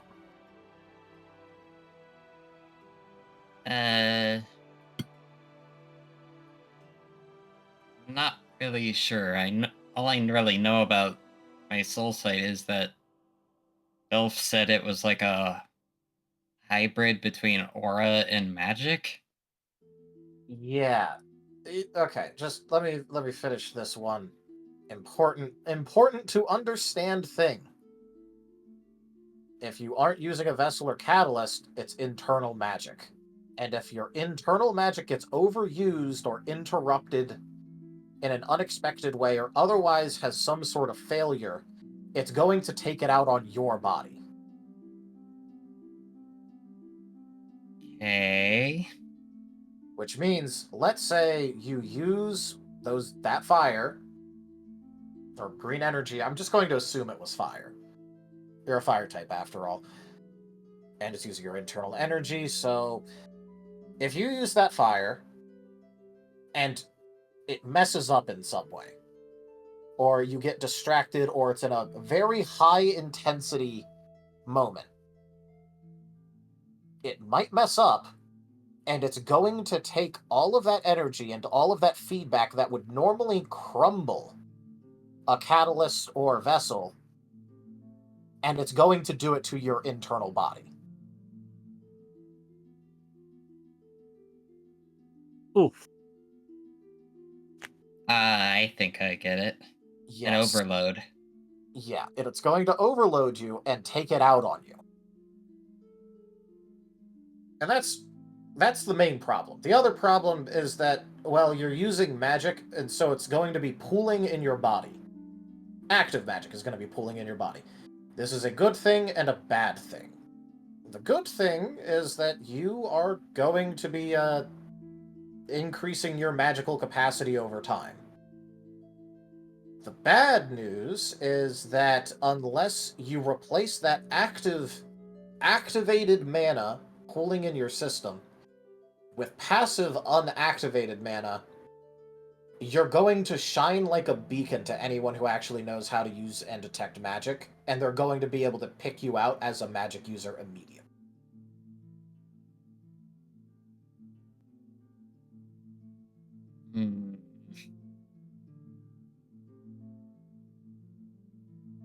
Which means you're going to need to learn how to diffuse your internal magic unless you want to shine like a beacon. Oh boy. Yeah, it's not going to be fun. Am I shining like a beacon right now? Digi, is he?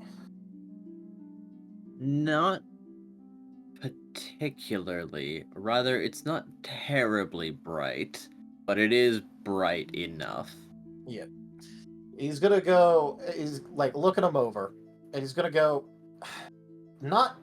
you're not noticeable from far away, or if you're like moving fast through a crowd, but getting a look at you, like, even for a couple of seconds, I can tell. So, yeah, the other thing I'm kind of noticing here, your magical capacity seems a bit lower than a chosen should be.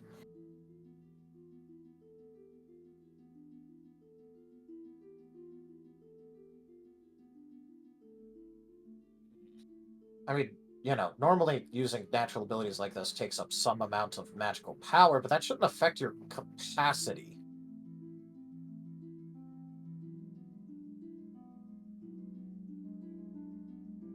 Well, my world didn't really have magic.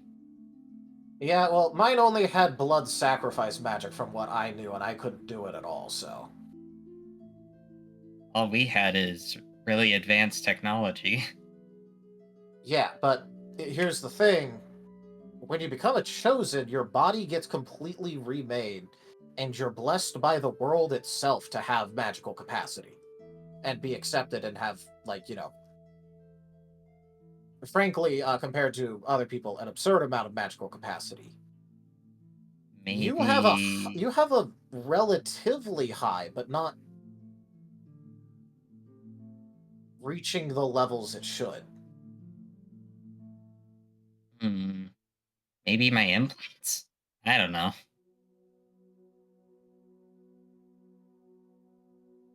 Oh, either way, it's not really impacting you negatively because, again, your magical power is going to grow anyway, especially considering how often you seem to use those eyes of yours. Oh boy, they were a pain when I first evolved. Yeah, I bet. Especially considering, actually, question, about how long ago was that? Digi, how long ago was that?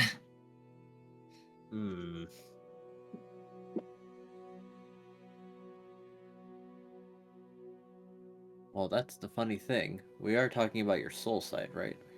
Yeah. Then you're not completely sure when you did start using that, actually.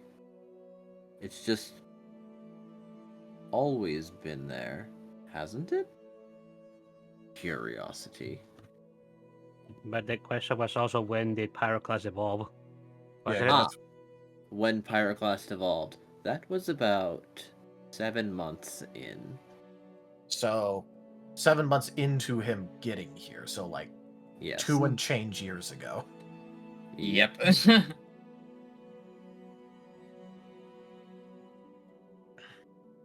He'll relay that.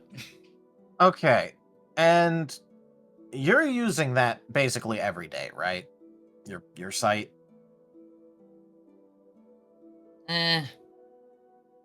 Occasionally.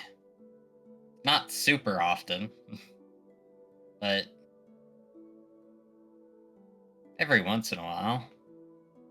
Every once in a while throughout a day, or every once in a while as in, like, maybe a couple times a week, a month? A couple times a week, probably? Alright, so effectively for the past 2+ years, you've been using magic semi-regularly, at least at some amount. I guess? Yeah, your capacity should be a lot higher than it is right now.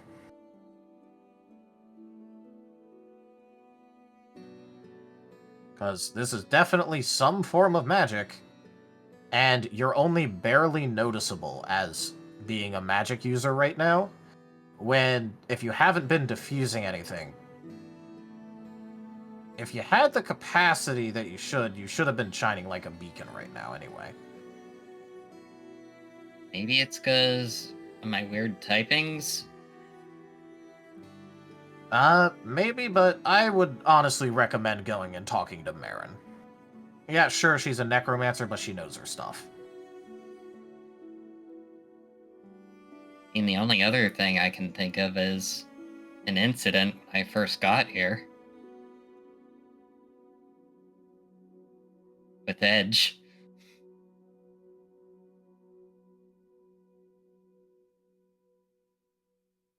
He's gonna look at Edge.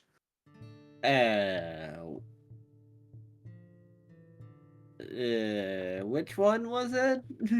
Was it the Great one start. where I shared energy with you?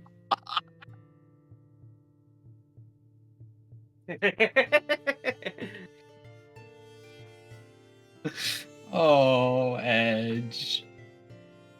You know, the one where I grabbed your hilt and you, drained my life force and got me in the hospital for about a week?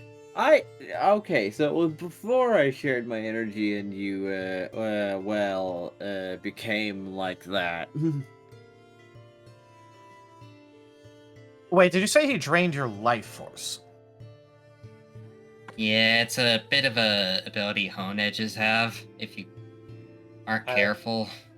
Pyroclast was not worthy. Okay, so there's okay, how do I explain this? You see, when it comes to diffusion, there's actually a couple things you could do. There's a right way to do it, which is dispersing your magical energy that's building up inside of you, and there's a wrong way, which is diffusing and dispersing your vitality, which has horrible effects. And that's exactly what happened. That sounds very similar to what Edge accidentally did to you forcibly.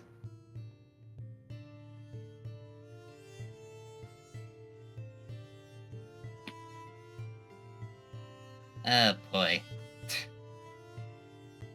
So, in that case, go talk to Marten.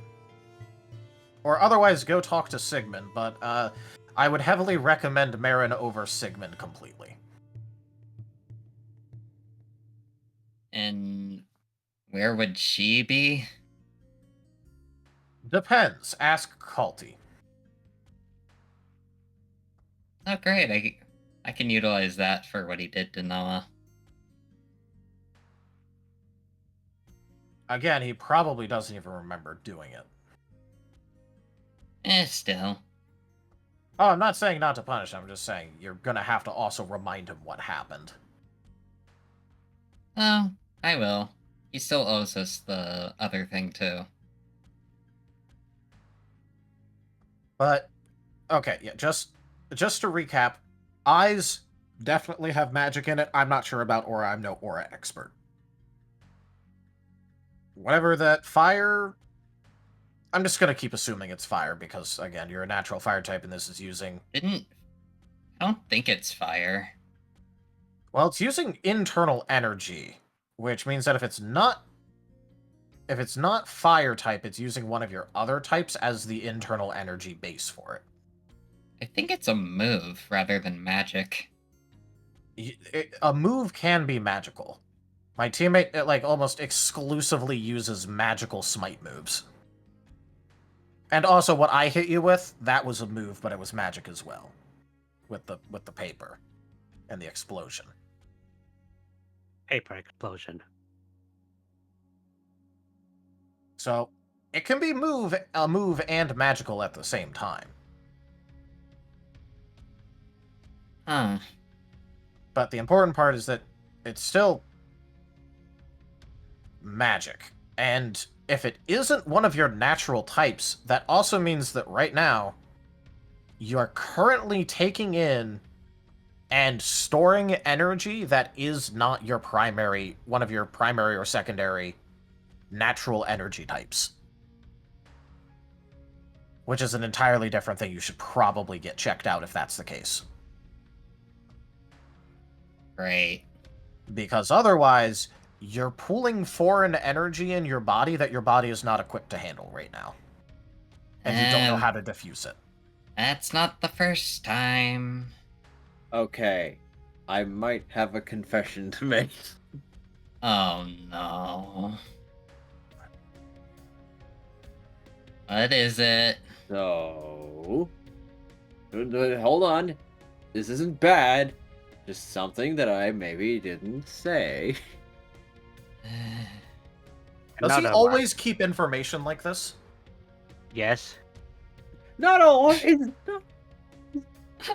Squirrel would be very happy to melt him down and put that metal to better use. Just saying.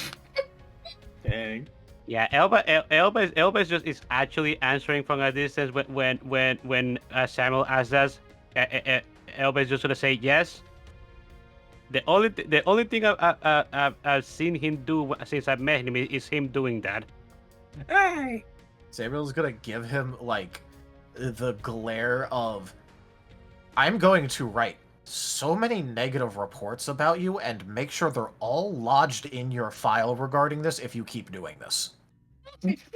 I'm going to explicitly keep in contact with this timeline, even more now, just to make sure you aren't pulling this shit. What the fuck?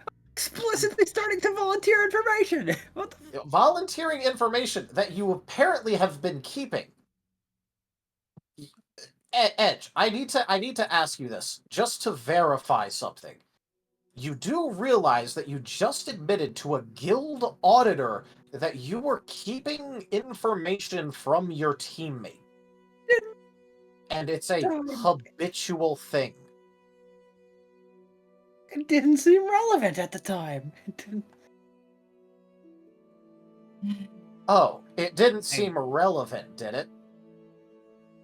How many times has something that he said didn't seem relevant turned out to be critically relevant? You know, I'm going to tell Alex all about this. You know how he can get when you're like this.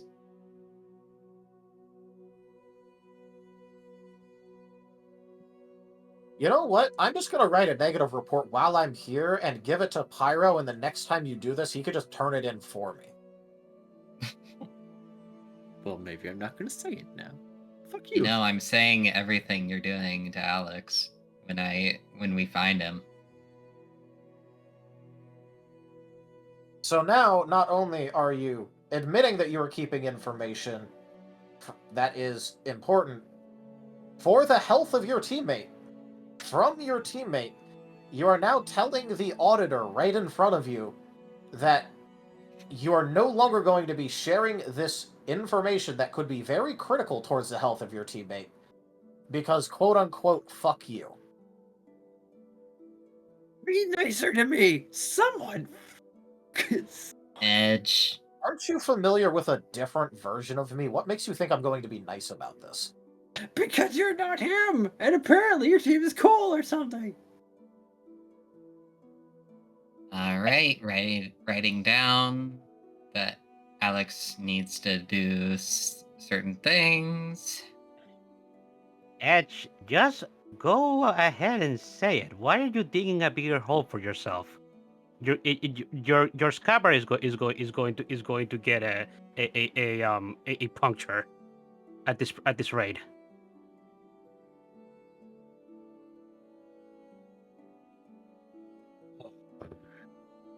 A lot of you. Fine. So sometimes when he holds me, I siphon something else that is decidedly not his vital energy, since I'm already familiar with that and know to not do that.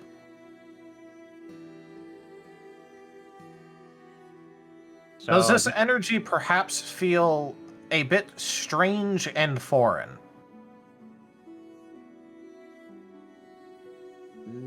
Not too much, but technically yes, I guess.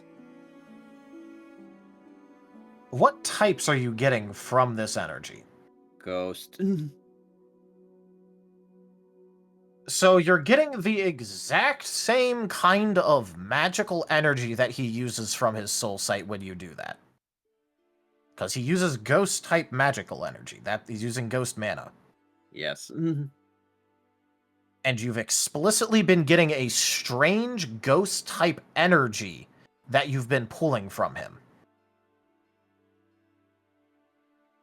Yes. you've been siphoning his magic, basically. Well, it's better than his life. Yeah, but this also means that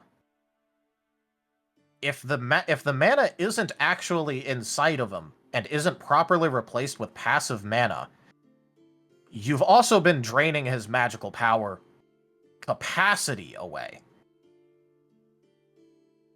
Oh. Whoops. Well, Edge, at least hey, this one is at least not entirely his fault, but I won't say he's wrong for everything else he's done.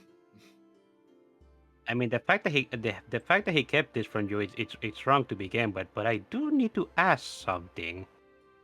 Why do you siphon anything at all whenever Pyroclast wields you? Do you not feel he's worthy to wield you? Nah, it's more just kind of an automatic thing that, like, if I'm not always like paying absolute attention, I'm just like definitely doing it. Well, according, stuff. well, according to legends, Honages do that, except for the person that is worthy of wielding them. So yes, That's that. legends. And do you think they're not? Do you think they couldn't be true? I mean, maybe.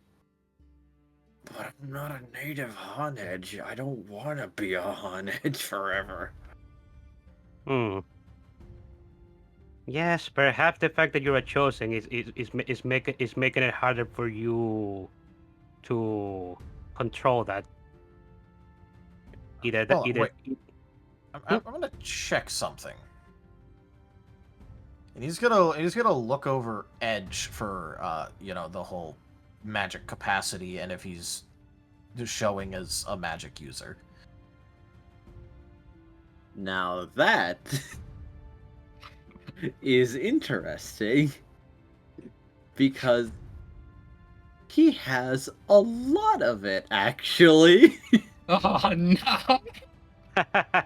And he's gonna now that's one bright stage light right there.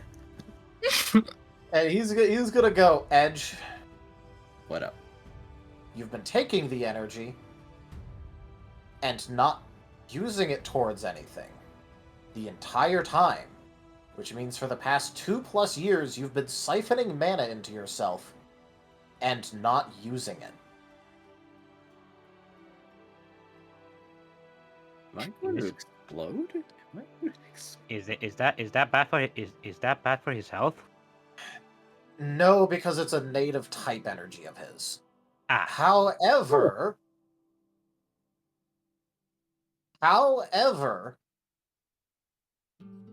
it also means that he is basically a beacon. And it's hard to tell when he's in his sheath, but when he's not in his sheath, yeah, he's like a stage light. Edge is just a brave light. A giant brave stick. And that's a bad thing? It means you're very detectable. It means that if you're ever out of your sheath, anyone who has any idea about magic, looking in your general direction, even through things like, like leaf cover, probably some thin walls, even just visually, will be able to detect you. Much less if they actually have a sensitive magical, sense.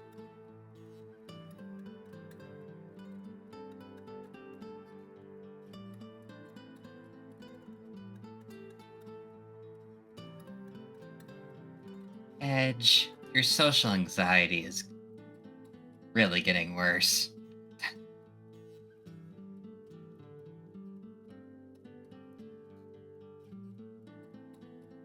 And this means, congratulations, Edge, you also desperately need to learn how to diffuse mana. Ah, shit. You also need to learn how not to siphon something whenever Pyroclast uses you, because that is something that you guys do often. Yeah, well, the other part is that, Pyro, your magical capacity is decent, above average even. But, yeah, Edge is where all of your magical capacity growth has been going. Because he's just been filling with your mana over and over and over again and sitting there with it. And as the mana sits inside of you, your magical powers and capacity grow. So what do you think 2 years worth of small buildup is going to be looking like for his capacity? I'm curious. Can Pyro try and look at Edge, utilizing his soul sight to see if he can actually see what Samuel is seeing? He can. You're just gonna get flashbang. I'm.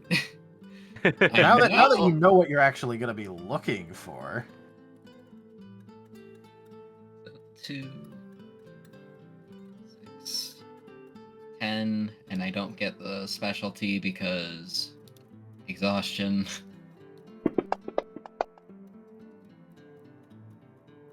That is terrible. That is garbage. I don't have any more willpower because I used it all in the training exercise. See, I do have You're a using soul. a praise, right? Soul sight, so perception. Oh, well, in that case, Digi, can Samuel help him out a bit, considering he's literally been pointing this out? Yes, he can. In that case, take 5 dice.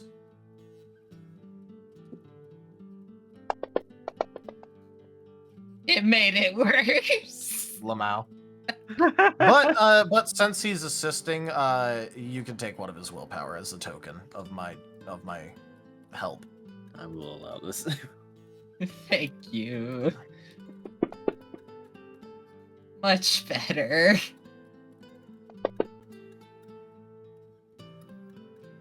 My God. 3. Hey, that's a 7 Or now. 5. That's average now. 7. Yeah, 7. You can also soul that one if you want to. If we're almost at the end of the session, might as well. Oh yeah, I will. 8.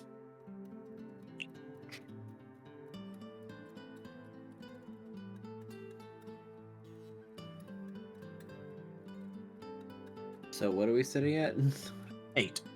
Okay. Yes. Except you don't see it as something bright. Looking at Edge, your vision grows dark instead. As you... It feels like you're looking into the void. Not something as grand as Noah's, but it is... just... seemingly... in an enormous just space with nothing else. Okay. I'm definitely not. I think it's a mechanic of my sight, but I get the same message. That's enormous. Yeah. So, yeah, congratulations. You have slightly above average reserves. He is where all of your reserve growth has mostly been going. And I'm guessing that's at like a once in a century thing? Or once in a millennia? Well, you see, normally I'd say yes. However, from all the description I've got, congratulations, it's almost the same energy kind of thing that's going on with, you know, your world's version of me as well. Except, dark type instead of ghost type.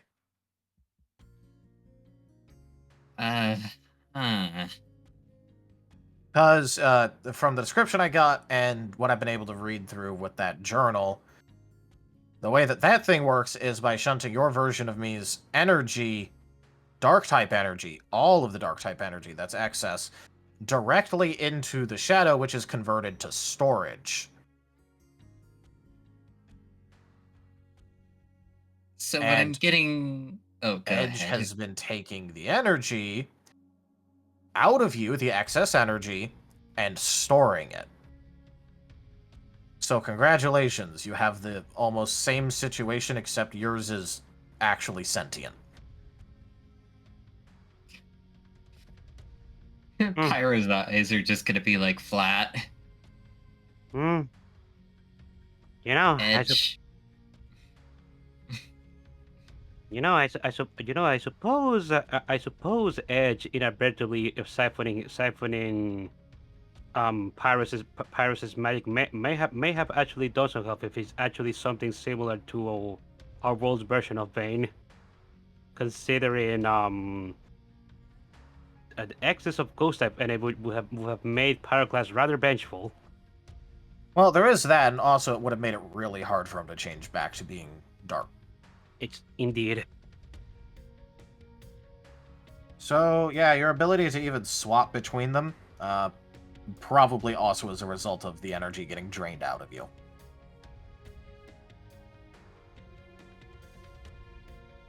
The two of you, really need to catch up when it comes to checking up on your bodies. The two of you have been going blind for this for way too long.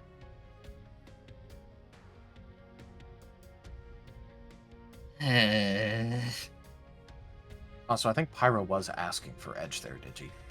Oh, sorry. What did he want? You need to work on your social anxiety. I don't have social anxiety. Uh-huh. That's just battle fatigue.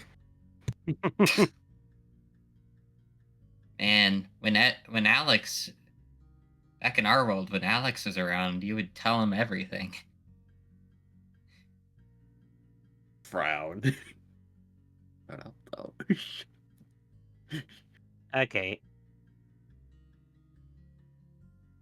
I'm going to try and see if maybe I can find a Honage denizen of the world to see if maybe they can teach you when it comes to a Honage's energy transference, because that is definitely something that you need to work on, Edge. Well, first of all, he needs to learn about diffusing the energy he has right now. Yes. And I apparently need to learn about passive mana gathering. So, passive mana gathering, as well as how to replace actualized active mana, like, from buildup of doing things like your soul sight, or that energy might be ghost type as well now, thinking about it, maybe. And replacing the active mana sitting inside of you and filling yourself back up with unused, unactivated mana. But this is going to be a slow-going process you have to be very careful about. And in order to do it safely, it's actually best if you have a mana type inside of you that is not a part of your natural energy list. That way you're able to detect it easier and slowly work on releasing it. Is Do that not. what that is? As she has been listening into this conversation. Would you mind elaborating slightly? Oh, well, I don't remember exactly what prompted me to start doing this, just an idea I had once upon a time, and it makes me feel better, but I have a meditation method where I suppose, descend somewhere? Well, It's meditation like this. is a part of it. Wait, descend? Yes. I just let my consciousness fall out of me. That's not exactly how you're supposed to do it, but it could be doing that. Well, I can do it right now if you'd like to see it. Sure, I'll see if it matches the process. Okay. As she is going to take a seat and close her eyes as you see her energy pool around and then leave. But the curious part is that it is almost all of it. And All right. now looking at her again, you are becoming aware she has an enormous amount of mana. Yep, that's about what I expected when she's been filling entire tales with probably mana in order to do her stuff. Yes, but here's the thing. It flows down as if making a river. that branches off into small creeks and descends and descends and descends. Descends similar to something else that he has seen? Yes, yes, indeed. But the thing is that this is fast. It's fast? It is. Oh, great. Veda's actually saying that out loud. What's the matter? No, we're just gonna have to wait for her to get back. Oh. Well. And after about 50 or so seconds, it recedes, and she has been entirely recycled in a fashion. But here's something that Vane might take as interesting. Despite using a great amount of internal mana, there don't seem to be any repercussions. Has the mana been replaced with active or passive mana? Passive, every bit.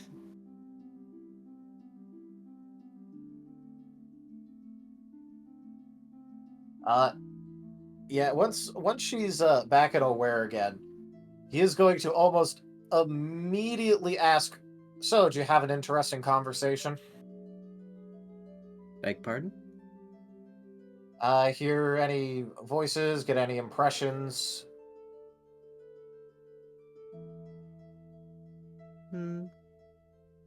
No. No? Okay, that's... Alright, so... not the first time I've seen something like that, at least.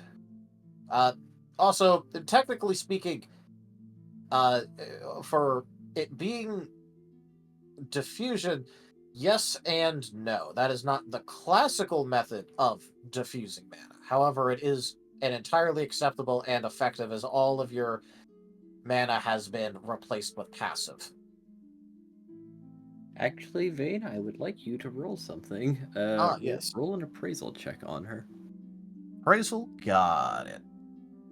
Oh boy. Any modifiers? +1 dice. +1 dice. Gotcha. Oh boy, Bane appraisal. That looks like a Vane appraisal. Oh boy. And well, I have soul because I haven't used any soul. So that turns into 1, 2, 3, 4, 5, 6, 7, 8. Something's weird here. Her body isn't holding it like a normal person's would. Because the mana, once it enters her body, flows instead of sticks together.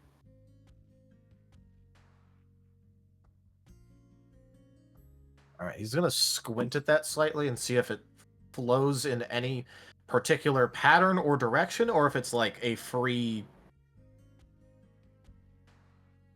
form movement kind of thing. It seems fairly free form. It is filling her like she is a pitcher of water. It is just settled amongst her. Easily. Very easily, actually. Yeah. In that case, he's going to sigh again and go, alright, notice some more things, actually. But back to the original point. All of your energy has been replaced with passive, but the... Rank up! Hold the line! This hamlet shall not fall. Zeal's Addy raided my stream with 8 viewers. Zeal, thank you very much for that raid. Welcome in. How was your stream? Hello there, everybody. I am Razim. We are currently doing Lost in Chaos Scar, one of our Pokemon tabletop RPG campaigns. Meanwhile, we also have Conrad here doing art live on stream.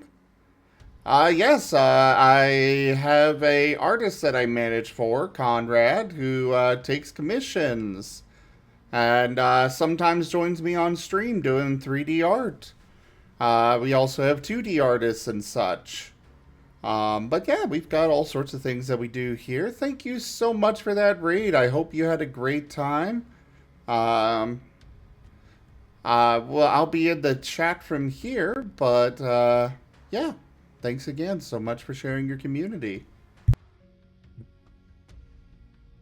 So, it's all been replaced, so it is a valid form of it, even though it's not.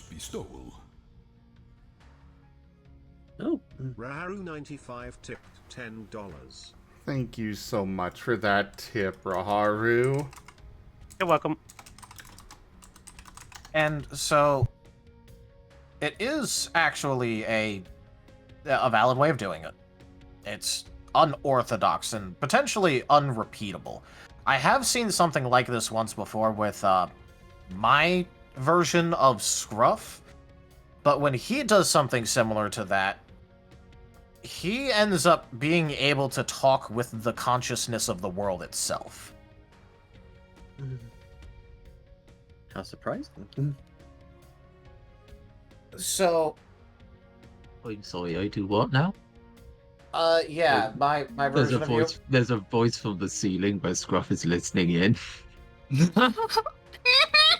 Yeah, my version of you is able to talk with the world. You're quite popular, actually. If you want to have a good conversation starter, just apparently talk to it about marshmallows. What? Yes, you were as confused in my world. It just apparently it likes marshmallows. Hooray! What the fuck? That? Okay. Sure. Which chomper was there to write that one down? Scruff likes. Alternate Scruff likes marshmallows. Maybe the Scruff likes marshmallows? Question mark. No. The world likes The marshmallows. world itself likes marshmallows. The very world. The Oh, world okay. itself likes marshmallows.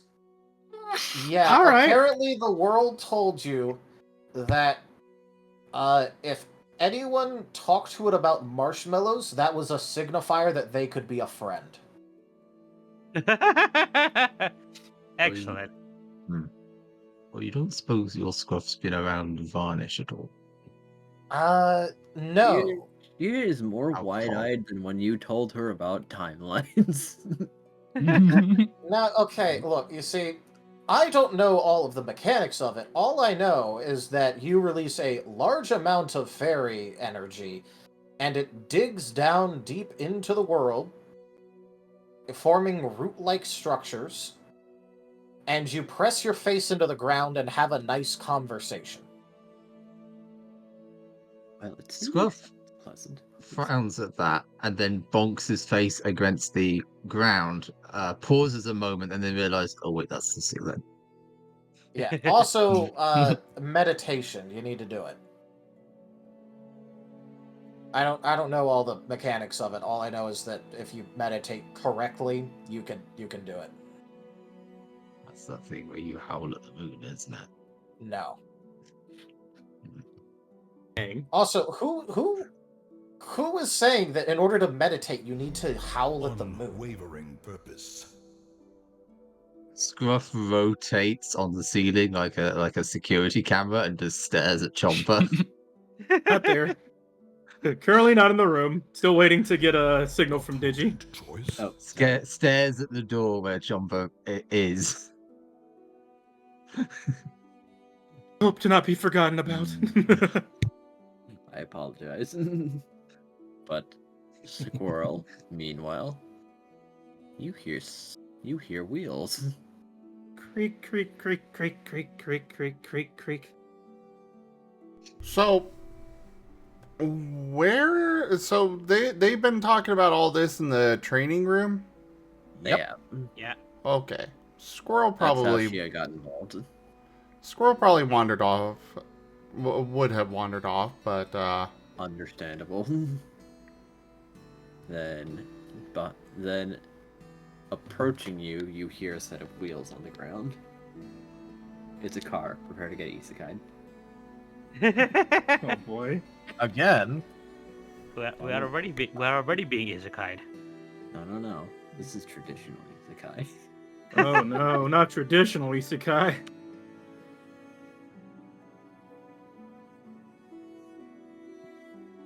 But you do hear wheels.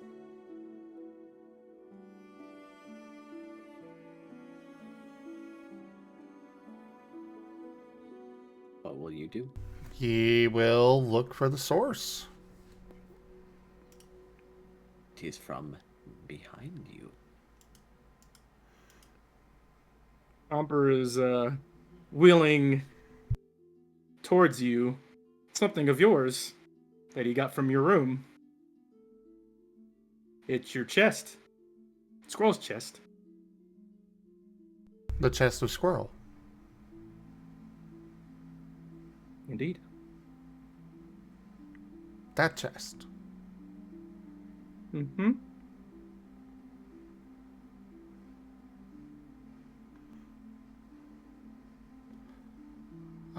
Squirrel is kind of looking curiously at Chomper and the chest.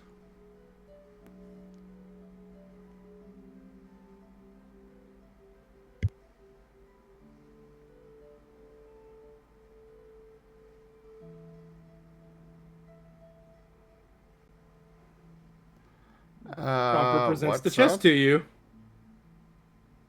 Here. It's yours. Since you're back, you should have it back. You need something to hold all that stuff you get from the mine town, right?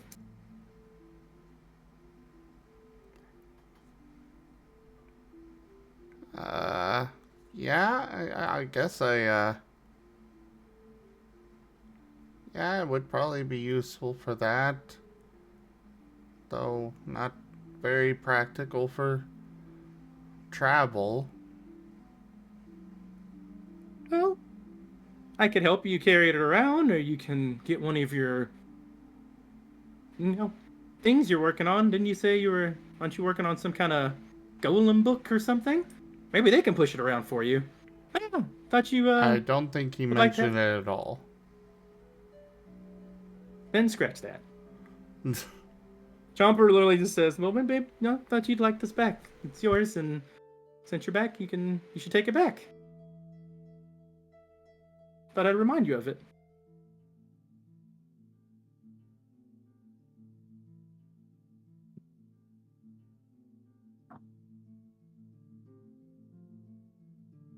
Well, thank you.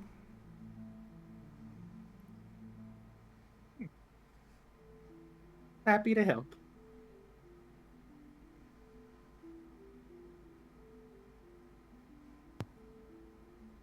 Ah, memories of episode 2.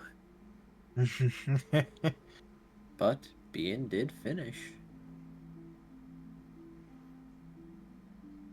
Adding wheels? Yes. And a handle to the side to grip it with, so you don't have to push. Yeah. Yeah.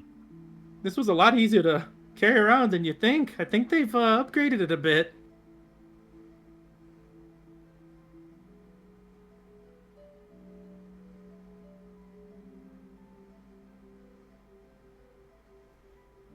Well, cool.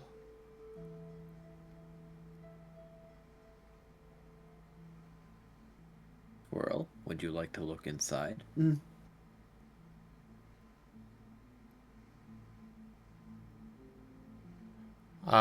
Squirrel does not have the key.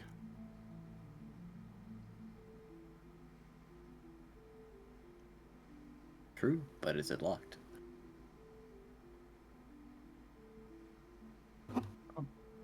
That's a fair Want me to question. open it for you? Yeah, I guess we could look inside.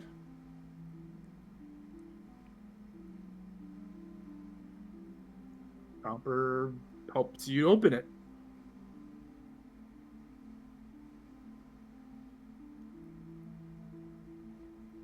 It opens easily enough, and inside are the items that were there before, along with a few new additions. 3 padlocks that seem slightly different from each other, and your lock-picking tools. Or rather, a new set. I was gonna say, he still has those. Yes.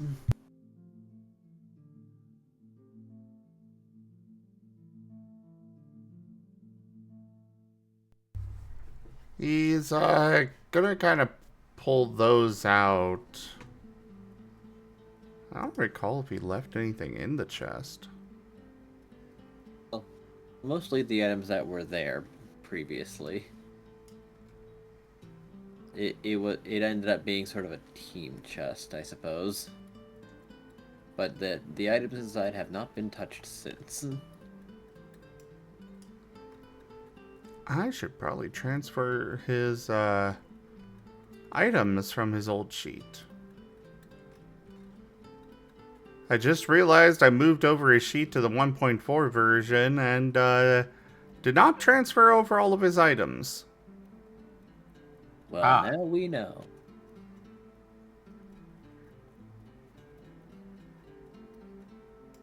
Where did these come from?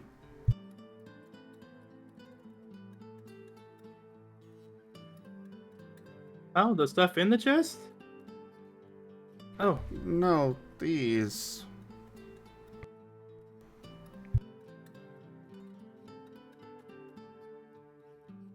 You're showing Chomper the lockpicks? And padlocks, yeah. Oh. Well, I didn't open the chest bringing it to you. I didn't want to open your stuff and let you see the surprise, whatever was in it. It did look like it was different from last time, so I'm not sure. Didn't you have somebody working on your chest before? Oh, Bean must have left those for me. Oh, cool. I hope you like them. I thought this would maybe cheer you up or give you something nice. Well, thank you. Chomper's giving a slow swaying lag. I'm thinking of heading to that town probably tomorrow. Oh, tomorrow? Yeah, sooner the better. We can get going and, you know, getting somewhere new, honestly. We've been here for a while, haven't we? Yeah. And being away would, I think, be nice. Doing something. Yeah. Take our minds off things. I hate to bring it up, but are you worried about Noah too?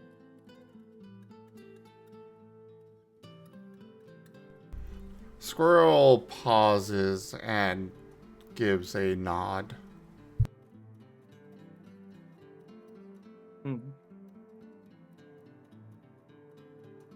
I am too. I kind of felt a little bad. I didn't want to take it out on Shia. I just needed to get that energy out of me. I'm actually really not happy with what happened to him. Hope we can help him soon.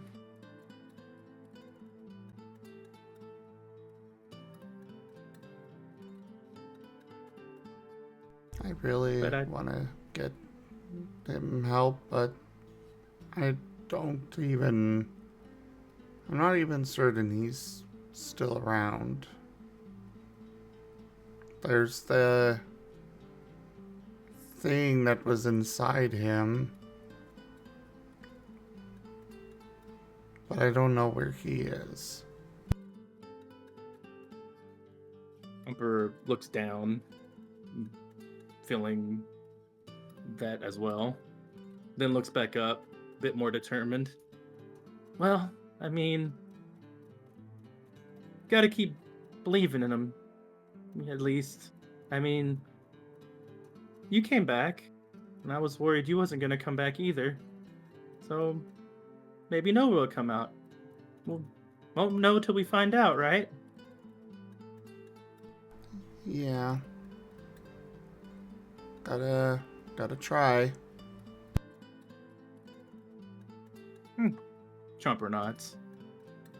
Well, till then, all we can do is keep going forward, try to get stronger, and, I'm sure Noah would want us to have fun too, or at least, not be moping about it. I think we've done enough of that.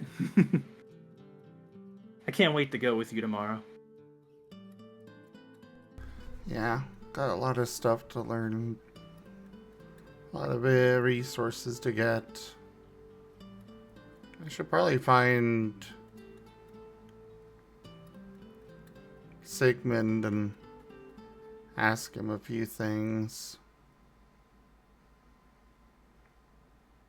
Oh, I'd be so. I could go with you. I need to learn about. Maybe you can teach me more to help with Tree too, while we're over there.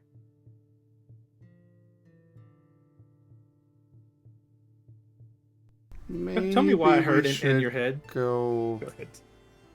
Maybe we should go separate. He tends to be kind of grumpy with people, and I don't think bombarding him together would be a great idea.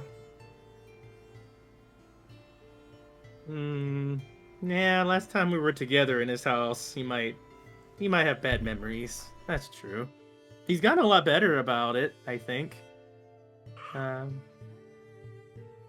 But I did mess up his bathroom that one time. Okay, if that's what you think, I'll go by your lead. What I was gonna say out of character is, why'd I hear fuel for the fire, fire for the factory, fuel for the fire? The chant again when you said you needed resources. I could hear it.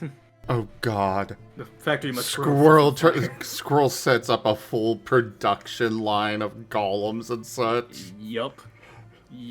That's what I imagined. All right, everybody, welcome to Lost in Factorio. Jeez. That is literally what I'm envisioning when you were saying you need resources. The moment you said resources. What was that, Enja? Isn't that just normal Factorio? Yeah. Yeah, there's like normal Factorio. Then you could do Factorio Death World Marathon and then feel pain every step of the way.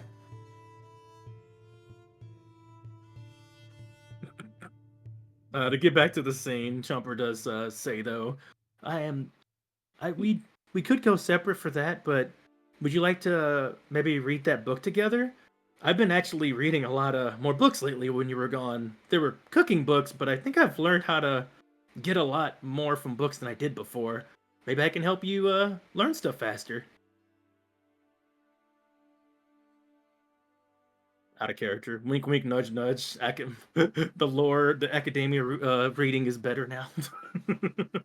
Could help with stat raising.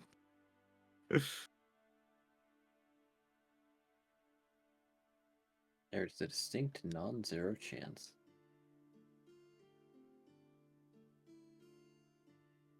Appraisal. Yeah, appraisal. Academics is the skill. Ah.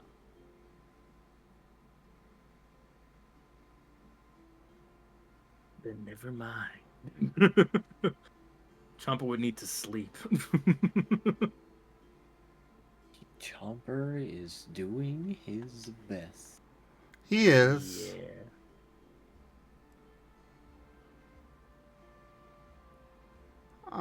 Maybe. Right now we should probably be focused on getting prepared for the trip, though. Upper knots. Okay, let's do that. I'll get myself ready and you do whatever you need to do. And yeah, I'll look forward to the trip.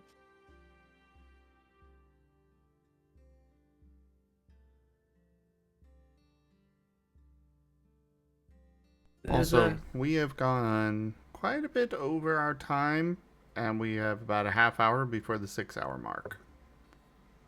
Then I propose we pivot back to the scene that was playing beforehand before we pivoted to this one, so we can wrap that up. Okay. Back to Scruff and Cirrus. Wrong S name. Samuel. Samuel. I mean, the other one doesn't Also, wait, even Cirrus begin was with spelled an with a S. C anyway. It begins with a C. Sounds like an S. It does sound like an S. Regardless. Close enough. Close enough. Anyway.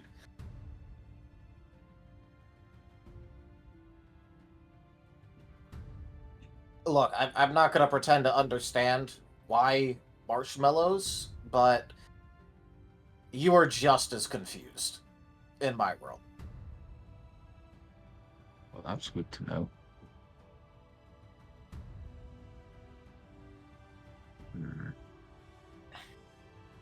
But yeah, meditation. Honestly, I don't really particularly know exactly what you did, and I didn't really bother to ask. So, meditation involved a lot of fairy energy. I had to... You pushed the energy down. And, people recovered energy faster while sitting inside the fairy circle? I don't really know what to call it, but it created like a spot of energy where people would recover faster inside of it. Scruff will just quietly murmur, Lucas Spirit Grove? Yeah, that's what you called it. I didn't particularly think to remember the name, it was just... It was a rather new addition that you found out you could do in the time loop for me, so... Scruff's eye twitches and his fur fluffs up a lot as he goes quiet and still thinking that over.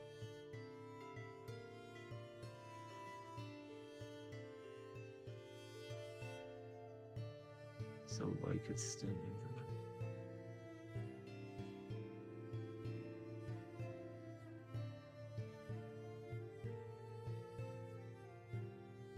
Did I see anything else?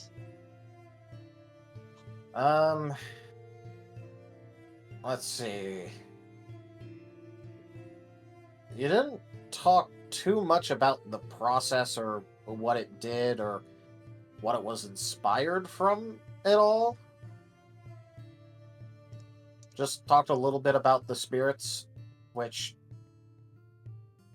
I'll just say this, Scruff, you're not exactly the best at giving out detailed information when you're not trying to.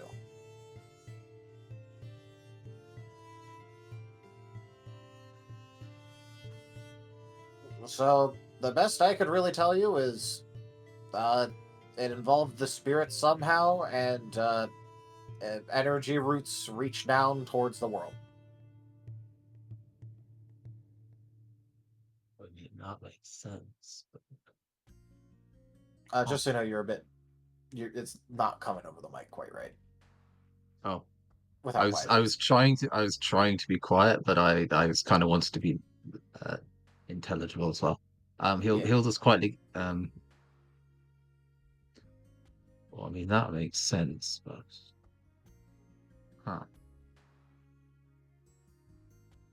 I mean, I didn't exactly know I was coming over here in order to prepare and ask my version of you exactly what you did to tell you, so...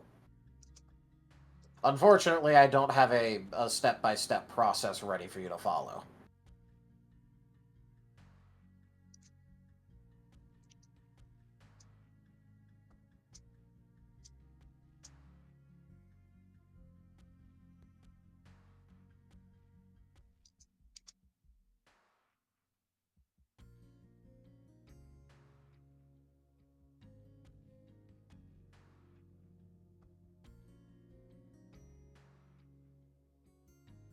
But yeah, also, Shia, I guess if you tried hard and think about it, maybe you could talk to the world too.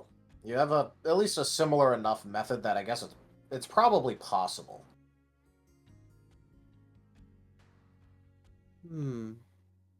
I can try. Could lead to something interesting. Well, I suppose if you do, remember the marshmallow trick. Marshmallow. Again, I don't know why it likes marshmallows. I mean, they're nice, I suppose. Scruff will kind of look. Who else is in the room? I know Shia is here. I know Team Pyroclast and Arlia, Enja. Sigmund, I think, is still around. Artanis would be there. Yep. Scruff kind of rotates to look in Sigmund's direction, opens his mouth, pauses, shuts his mouth, and rotates to Team Arlie and just quietly goes, "Where would I find marshmallows?" Well, there's probably some at the store.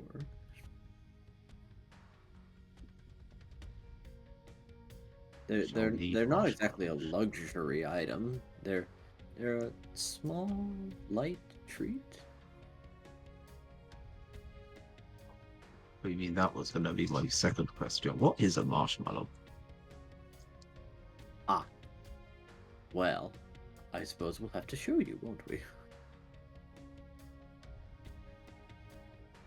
I don't have one on hand exactly, but we could pick some up and you could try them.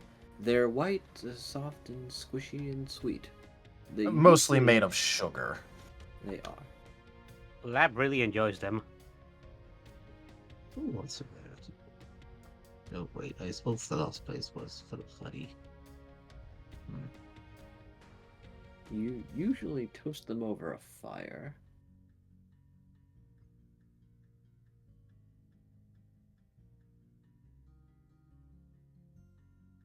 Surely that'd burn. Chestnuts roasting on an Or if you're open not careful, they fire. can indeed catch. No one has played that card, shush. Actually, that card's been played. Okay, granted, tonight it has not, but every other week it was.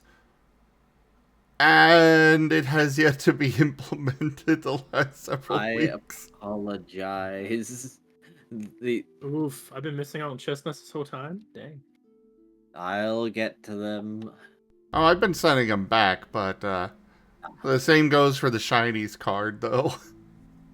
The scenes have been so full.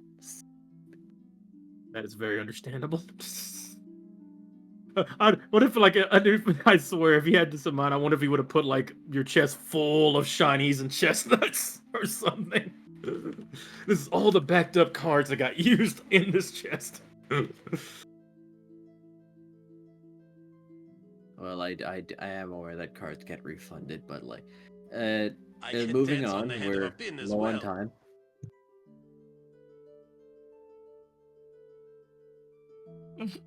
Unless we can leave things off with the team promising to show Scruff what a marshmallow is.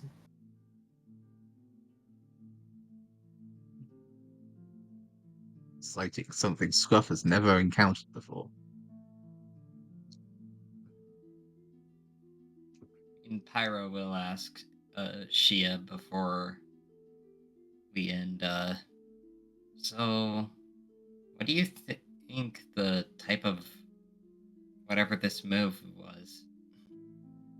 Well, it does look very similar to Verdant's, though if I were to estimate dragon?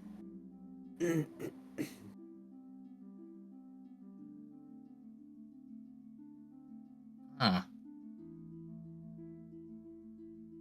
As reasonable a guess as anything.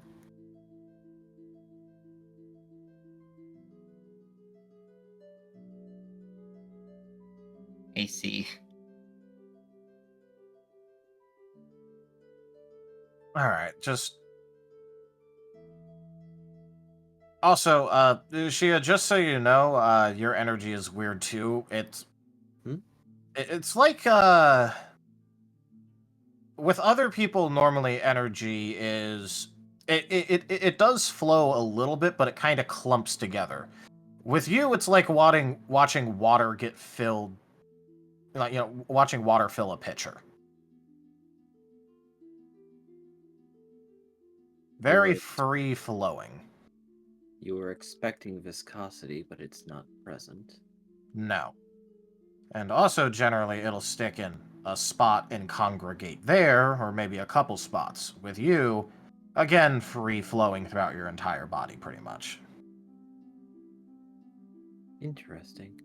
Maybe it's because I've just done this so much. It might be.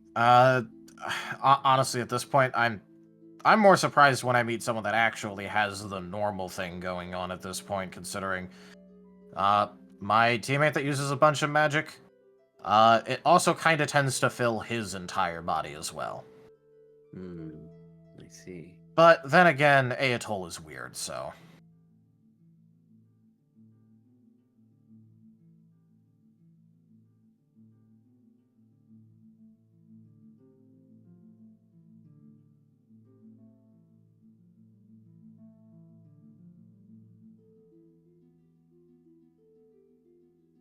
Is that his name, then?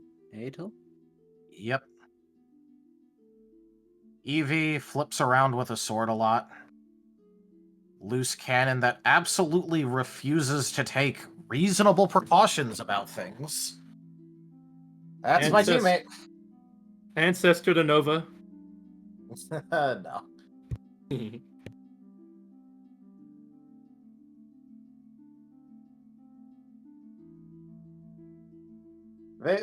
He seems kind of annoyed when saying all this, but like in the that's what I have to deal with kind of way, not in the like actually upset way. Yes.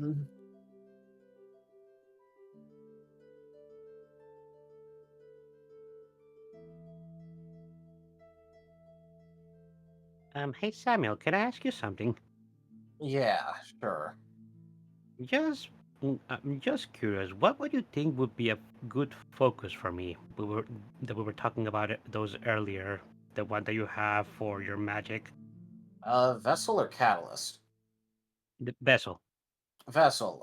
Well, if you're going for your own type energies to make the beginning process as easy as possible, I would honestly go talk to Bian about it. Bian has a bunch of vessels sitting around that are at least fairly useful towards certain types. I mean, that's where I got mine from, so. Oh, but not. Okay. All right. I'll talk to Bien about it. Thank you. Yeah. But, hold on. Shia, you seemed interested. Would you mind explaining? Certainly. It's just that...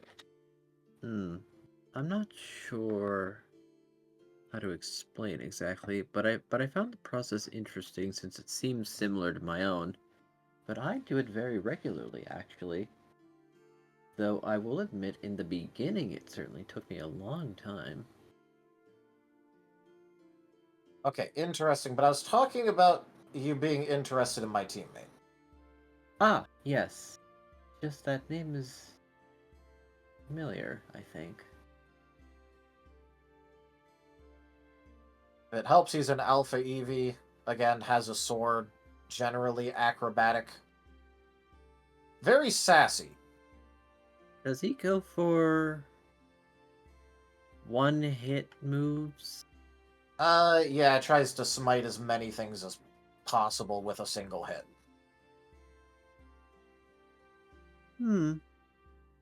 I see. Hi, Atoll. You seem familiar with him. I think I may have heard that name before myself. Well, there is a non-0% chance that they might be responsible for this. As she is going to push aside a bit of the fur, revealing a very long scar on her side.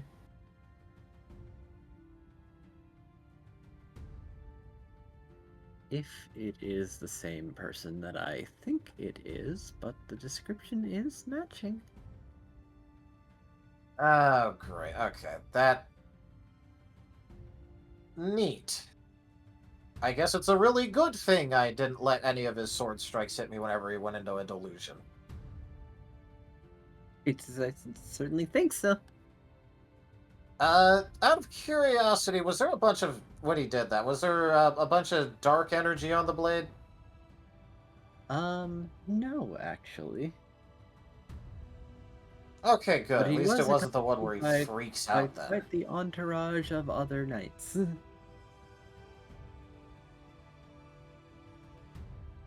Was that when they took Noah away from you? That was. Oh. So I'm suspecting your atoll is in Icona. Great. Well, if you guys have to fight him, don't.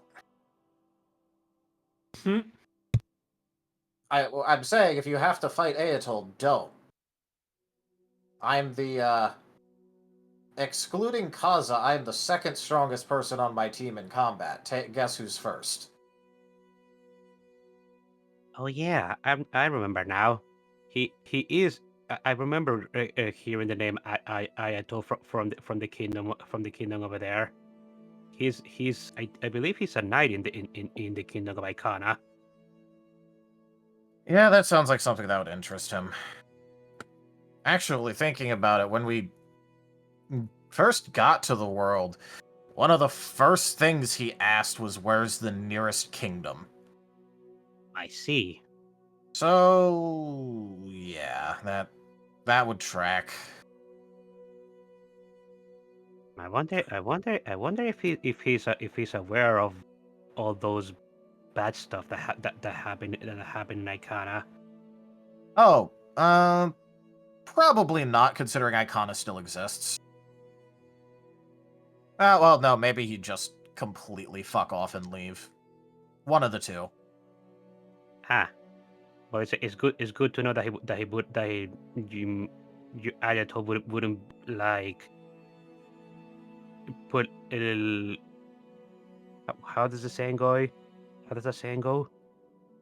Turn a blind eye to it.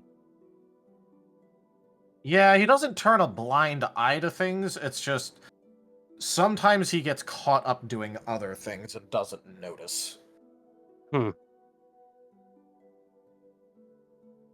So, yeah, don't fight him. That would be an awful idea. Especially if, especially if he showed up early in this timeline. That means he's had 45 years to go and be ridiculous, so... Yeah, definitely don't go fight him. That'd be an awful idea. But just gives a thumbs up.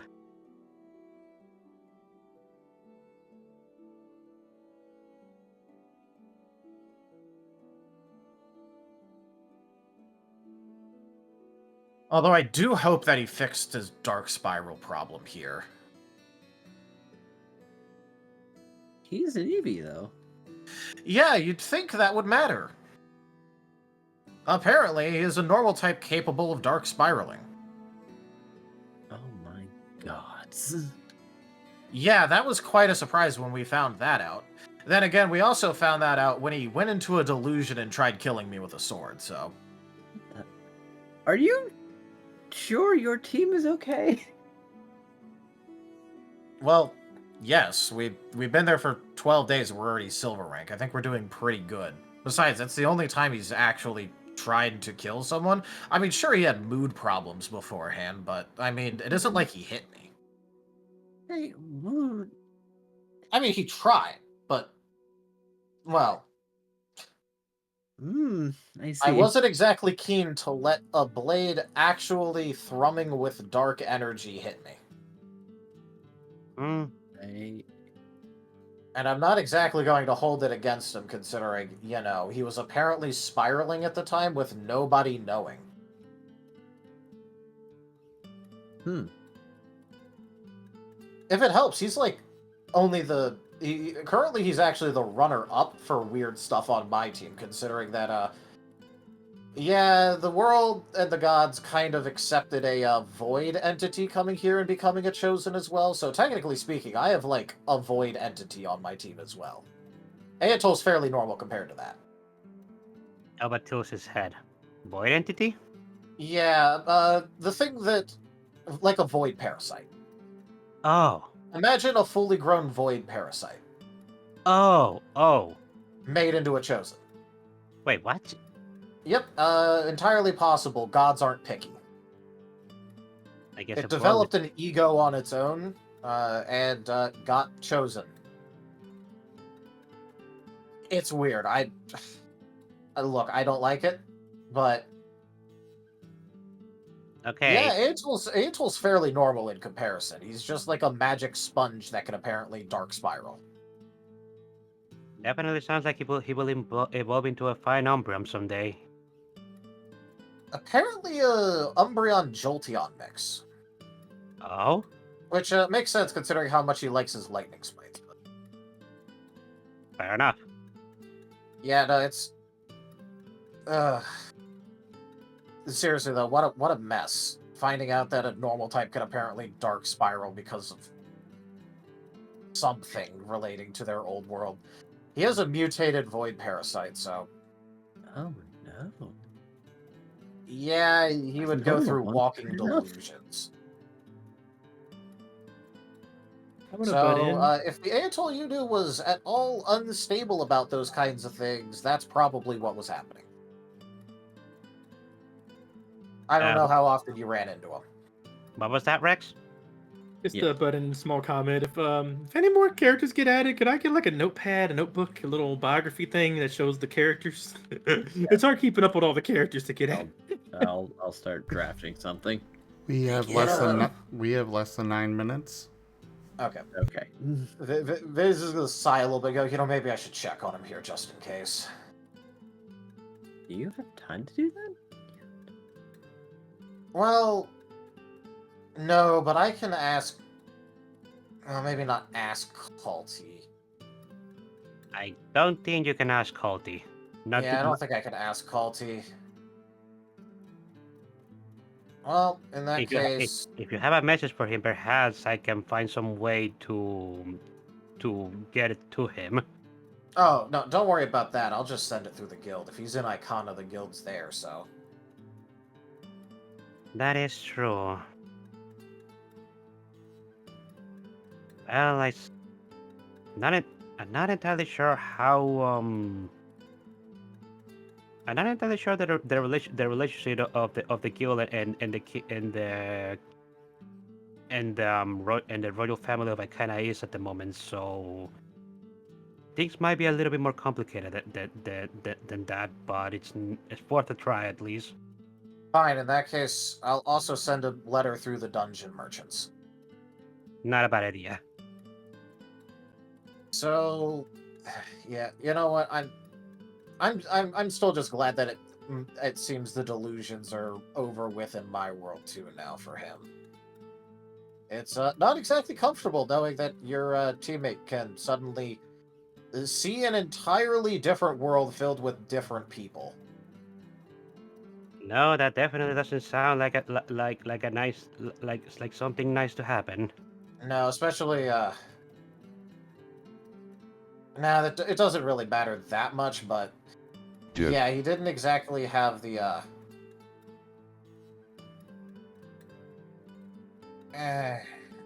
you know what, I'll just say it like this. The people who he recognized the most as people from his past were me and Sigmund. That should tell you the kind of people he was around in his old life. Oh dear.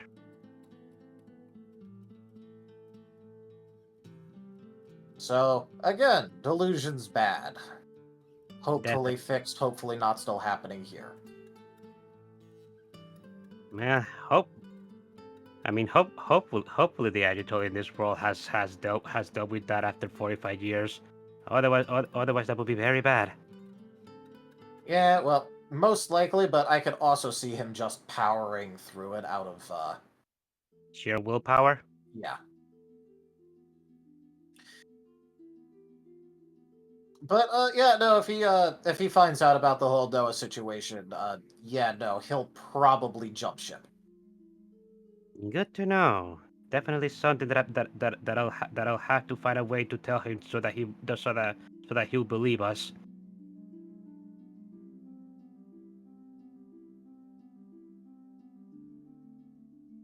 Yeah. Man, talking with you has been incredibly helpful thus far. Thanks a lot, Samuel. Again, here to answer questions. I might have some more questions for later. Well, before we get into that, we're probably going to have to end, because I don't think we're going to get through any of those with, like, what, the 4 minutes we have left? Yes. So That's why I was saying it like that.